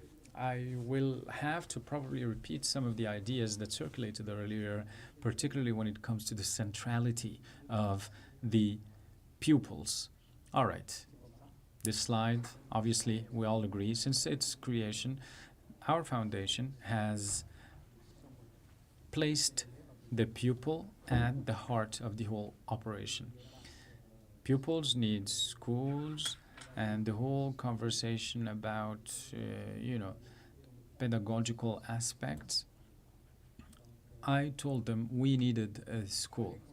Whatever the approach would be, we're going to have to build schools and enroll children. And let me tell you that even back in 2002, when we started implementing the National Educational Charter, and back then I was the head of the Legal Affairs Department, and we were having a whole debate about quantity versus quality. And at the time, there was more of an orientation towards guaranteeing quantity, because that was a priority, and we were lagging behind in terms of educational coverage. But at the time, given its context and the factors at the time dictated, and I don't think it was a completely unsuccessful choice. Anyway, so we started building schools, and you can visit them wherever they may be in the country. There's about 50 or more provinces that harbor these schools, whether you go to Ifni or Figig. In Figig particularly, you will see that the school followed the architectural heritage and culture of the local area. If you go to the Zagora Oasis, you will see that the school is basically housed in a former kasbah that was repurposed as a school. And obviously, it's fully equipped with modern tools and equipment. Now, among the specificities of this initiative, madrasat.com. So you will see that madrasat.com is a showcase of schools that start with preschooling, with a focus on the Amazigh language, Arabic, and French. The first Amazigh textbook was produced by the foundation in concert with the National Center of Amazigh Studies and Culture, meaning that this approach was kind of proactive, it was kind of upstream, it managed to be ahead of its time, and now we're looking forward towards the future. Then we insisted on quality teachers. The foundation used to hire the teachers. They will then be part of the ministry, and thanks to the support and cooperation of our friends and colleagues from the Ministry of National Education in the name of Mr. Yusuf Qasmi, Secretary General, and all the directors of the regional academies. It's thanks to them that we have managed to maintain these oases of quality by insisting on the quality teachers. And so we really worked hard to recruit the more motivated teachers to work with us at the foundation, knowing that we provide training for them and we have an evaluation system that is regular and that is checked. But we don't manage their careers, because for us, those who work with us are the best of the lot. So it's not up to us to manage their careers. We basically accompany them and ensure that they have enough flexibility to be creative. And obviously, there's great motivation. And indeed, when we want our teachers to work extra hours, they will be compensated for the extra work. And so there is an incentives system. The governance system, as Madam Barada said earlier, takes into account the deliverables, and we have an information system that assesses the performance of pupils in class every month, basically, and per subject. And when we assess the pupil, we assess also the teacher. And so we have an information system that delivers all of the data pertaining to the performance and evolution of our students. We also have a close proximity supervision model with a supervisor that covers 4 or 5 schools with particular specifications, and they work based on objectives.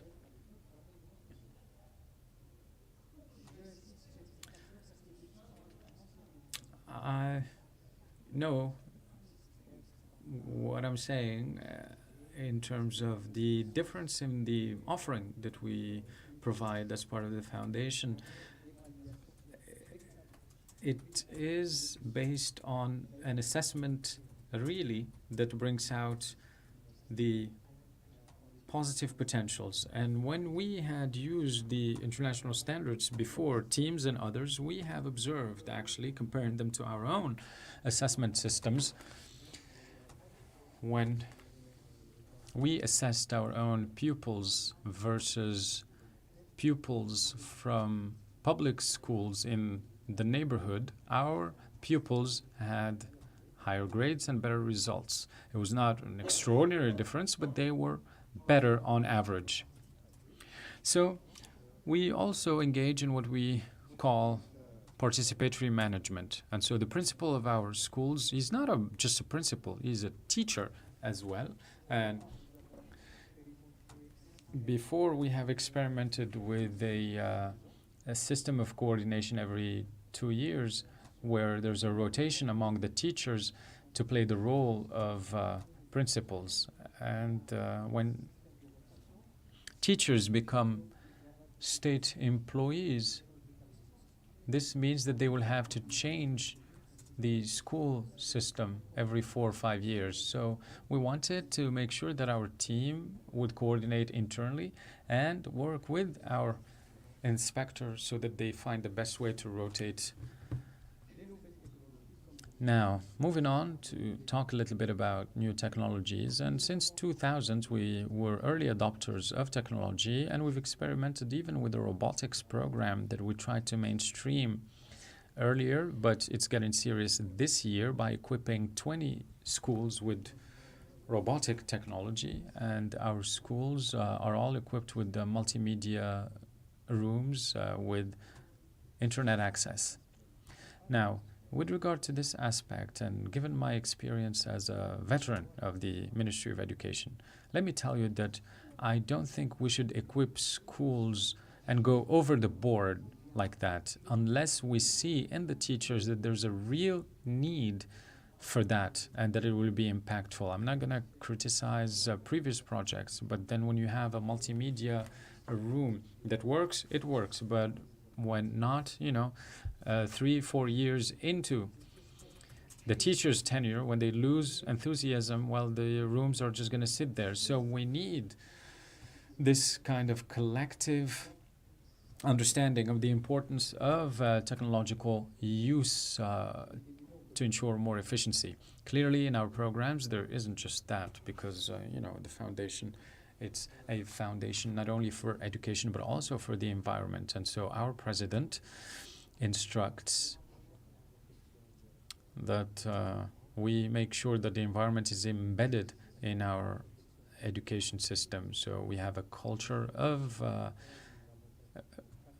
adherence to environmental principles, with our schools benefiting from the Green Pavilion label, because we have a partnership with the Lala Asma Foundation for the environment. Now, long story short, when we assess our students, we have about 12,000 to 14,000 pupils enrolled at any given time. So when we assess the outcomes upon high school graduation, we are very satisfied, because when it comes to senior year in high school, we have a success rate of 80%. Out of those, 60% have good results, they're B+.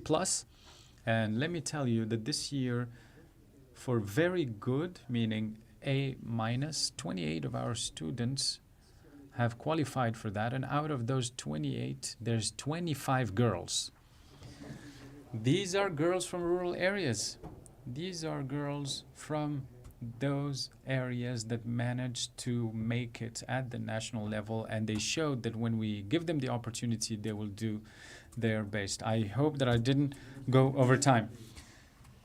Thank you very much for this presentation, and indeed, the last figure, you said 25 or 26 out of 28 of top performers are girls from rural areas. Index of basic education, it's one of your assessment tool, which seems interesting. It allows us to evaluate the results of school. After 15 years of using this index, what lessons have you learned, and what impact has it on the improvement of learning?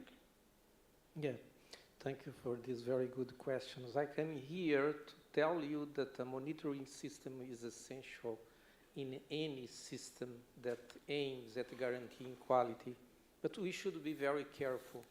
In Brazil, we have a saying which I would translate like that: be careful what you ask God, for you just may get it. So adjust your dreams. In education, first of all, we would like to see an index which is the materialization of a dream with the following characteristics. First, we should consider our students. Now, our index at this point considers the students that are at the school. You see, there is a difference, because as the students, as they grow older, and 14 years, it's crucial. They start leaving school. So our index should reflect that some students are not in the school. Imagine my little Brazilian there, and then he's saying, hey, I'm out of the school. How come can you use an index that then does not consider my situation? This is very hard. We should change that. The second thing that we should change, those lessons that we learned, we didn't have, it was not clear 15 years ago, and for this kind of thing, the permanence of the students, we didn't have the data, but now we have the data. The second thing is that Brazil, it's a deeply unequal country. Our index is an average, and the average hides a lot of things. So we need an index that will show how the poor, how the students are doing when they are separated by gender, and in Brazil, race and color, which are very important. So we cannot use means in average means in education. Why?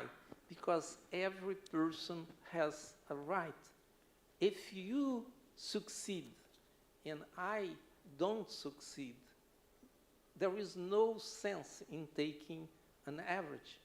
And yet, that's exactly what we are doing at this point. I synthesize this with a phrase that some people like. Quality for a few cannot be considered a quality in Brazil. Quality for a few is not a quality. And then the third improvement that it's very clear that we need is to change the expectations. Our index is based on tests that has only multiple choice questions. And as you know, the life does not reduce to selecting options. I mean, you have to build them. So we should have more clearly what we expect from the students. Myself would reduce that in the first approximation with text. Which text the Brazilian students should read and obviously understand, so we can say that they learn what they should have learned. So we need very clearly the tasks, and we don't have them. So those 3 points, they are being discussed in Brazil at this point, because the cycle of planning, the first one just finished. We do not have goals set for municipalities or schools from next year on. So we are devising the new ones. There is an election in the middle of everything. So that's what we are doing at this point. But we are doing it because we did it. I mean, we have a basis upon which to improve. Thank you, Professor. Si Haidar. Mr. Haidar, a question to you, which I will now readjust. You have attended that day today, and you have heard the presentation of each and every one of the participants already at your school. You have created, you said, clubs. What are you going to do tomorrow, let's say, with the 36 teachers? Are you going to hold an event and organize things and take into account everything that has been exchanged here? Well, first, we have to put the interest of the learner at the highest level of their list, of course, and I have been motivated more than ever before to work. Believe me, if I may say, the more willingness to work, the better the results will be eventually. I am going to ask this question. Is quality going to be reached only at the very high level schools? There are very good schools in the rural areas with a good quality, because the quality has to do with the human beings and not only with the resources and the means, financial means available. It is mostly related to humans and everyone, of course, who would be willing to work. So the teacher is an artist. The more there will be artists, the more the teachers will allow students to learn and to succeed. Well, I'm fortunate enough, of course, for the school that I manage the TARL program, of course. We have it in that TARL. The most important thing is the activities undertaken by the teacher with his pupils. There is, as I said, pleasure, therefore, and the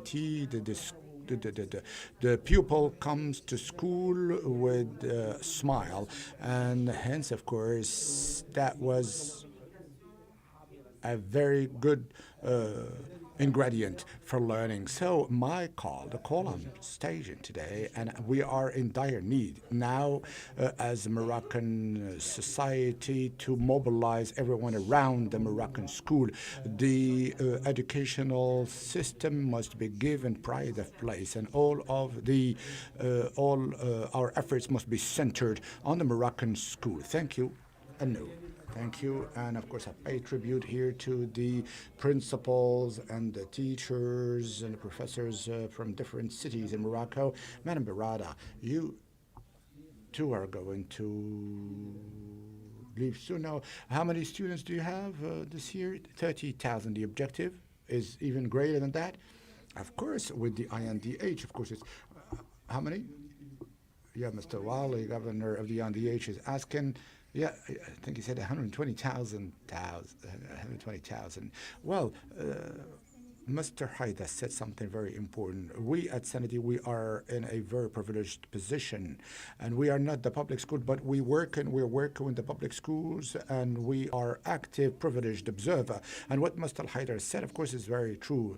Behind all of these figures and achievements, there are women and men, and we have had success stories of principals with not much create miracles and do miracles. But the contrary is also true and very important to mention. Behind the non-accomplishments and the failures, sometimes there are men and women there, and it is therefore very important that each and every one of us, of course, know their accountability, and we are all responsible. And when one of the links is weak, well, it weakens the whole chain. So one anecdote: last week only, we received public funds to rebuild the latrines of 2 schools with the provincial department. We've been working on that, and we've worked during the summertime in order for these latrines to be ready, while also service quality providers, everything, all the ingredients were there, and it's been achieved. And only last week we had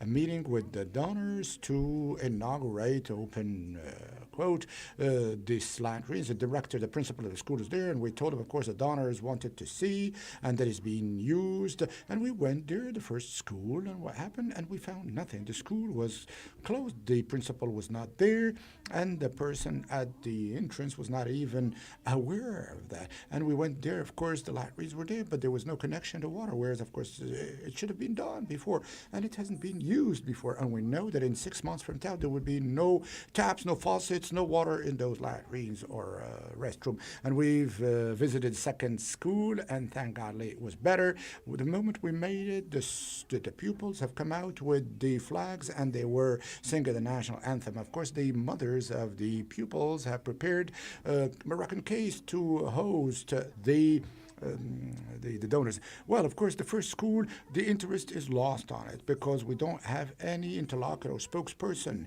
Second school, not only it has succeeded, of course, to have the latrine, will optimize them, but it has accepted the commitment of the 5 next year from the donor. They now have a planning, and every year they go in, the donor is going to pay for the restoration and repair and upkeep of. So at the end of the day, it's women and men who are doing the job. Mr. Zawal, could you please tell us about your own, can you give us your testimony on the microphone, Mr. Zawal, please?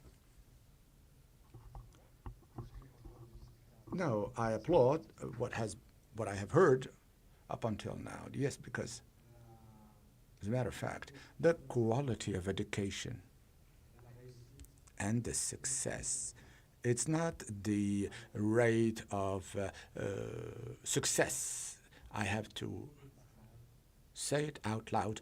The passage rate, the success rate does not reflect quality, and it's not the success. I would ask myself the question, what makes my task even more difficult today as a counselor or an advisor for these? What's my responsibility for this system to work and to pay? It's this evaluation system, which is much more based on the mark rather than the performance and the learnings, as to whether or not the learnings are limited to the learnings of numerical literacy and alphabet. I've never been a teacher, unfortunately.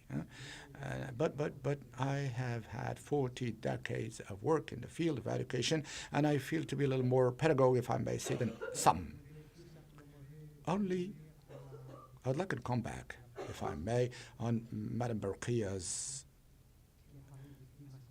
speech this morning, who's talking about the school environment.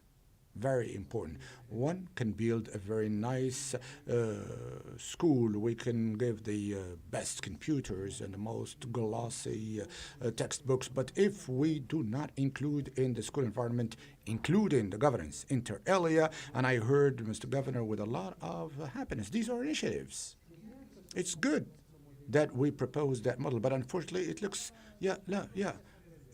I'm not anymore civil. I'm just like Awita, you see, when he had the 5 records, 10,000, 3,000, 1,500 meters, and et cetera, in the marathon, and everything stopped. No, we need to continue. It has to be, everyone must be the owner of that model, and a model must be the exceptional model, the good model every time. So the only thing that at my age and time, makes me realize that we have a little more resources, but what we need to have is much more human resources and human capital. And I echo what you have been saying, madam, because we have had a work with international NGOs, a survey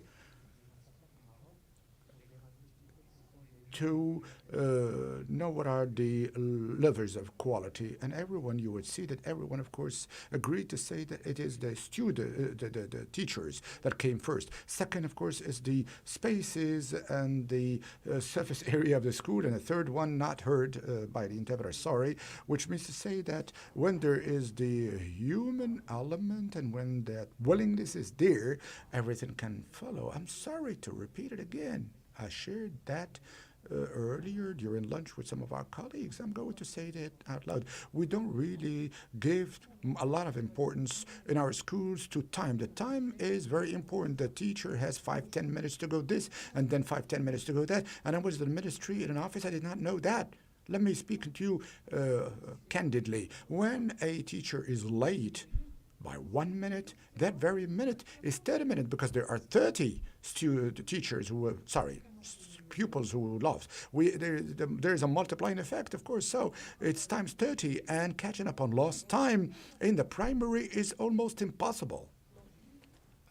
So improving the learning possibilities, the spaces, schooling spaces, equipment and the like and what have you. But if you don't have a punctual, a teacher who is aware of the fact that what he or she is now doing is very important. Of course, I don't understand much English, but I have learned that education is a profession, not a job.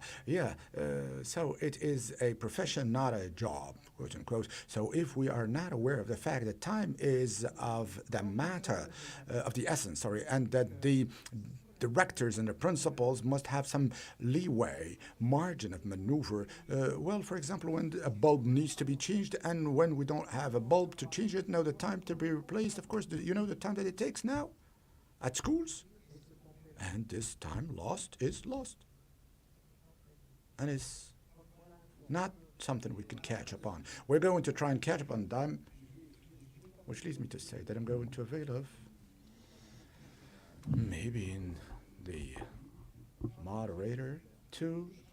So I removed my earlier, put my newer hat. And this is a lived experience, the project of the rehabilitation of the Medina of Casablanca, in which, in the steering committee of which I was participating, and we were in September. And in September, we started talking about the project of roads, buildings, the cultural center, the revamping of the mosque, etc., etc. So now we did ask them, well, tell us, in the periphery of the Medina, see, because it is in the middle of the walls, are there children there who have not joined the ranks of school? So we took that geographic space and we said, are there any children who did not rally the bank of schools? And the authorities, representatives said, yeah, there are. Some are. And we said, stop. Now the project for the revamping is a royal project with ambition. It means we're going to put it on the back burner, stand by until we see what's the reason why the 194 pupils who were at schooling age who did not still go to school.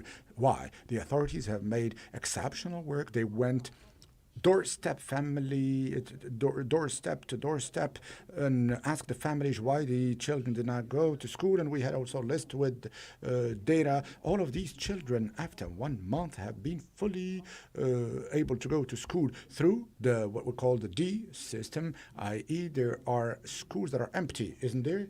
If there are school classrooms that were empty, we would be able to provide children for them. And we have been using here and there, we needed also material resources, pedagogical teachers. Mr. Aziz Kashour, who is here with us, has called and mobilized the pedagogy, the school tools, the textbooks, and the teacher, etc., etc. We needed to train persons. Yeah, the Center for Training of Women to the Trades of Tourism and Handicraft. We said, okay, this is a possibility. Anyone who can do training in tourism and handicraft can also train teachers. And therefore, we had a month. And after 1.5 months, 194 pupils were going to school. We needed to have an add-on, an additional amount, financially speaking. Of course, when you discuss with the administration, they tell you, of course, it hasn't been provided for in the budget. And we went to a national lottery who proposed to us, who offered us the possibility to have 194 pupils go to school, La Marocaine de Jeux de Sport, DGS. So now this is a testimonial that goes in line with the initiatives that you have mentioned. We are now going to have a 15 to 20 minutes break, and we will be coming back thereafter to this room talking about the public policies, and we're going to have during that panel a message sent to us by the Minister of National Education of the preschooling and sport, who is abroad for work abroad. Thank you.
l'amélioration des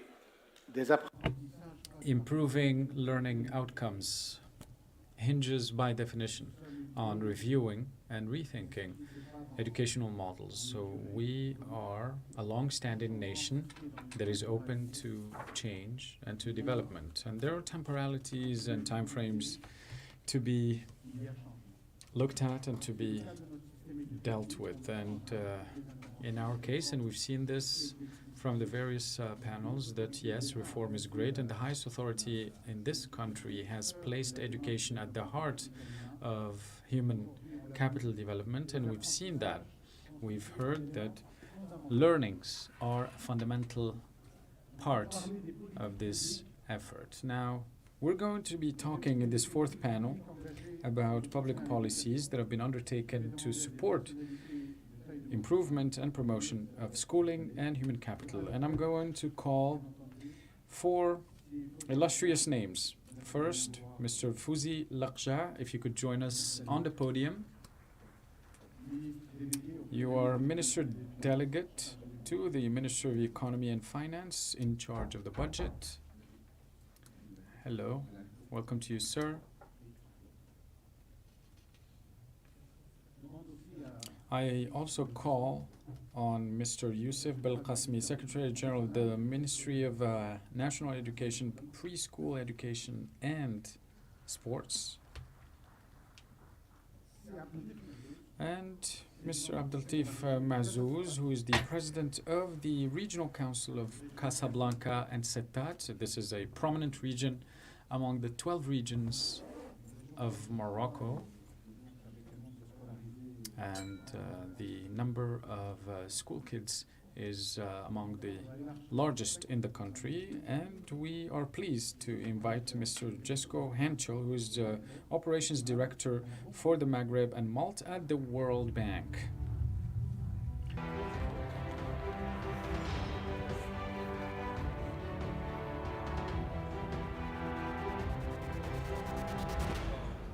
Je vous en prie, installez-vous.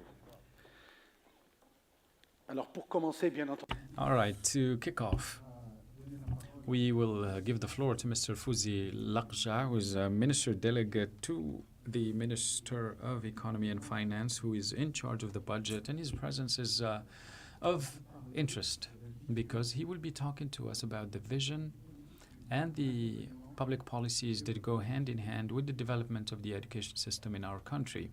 Mr. Lakja, the floor is yours. Thank you.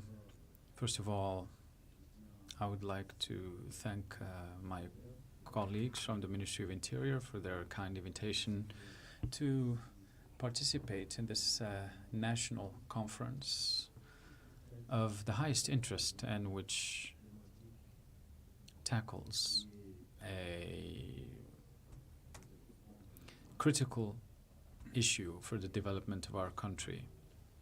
And I think that the experience of the National Human Development Initiative and its prospects represent a tremendous opportunity to inject a new momentum in order to upgrade our efficiency, to ensure quality deliverables out of the education system. Obviously, the importance and significance of this issue has been underlined time and again by His Majesty King Mohammed VI, where His Majesty insisted on the fact that the education system and its evolution are the key, the stepping stone and the basis for any kind of human development to be hoped for. And all of that has been coronated by the conclusions of the national effort to develop a new development model. And when we talk about the policies that accompany this transformation in the education system over the years and in terms of financial decisions, we have to list a number of statistics. Well, between 2001 and 2014, over 450 billion dirhams have been channeled towards national education. And between 2015 and 2022, nearly 410 billion dirhams went in the same direction.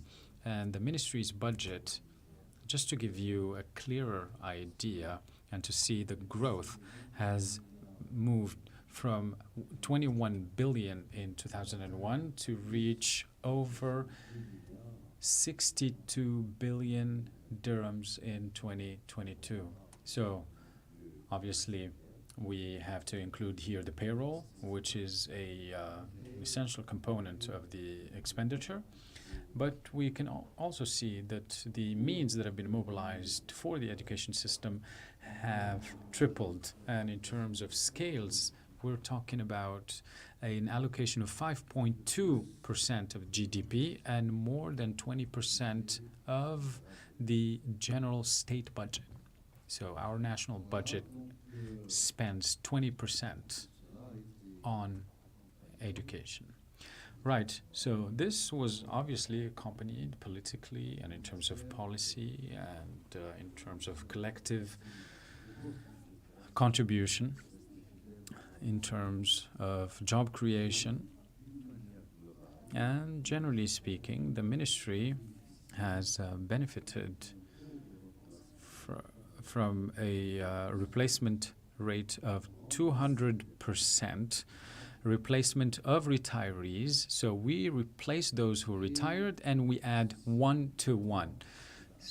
And this obviously has had effects on the payroll, which grew by 26%, meaning more than 10 billion dirhams. That's about 1% of our GDP between 2015 and 2022. So this is just to give you the scope of the policy and financial options that have been undertaken. Now, here comes the catch.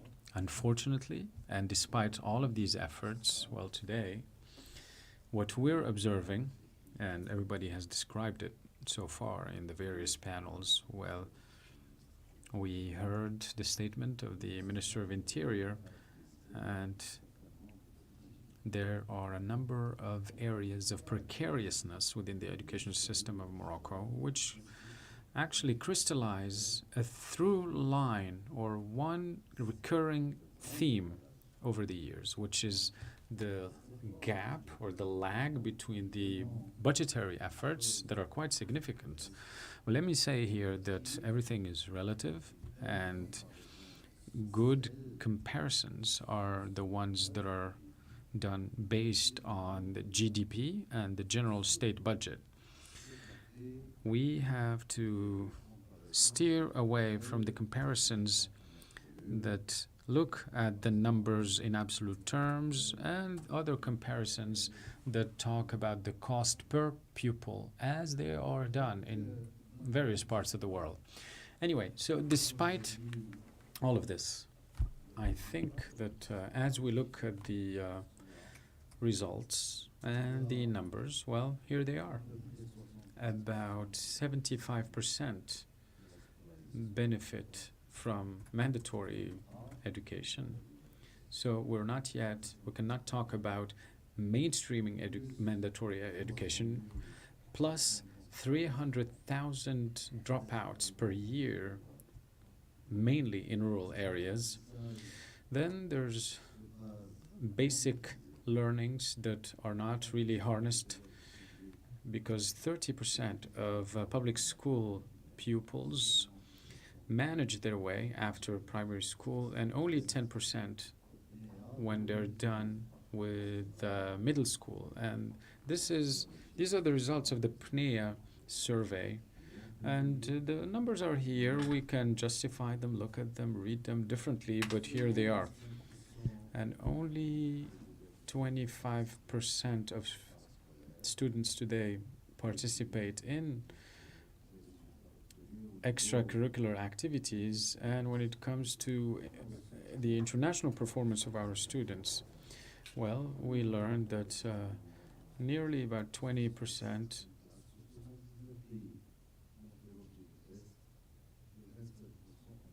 ranking 77th or 77th around the world in math and mathematical skills acquisitions. So we're still lagging behind. And for me, the clear message that should really have us stop and think and ask the questions differently, because the budgetary effort that needs to be contextualized within the capabilities of our country is not the only lever that will help us perfect our education system. And I think that today, the strategy that has been put forward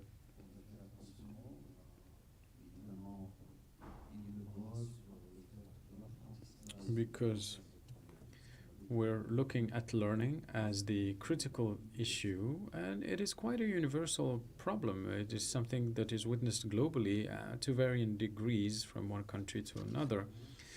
But in our case, I think I can say that the ministry's strategy starts by just underlining this reality. And in terms of the timeline of our country's reforms, before pressing ahead with the conversation about what could be done differently,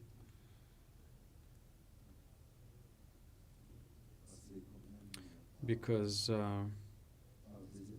our education system has moved through various reforms. There was the emergency plan that we had adopted years ago. Now we're talking about comprehensive reform, in which, as I had said, the learner and the teacher are at the heart of this roadmap. And this requires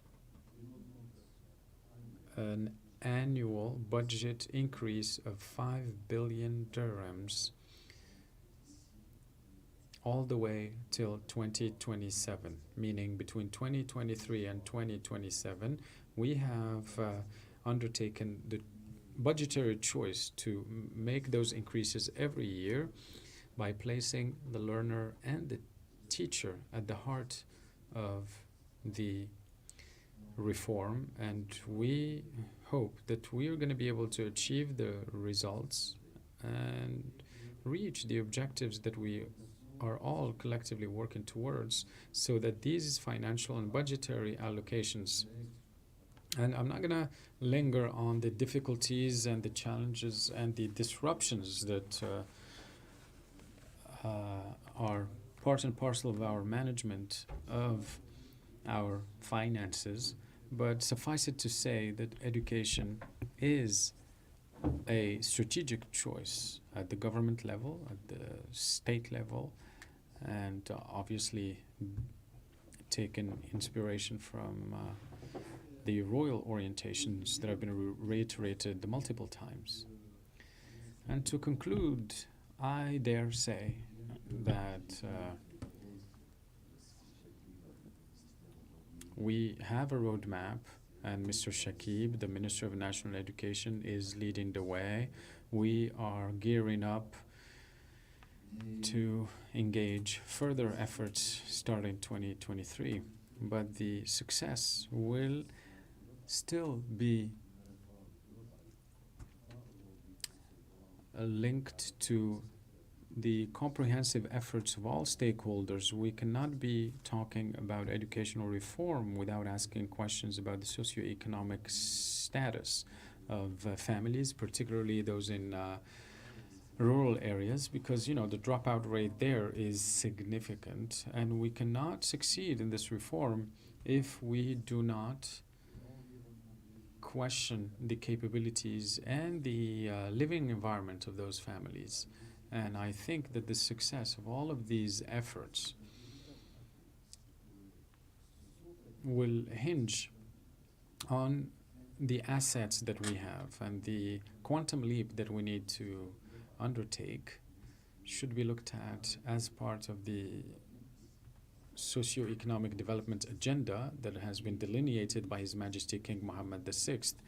And it is something that is currently being done concurrently.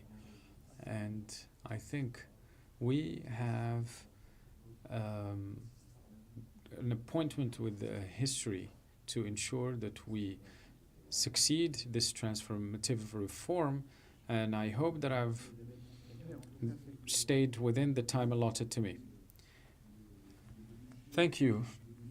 We heard from the budget people, basically, and for a long time we talked about means, about the lack of availability of budgetary resources, but you're explaining to us that the budgetary efforts have been serious and have been of consequence. And we'll come back to you in the next round of questions because we're talking about cross-ministerial reform as well.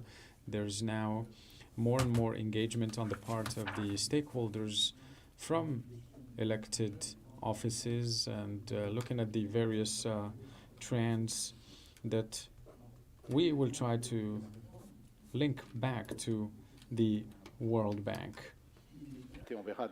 And we'll see as to how and what notion of results and immediacy the results will reach. And that's a good segue to give the floor to Mr. Yusuf Belgasmi.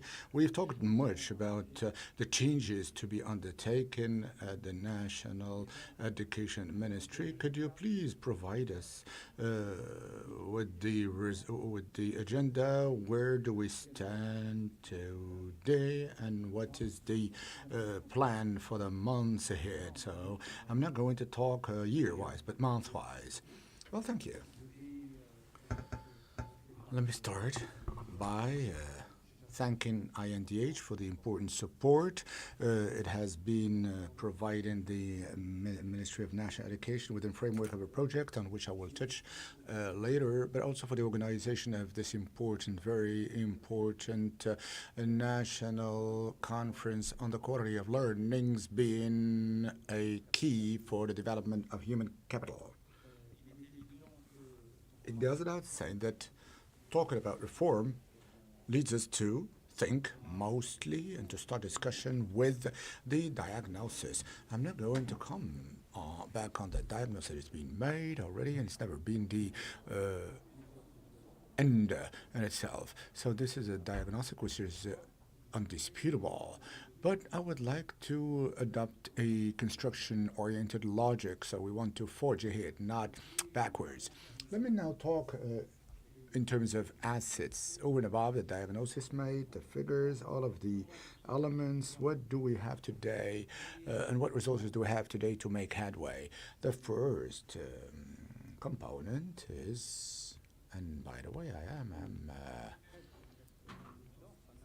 highlighting here a very important aspect to my eyes, that of the situation of access to schooling today, which is practically generalized, most particularly in the primary cycle and also at the college level, and the high school. Another component on which we need to act is the retention of pupils and school goers. And a question that I would like to ask to everyone, including myself, is whether if we had 2 million school goers in the school, outside of school, would our debate today be centered on quality? I don't think so. It's an asset, it's an important component, and the investments made and put forth by the minister confirm and uphold all the work that have been made in the development of infrastructure to ensure this accessibility, and also with respect to social support. We do consider today that this is an important component, and it's a given. The second component, and my colleagues in the World Bank are going to concur with me on that, looking into practices the world over. It's not, as the minister said earlier, it's not a Moroccan specificity.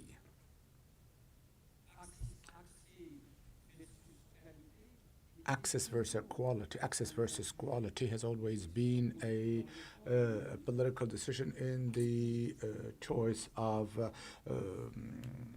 education policy. Some have opted for quality, who've accepted to politically be treated as elitists or likened to elitists. Some have chosen to strike a balance between quality accessibility and who've accepted to be perceived as non-fair or non-equitable. And many a country, also one has to say that who've adopted the approach whereby it would be important that we be able to ensure maximum accessibility and afterward talk about the problematic or the issue of quality, which is the case of many a country. And madam, this morning when you presented us with, in the case of India, you've put forth among other this point. So this is not a situation which is specific to Morocco, but it is an approach as to the access of quality education. The choice made has to do with that.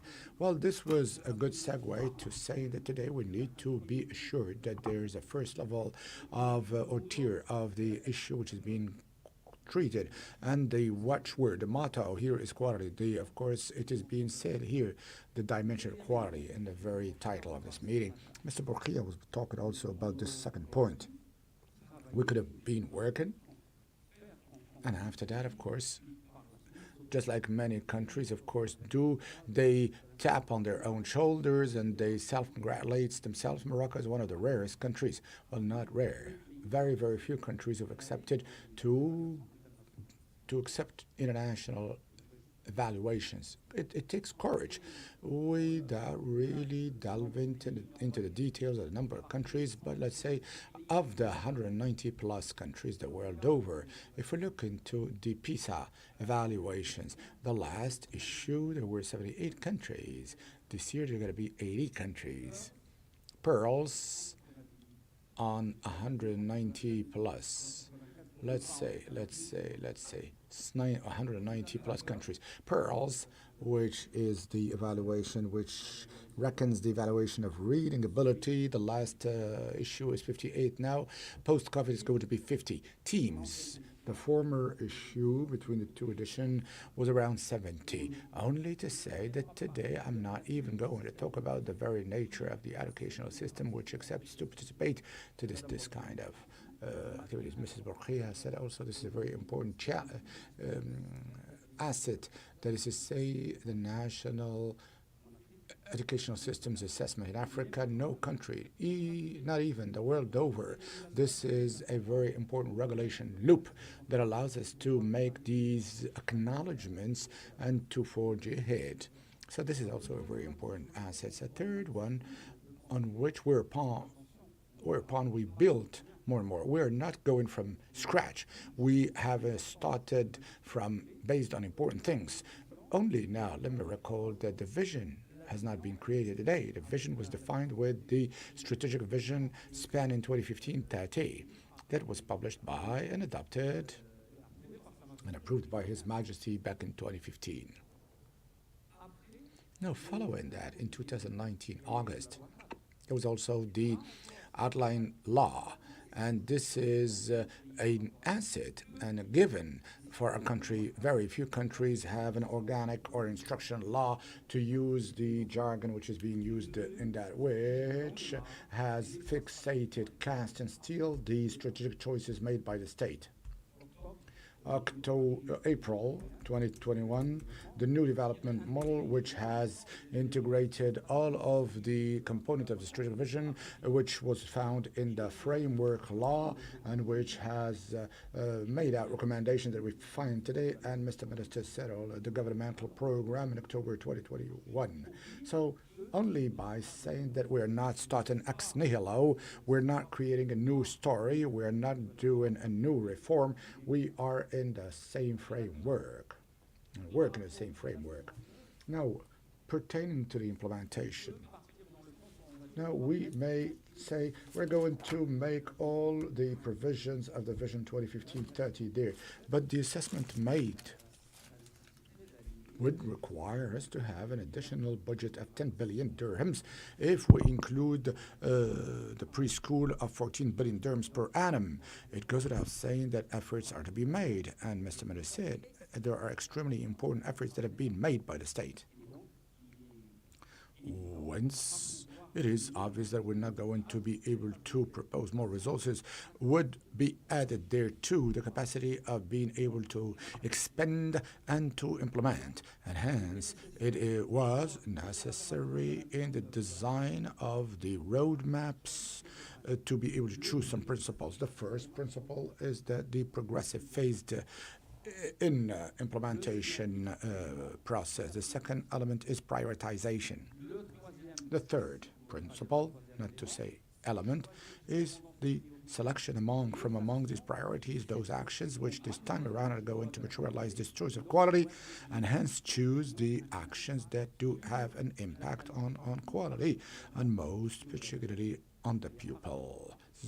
And starting there from, the roadmap has decided three strategic objectives. The first being of guaranteeing the learning quality, learnings. The second objective is that of making effective the obligation and of the schooling. I don't want to use the word dropout. I'm not going to increase the polemics, of course, dropout. And the third objective, which is an objective related to the identity of the pupils in the environment, in their own environment, I say promote the self-achievement and civism, civic behavior. So we have therefore spelled for the three axes. Minister is talking about that. You've noted today that the thematics today of these national conference have hovered on the student, the teacher, and the establishments of schools. So these are the direct parameters needed. So the choice made is to be able to work on the time. Will not allow me here to delve into further details as to each of these components, only to say that when we will have to talk about the preschool for the pupils, over and above the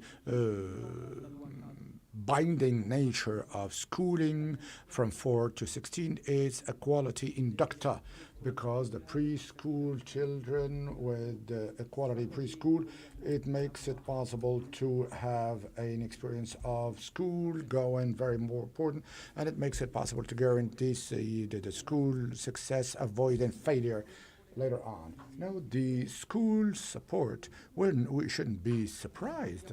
There is no system the world over wherein all the pupils are good pupils and have excellent marks. I don't think that is the case. It's obvious because there may be disparities, differences between pupils, but in a logic of equity and logic and success, we need to have a maximum of pupils who would have the capacity to follow up on the level. We need to also give the possibility for pupils to go before going from one to a second to a higher level, to be able to acquire competencies and skills to go further. It's a truism for all of us. It is true that when someone does not exactly what he's reading and doesn't know how to read, it would be very difficult for them to have and to acquire skills in mathematics and or sciences. So it is a basic skill, central skills. So therefore, it's the school support and what has been presented earlier this morning. Now, talking about dropout, school dropout, and also bind the nature of the access, not only the access, but also the retention. When you talk about churn rate, of course, the school failure is an inductor or a determinant, but not the only one. The socio-economic obstacles and impediments or cultural impediments also are an obstacle, therefore. And this is why the social support dimension is also an important element to be able to secure that. I'm not going to talk about the details of this dimension, but the most important element, the pupil, and this morning we've been talking about this, and we've been talking about the human capital, human resource, and it is mostly the main actor, player, stakeholder, who is the teacher, investing in the training, initial training of the teacher, education, permanent motivation, a unified and mobilizing and overarching status. All this will allow the teachers to be self-accomplished and to thrive in their work and commit themselves in improving the quality of the pupils, as we have been talking and seeing ever since. Now, the third skill goes without saying that the role of the school establishment is very important. Saying is that we cannot study in very dim, gloomy conditions, let's say that way. But starting from the positive principle that it is very important that we may have conditions that are favorable for the learning, and that has been proven. The proof of concept has been reached, and it does have an impact on the quality. You've talked about that this morning. The other component, well, transformation is not made at Babarouh in the open souk open air market of Rabat. Now, imagine if in 12,000 school establishments we had the principles, just like the one we heard earlier. Of course, the problem is going to be nipped in the bud. So we need to have, of course, the leadership of the principals of the school with a whole accompanying team, and also adopt self-standing possibilities. But with this system, we would like to make even greater strides. I was saying earlier, one of the objectives relates to fostering, promoting self-achievement and civic sense. It goes without saying that all of the activities offered at school or the school life sports and school sports, or at the primary education, physical activities, are all elements that are going to make it possible to develop the self-achievements, and we have contemplated to offer them. It would be too long to propose to you the roadmap. We have had several occasions to talk about that, but let me just map out or flesh out the components. Okay, just 30 seconds to add. That clear vision statement is there.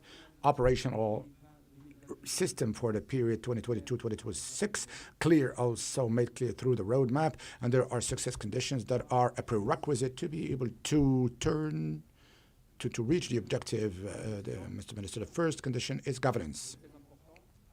Very important that we be able to implement a governance system that would make it possible to set up a management chain wherein the concepts, the component decided upon should be implemented down to the lowest peg or keg of the whole chain. The second is a steering system. This is not a small effort. It has to be monitored, followed up, and regulated. And the third component, Mr. Minister, you've talked about that in microphone, please, you would not contradict me, is the contractualization. We've started this process, but this today, with the system and scheme today, would be able to really implement it, a contractualization between the states and the ministry and the academies and the provincial directorates and the provincial director and the school establishment to be able to implement this, what we call emergent strategy. Second point, I think it is also relatively given, is a mobilization. Again and again, the highlight, the salient facts mentioned earlier, there is no miracles. So this is not the affair of, or the job of only the National Education Administration. We are here to talk about it. We have to operationalize, to implement this mobilization, but also whatever it takes to do it. The best example, candidly speaking, today we have a lot of mobilization around the school, and the list is not thorough. It's just by way of indication, the example of INDH, I mentioned that of the regions, also the Ministry of Economy and Finance example, and other ministries mobilize themselves to solve the issue of schooling. It's not only solely that of National Education Ministry. The last component, which is that inherent to the financing, because it goes without saying that we can create the excellent sterling programs that if we don't have the resources to do it, we will not be able to do it. But in relation to that, I would like to thank the Minister Delegate for the budget, for the exceptional commitment, and I'm saying and repeating, which has been accompanying the Ministry of National Education, but the commitment to reiterate it in accompanying the Ministry in the implementation of this roadmap. It goes without saying the first choice, they are not yet final. The initial choices that have been adopted for the Finance Act or the Appropriations Bill of 2023, of course, makes it possible to to make headway. Thank you, and bear with me, it's been a little too long. So, you are at the very heart of the concerns and the willingness to act. With Mr. Lakhdar, we have seen that there has been a budget arbitration and decision-making to be made, and of course this was a very clearly defined and clear support. You have voiced out a real project which is now being implemented, which draws inspiration from all of the assets, including the National Development Model, and we have all of the doctrines possible and imaginable to converge towards public policy that are clearly and be clearly defined.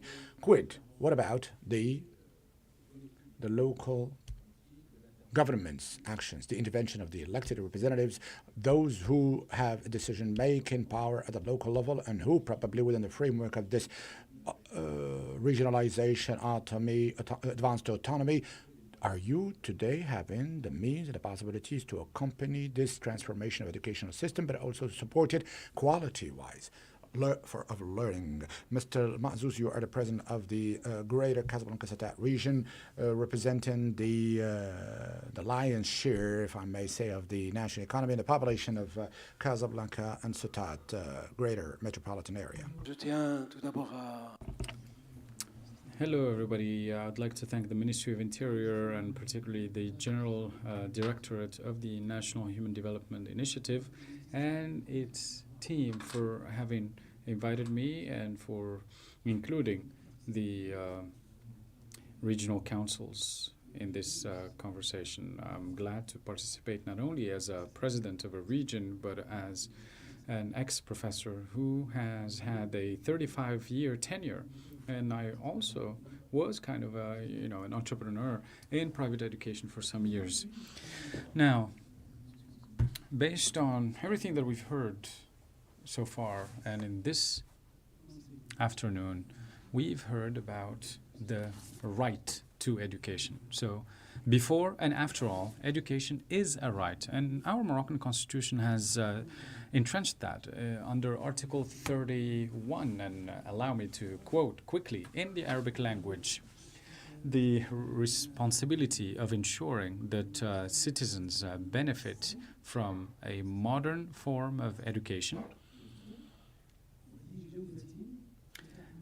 and a quality education whose burden is shouldered by the state and state institutions and local councils, all of whom are responsible for mobilizing all available resources in order to ensure that access and that benefit to the citizens. So this, for me, is a critical departure point. First, this is a right, and collectively, we take cognizance of the importance of this issue, and the royal directives every time insists on the importance of education and the fact that all stakeholders need to bring together their efforts. And the new development model has dedicated a significant chunk of it to education, and the government has committed to a large reform which the minister has spoken about at length. So this day has been organized around 4 different panels. So we talked about the pupil, about the teacher, and the school, right? And here we come for the last quarter. We will be talking about the system, policymakers. So there are 3 quarters dedicated to those other critical components, and here we are now talking about reform, and we have to pay attention to that. When we talk about a system, it covers everything that we have heard by the Secretary General and by the Minister. It includes institutions, includes region, ministries, governance principles, information system, and the ICTs that will allow us to handle this kind of large system with a multi-billion dirham investment. So we need tools to automate management and governance. Then there's the contract-based system that the Secretary General mentioned, but you did not mention the territorial collectivities, because if you don't do it with us, well, it's not really going to work. So this important aspect has to benefit from our attention, because internal contractualization between the ministries, the academies, and the regional delegations, these are good things, but there are certain things that need to be rolled out at the very local level, municipalities and communes.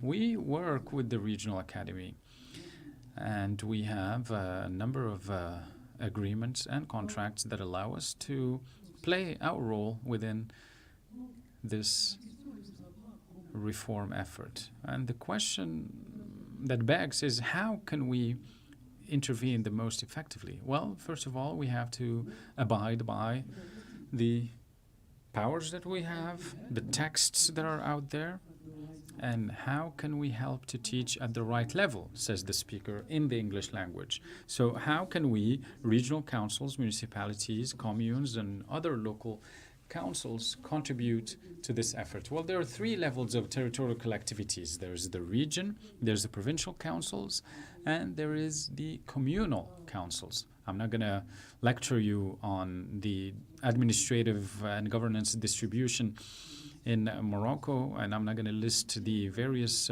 statutes and rules of procedures that govern our work, but I'm going to go straight to the educational sphere, because that's the point. We have delegated powers, because if I am to interpret the law, I don't have the power as a president of a region if I don't receive delegated prerogatives through a project or a system with the resources that go with that and the contracts that go with that. So this is what the law says. Obviously, we can be the initiators of an initiative, but the initiative could also come from the central government. Now, let's move down the ladder to the provinces. They have their own prerogatives, their shared prerogatives, and the transferred prerogatives. For the provinces, they work basically based on shared prerogatives or shared powers. So this is where they can intervene.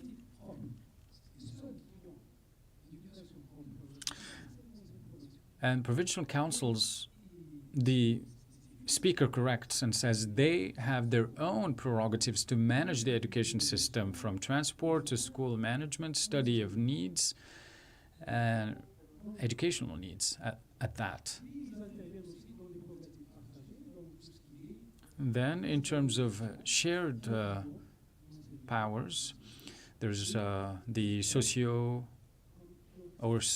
and healthcare services, sporting services, and it includes a school level. Now, as to the communes, they are the only ones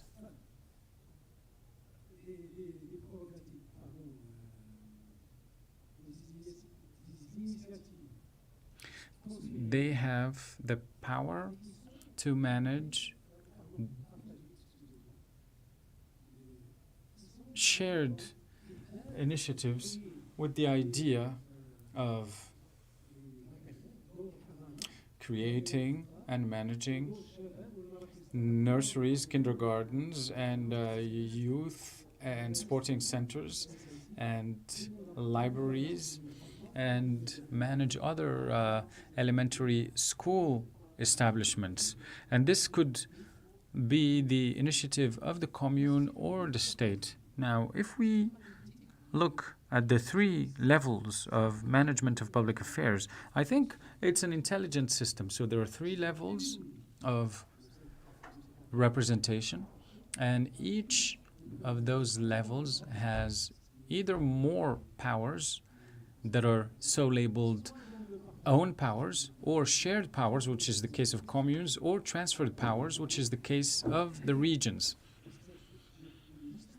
And the legislator has allowed for an evolution of these powers based on the implementation capability and the political will of the said councils. Now, this is all good and well, but it's also theoretical. Now, what do we actually do in the field? And I'll give you an example from the region that I know that I manage, which is the Casablanca and Sattat. And I had put this question to a number of colleagues. So we don't have our own prerogatives. We only work with transferred powers. So basically, we're going to lend a hand in certain areas through other prerogatives. And essentially for us as a regional council, we have an important power, which is the development of rural areas. And I cannot develop the rural areas if I do not develop human capabilities within rural areas. So we intervene in the upgrading of school establishments, and we did that with the regional academy. And we have upgraded 1,000 school establishments, 50-50. We worked also on upgrading the school transport system, and we purchased a large fleet of school buses. But also we intervene in terms of facilitating the whole school access aspect, because kids in rural areas, sometimes living in remote villages, need to have access to transport, and that transportation system needs to be able to drive over roads that are safe enough and practicable enough. And so one of the main aspects for us to build dirt roads or roads is to ensure connectivity between villages and schools and public service areas. So these are the areas where we intervene and we work in this fashion.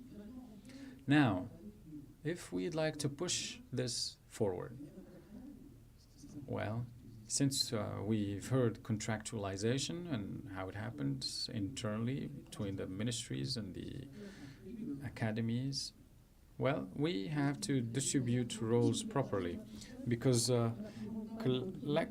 territorial collectivities will always go for something that will benefit them, the recognition of the constituencies, and they will benefit in the next elections. And obviously all of us will buy transport vehicles, because this is a visible effort and everybody will laud us for that. And then we will build roads and dirt roads in order to ensure that the kids can go to school.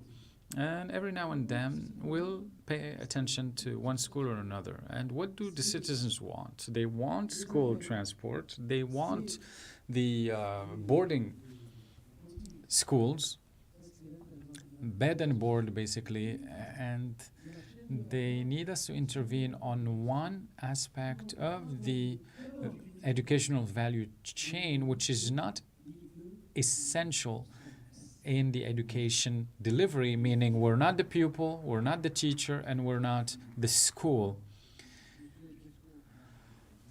All right.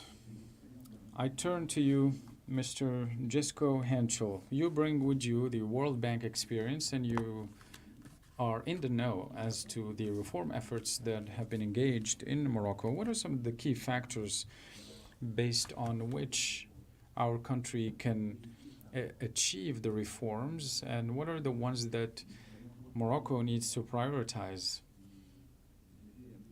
Such factors that could also take inspiration from other experiences.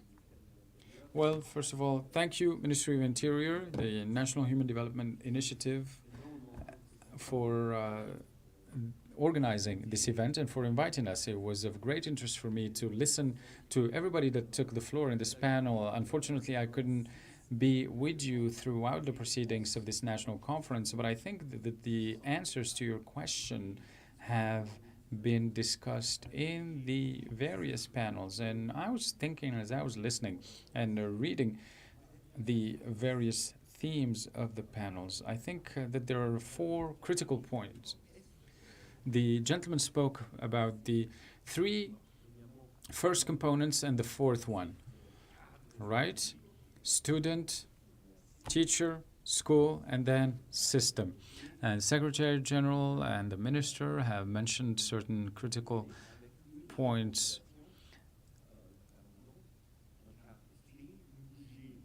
We heard the policy reforms from the Secretary General. We heard the budget commitment from the minister in charge of the national budget. And these are key factors to see if the state decisions have an impact not only on access but also on learnings. And this dichotomy between need and access and results is key. And I've worked for a long time in Latin America, and it's really right here where the debate will shift after talking about access to quality. For instance, in Chile, they had a phenomenal transformation in secondary education in the 1970s and 80s, but after the expansion of access, they discovered that quality was not there, and then there's inequality within the system that has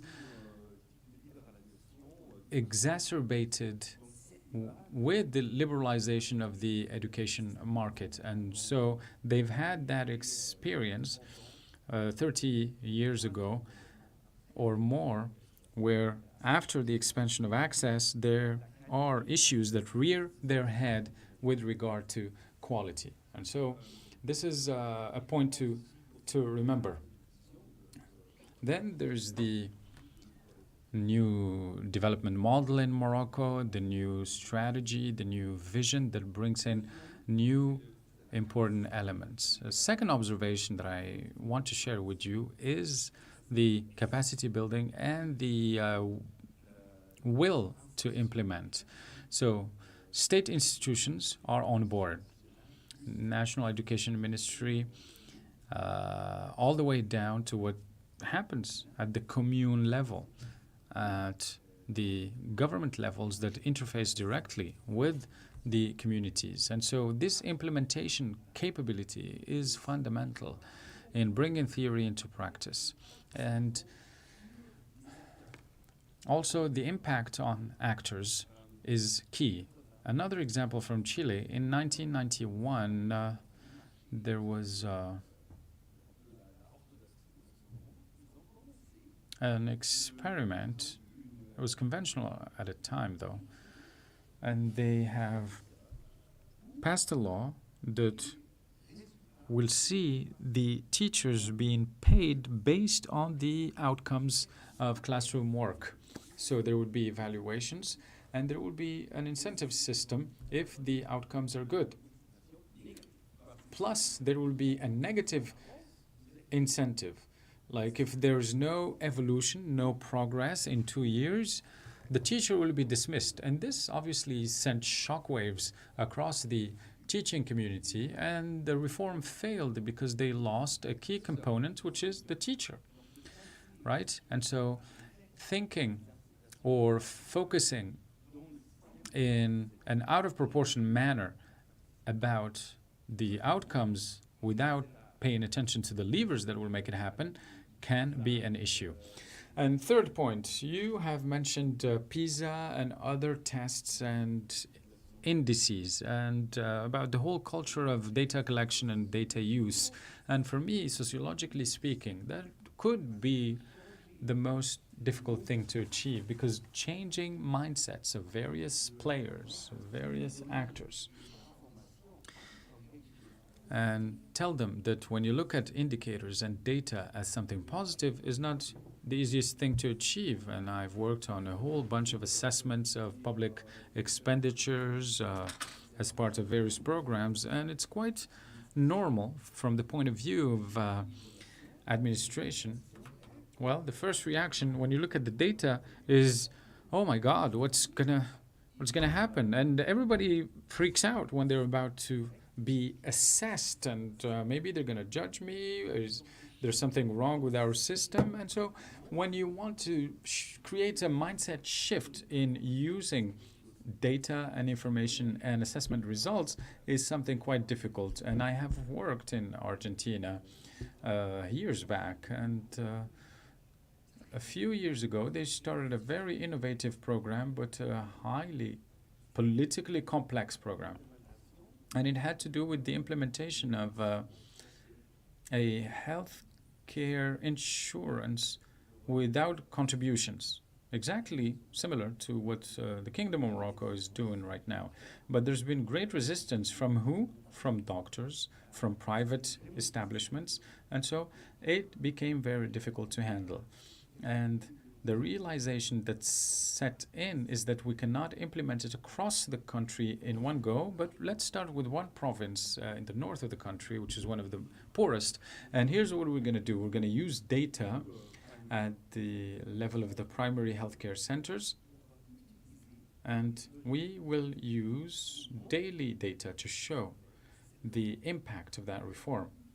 And they have been able to demonstrate a few months into the initiative that there's been further higher uptake of basic healthcare services, that there's greater patient satisfaction, and even at the level of administration and staff, they started seeing, based on both assessments and data, that it's even politically beneficial for elected officials because the system started working. And so the idea is that if we manage to properly undertake implementation and ensure quick successes, that could be very positive. Now, just last year we ran a survey on confidence in Morocco.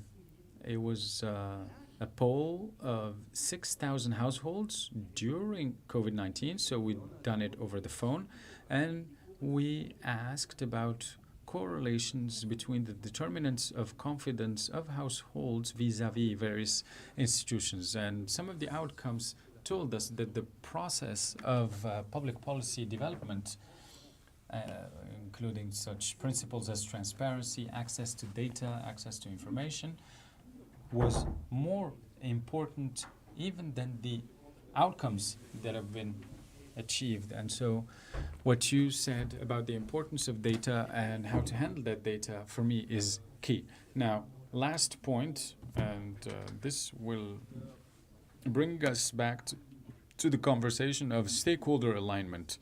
You talked about mobilization and federation of stakeholder efforts, and I remember when the outcomes of PISA were published in Germany some years ago, and I think that was one of the earlier editions, and I'm German, I can speak to that. It was a complete shock, because we and Finland and Korea and Singapore, we thought of ourselves as high up there, but not quite. And that shock was a wake-up call for all stakeholders to come around the table. And as you know, Harem Saavedra, who is the education director at the World Bank, and who was a minister in Peru, and he said that for me, the most important thing was that the outcomes of PISA managed to bring all stakeholders together in order to work towards a national level reform, but also a reform that will have an impact at the local level. And we've seen a mobilization of the efforts of not only the schools, but also the ecosystem around schools, including families.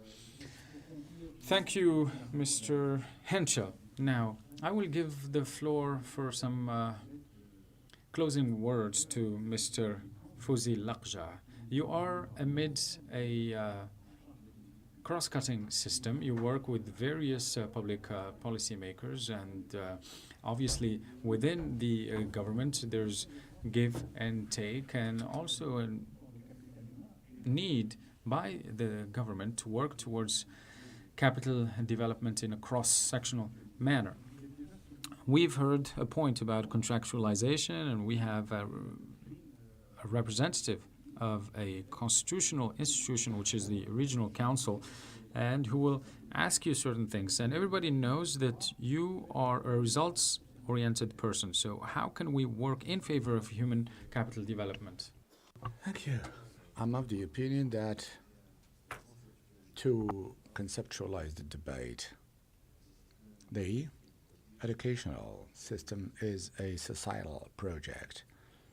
We are not here thinking in terms of quantitative logic, of teacher, classroom, etc. What society do we want for our country in 2050? And I think that this large-scale subject, we should not offer ourselves the luxury, afford ourselves the luxury to miss this opportunity. We cannot put forth on the one hand the emergency and the urgent situation and the liberty to take too long a time to think. And starting from education will have to be thought out in its overall overarching segment. Today, Mr. Belgasmi said that we are starting with 4 million students in the primary education and 1.9 million at the higher level. So along the way, there is a churn of 50%, and on of the 1.9 million, 900,000 have a degree at the end, and only 19% become active. So this is the situation. Let's face it. And in this system, this segment that we need to analyze end to end the world over, and I agree with Mr. Belgasmi when he told us that we can, not all of the classrooms and the pupils have excellent marks. No. None of them would be very good students, but there are also possibilities and nets of recuperation. So what are we going to do with the 4 million? When they will be age 20, 22, 23, this is the real question. So we really need to take that into account with the background of higher education, education, and with also vocational training, including vocational. We should not reason the educational system only from the first year of education up until the 5th grade and the baccalaureate or school leaving certificate, because there's the same higher education system hosts those who haven't found any other disciplines to study, and the figures are there, and they're stubborn. Now the very reflection of all this philosophy, sociology, etc. I think we've taken too long a time to do this. So Mr. Belgasmi has been telling us, of course, we have a strategy, etc. But already back in the year 2000, we had the National Education and Training Charter. You would recollect. Back in 2000. In 2008, we had the emergency plan, or the contingency plan. So we deemed that after 8 years we haven't done anything, and we started the contingency or the emergency plan. I hope that with this time, with the framework law, and let me in passing say this is not a major constraint or impediment. We have changed the outline, the framework agreement of health 1 month ago, whereas the former framework law has never been implemented. So of course, cast in steel, etc., etc. No. It's not something which is sacrosanct. The framework law is there, and I gave you the parallel, the health sector. And I think that the real problem today, that the real challenge lies in the implementation. And Mr. Belgasmi said that we need the management that is top-down to the school with a clear managerial model, among others, with the teachers. We need to have a lot of continued training to correct, if need be, to amend, because we were all present there.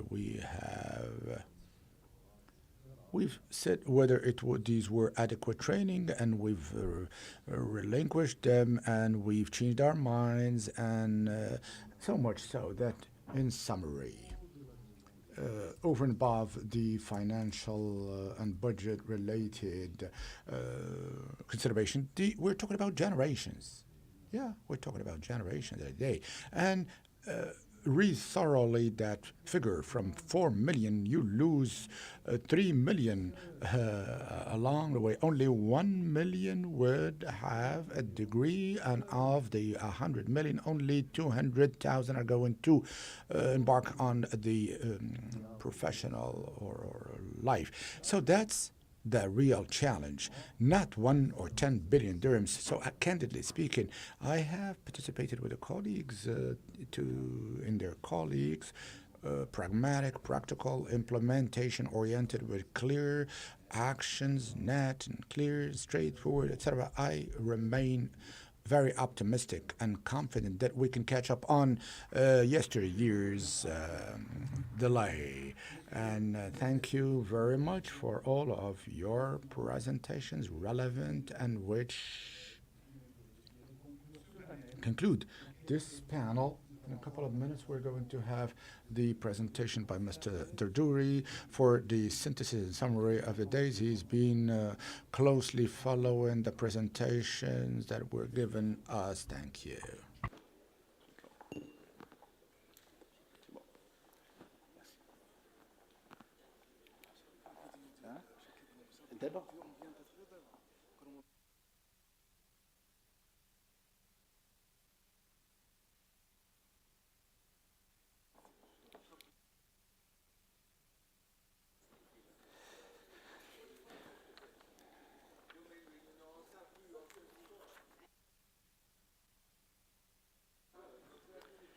Merci beaucoup. Le débat a commencé pour préparer les next steps. So we are already preparing the next steps.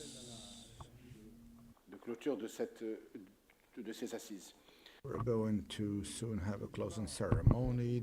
Today's debates and exchange have led to real convergence on all of the activities, including the centrality to be given to the pupil and that to be given to the teachers, and the dynamic of and around the school establishments. I'm being told that Mr. Minister's presentation is ready. The Minister of National Education, Preschooling and Sports.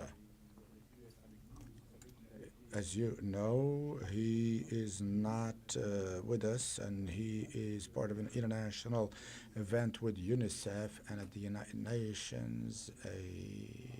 Morocco has given a presentation on the challenges of health and school nutrition in order to transform the life of youth. So this is the testimonial or the speech by Mr. Ben Moussa, the Minister of National Education.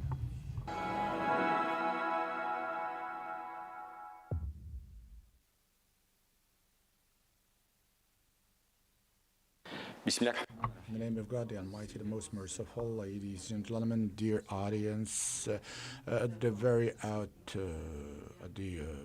outset, I would like to congratulate the INDH for the organization of this day and for the selection of the topic, and this is the second edition of national education and human development.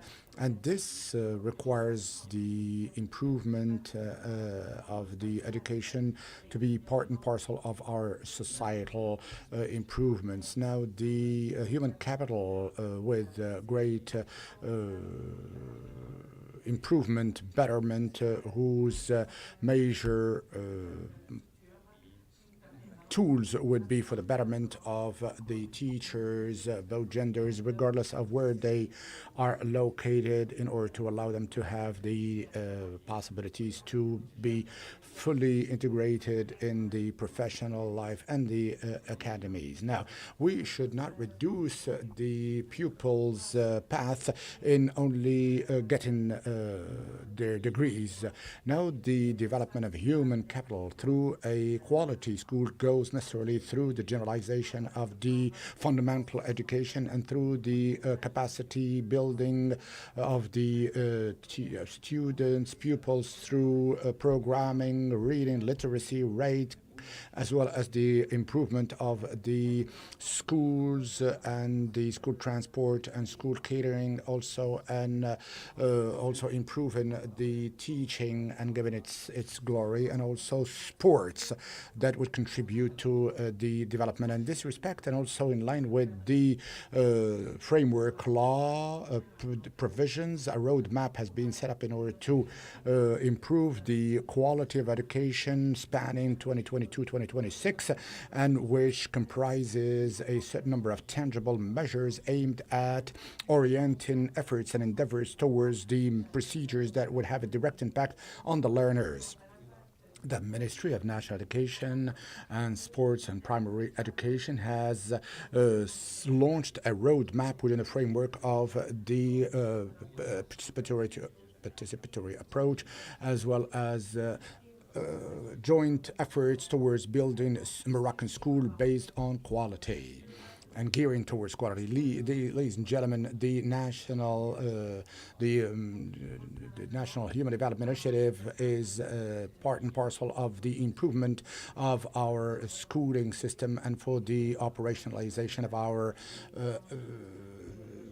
objectives, and hence quality will not be reached without the special efforts undertaken by the INDH, mostly in the rural areas where the difficulties are quite different, and requiring also local solutions. The INDH also is supporting education through its program geared to success, and also overcoming the reasons behind the dropout school, and in the capacity building and the improvement of the schooling in partnership with the different regional academies. And I would like and thank, before I finish, all of the participants to this national conference, and I would like also to invite all of the partners to commit, all of them, in implementing the roadmap principles, and which will allow us, of course, to have a public school of good quality that would discharge of its improvement in under the guidance of His Majesty King Mohammed VI. May God assist him.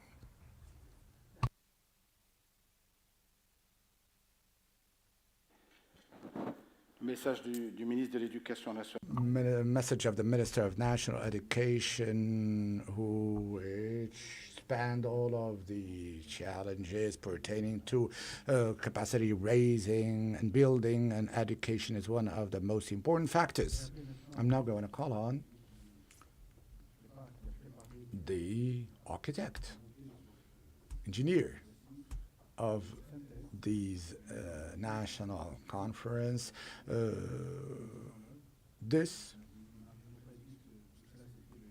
All this is incubation and reflection.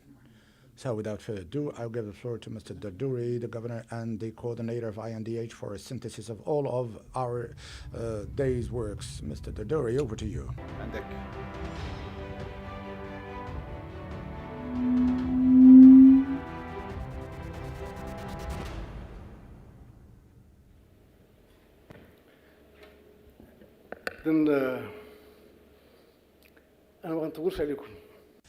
I'm not going to be long, because I understand that it has been a packed day, highly instructive, highly rich. I'm not going to be presenting here, but I would like to thank all of the participants who have visited us from various parts of Morocco and from outside of Morocco, particularly our friends from overseas, from India, from Brazil, from the United States, from Spain, and from other countries further afield. We thank you very much. I thank all of the participants, and I would like to also thank the World Bank team with Fadila, UNESCO.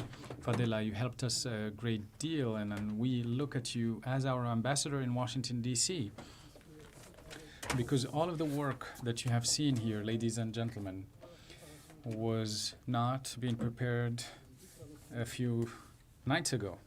No, it took the daily efforts of an entire team. I would like to thank each and every one of them. That's on the one hand. On the other hand, I was asked to present you with a summary of the proceedings of this national conference. We've picked up the main ideas about the pupil, about the teacher, about the school, and about public policy and the system-wide intervention. But I'm not going to linger on this. You've heard all of that. But the National Human Development Initiative, whom I thank, and I thank the Ministry of Interior through my friend, Mr. Youssef, to whom I always said, help us help you, because education, as you know, requires great field work with the coordination teams and the walis and the governors, and they work every day, hand in hand. And so when we initiated the third phase of the initiative, starting to work in a more focused manner on ways to upgrade our human capital capabilities. And here we are today, working as one single department within the Ministry of Interior with the various teams. And what we have always wanted to do and are still doing is to look at ways in which we could help, because we have the agility and the flexibility and the fine presence at the territorial level, because the National Human Development Initiative is housed within the Ministry of Interior, and so we have access to all the communes and all douars and villages wherever they may be in Morocco. And so we try to support the efforts of the ministry to work in hard of access areas. And we've just heard from the minister that the National Human Development Initiative works in remote villages with sometimes you will have villages 50 to 60 kilometers away from the nearest town. The initiative with the ministry has put forward this theme, and regarding all of the reforms, there's been assessment work. We've heard the Brazilian experience, the Indian experience, and really the precondition for any successful reform is in implementation. And this is why, given its position, the National Human Development Initiative, with its federating and facilitating and coordinating, as well as incubating roles. And indeed, it had incubated the preschool model at one point. And let me say the following. First, learning is everybody's business. Secondly, we talked about how to execute the public policies, particularly the ones that are being discussed right now. And I suggest that the National Human Development Initiative be right there with the Ministry of Interior, using our high-performing tools, that cover governance across territories, and we have 545 local committees and 83 provincial committees dedicated to human development and 12 regional commissions. All of those committees and commissions are composed of civil society, elected officials, and administration representatives equitably. And so the directors of the regional academies who are here with us, I thank you, and I tell you that these tools are at your disposal. And let me give you an example.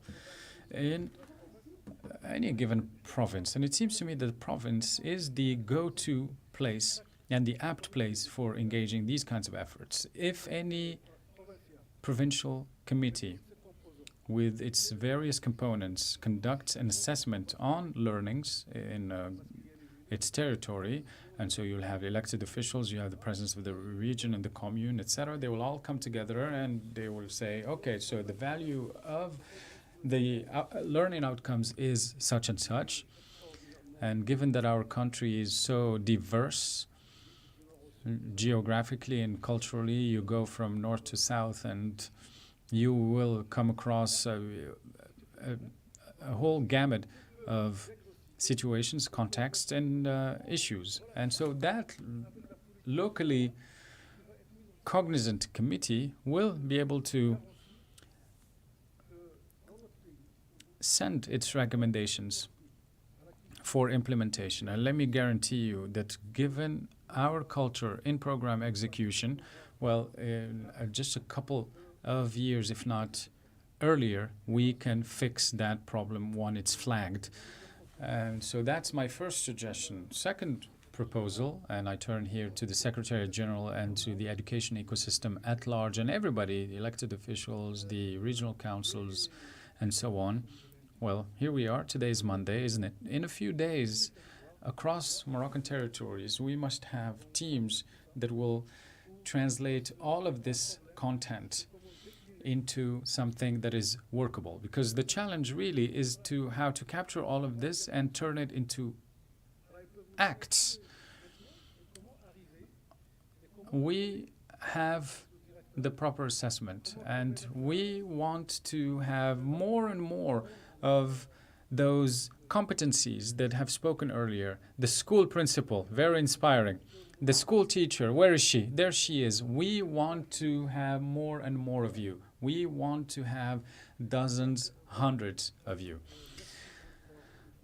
All right, so in closing, I'd like to thank everybody. I didn't want to say any more, and I have lengthy content to read out to you, but I'm not going to do it. I know that it was a packed day, so I'll let you go. Thank you very much. Just a quick reminder before we leave. Today is 19th of September. It's on a day like this that His Majesty the King had launched the third phase. It was in 2019, back then, where His Majesty launched the third phase of the National Human Development Initiative, and there should be achievements now, because the National Human Development Initiative will always be here, will always be with you, and there will be a fourth phase, but we want achievements. This initiative is everybody's tool to leverage. Thank you very much.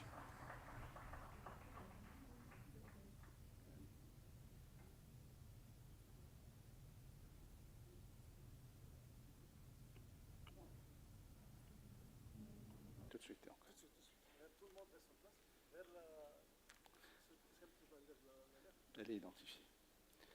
Bon, en attendant qu'ils viennent, il faut que je vais vous faire un résumé de l'ensemble de la journée.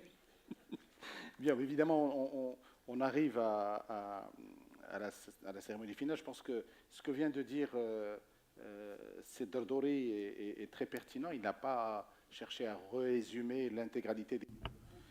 Mr. Derdouri was kind enough to give us an overview on human capital development and management of performance. But he also shared with us concrete proposals. There's a human aspect, there's the managerial and administrative aspect, and these potential initiatives are pre-funded, and so these are tools that are available that will serve our efforts for human development and upgrading the learning outcomes. And we hope that soon enough we'll be able to launch the 4th phase of the National Human Development Initiative, and that we will be somewhere based on the kind of performance that one region or another will show and will make it deserving of being the place of the launch of the 4th phase. So all the content that is circulated will be available on the website of the National Human Development Initiative. The Minister of Interior has just arrived, and it's been quite an instructive day, and we thank the Minister for showing up once again. We'd like to thank all of the stakeholders, all of the panelists. I would like to thank very much the core team around Mr. Dardouri that seriously impressed me. And it's composed in its majority of women. And I have quickly become an expert in national human development initiatives and in education because they have assisted me. And really, we have quite some talent in our ministerial departments. Now, we are going to read out a loyalty letter to His Majesty King Mohammed VI in the name of the Minister of Interior, which will be read by Ms. Bilqas Wasila, who is the head of the Social Work Department at the Ministry. Madam Bilqas, the floor is yours.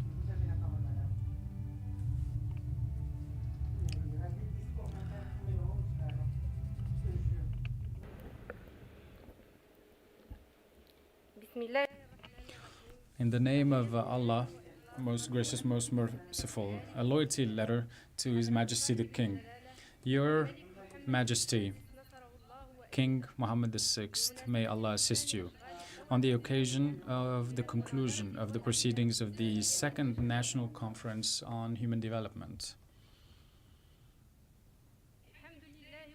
praise be to the Almighty, and peace and blessings on Prophet Muhammad, his kith and kin. Your Majesty, King Mohammed VI, may Allah preserve you and assist you. Yes, indeed, sire. As we salute you and presenting you with the expressions of loyalty and fidelity, the Minister of Interior in your government, in his name and in the name of all the participants in the 2nd National Conference on Human Development, which is taking place on this day, Monday, 19th of September 2022, in Sakhirat, under the theme of quality learnings as the key for human development, and which has been organized in commemoration of the 4th anniversary of Your Majesty's launch for the 3rd phase of the National Human Development Initiative on the 19th of September 2018. We are honored to express to Your Majesty, King Mohammed VI, the highest expressions of fidelity and loyalty with the sincerest expressions of support and clinging to your throne. This event, sire, has shed light on critical themes linked to the topic of learnings and has seen exchanges as to the various ways and techniques and options for upgrading the quality of learnings in light of the changes that our world is witnessing today. It also showcased the achievements of the National Human Development Initiative in terms of tangible and intangible aspects of human development. A number of panels have been organized where National and international experts have exchanged insights, some from Latin America, the United States, Europe, Asia, and indeed Morocco. It was an opportunity to exchange good practices and expertise in this area.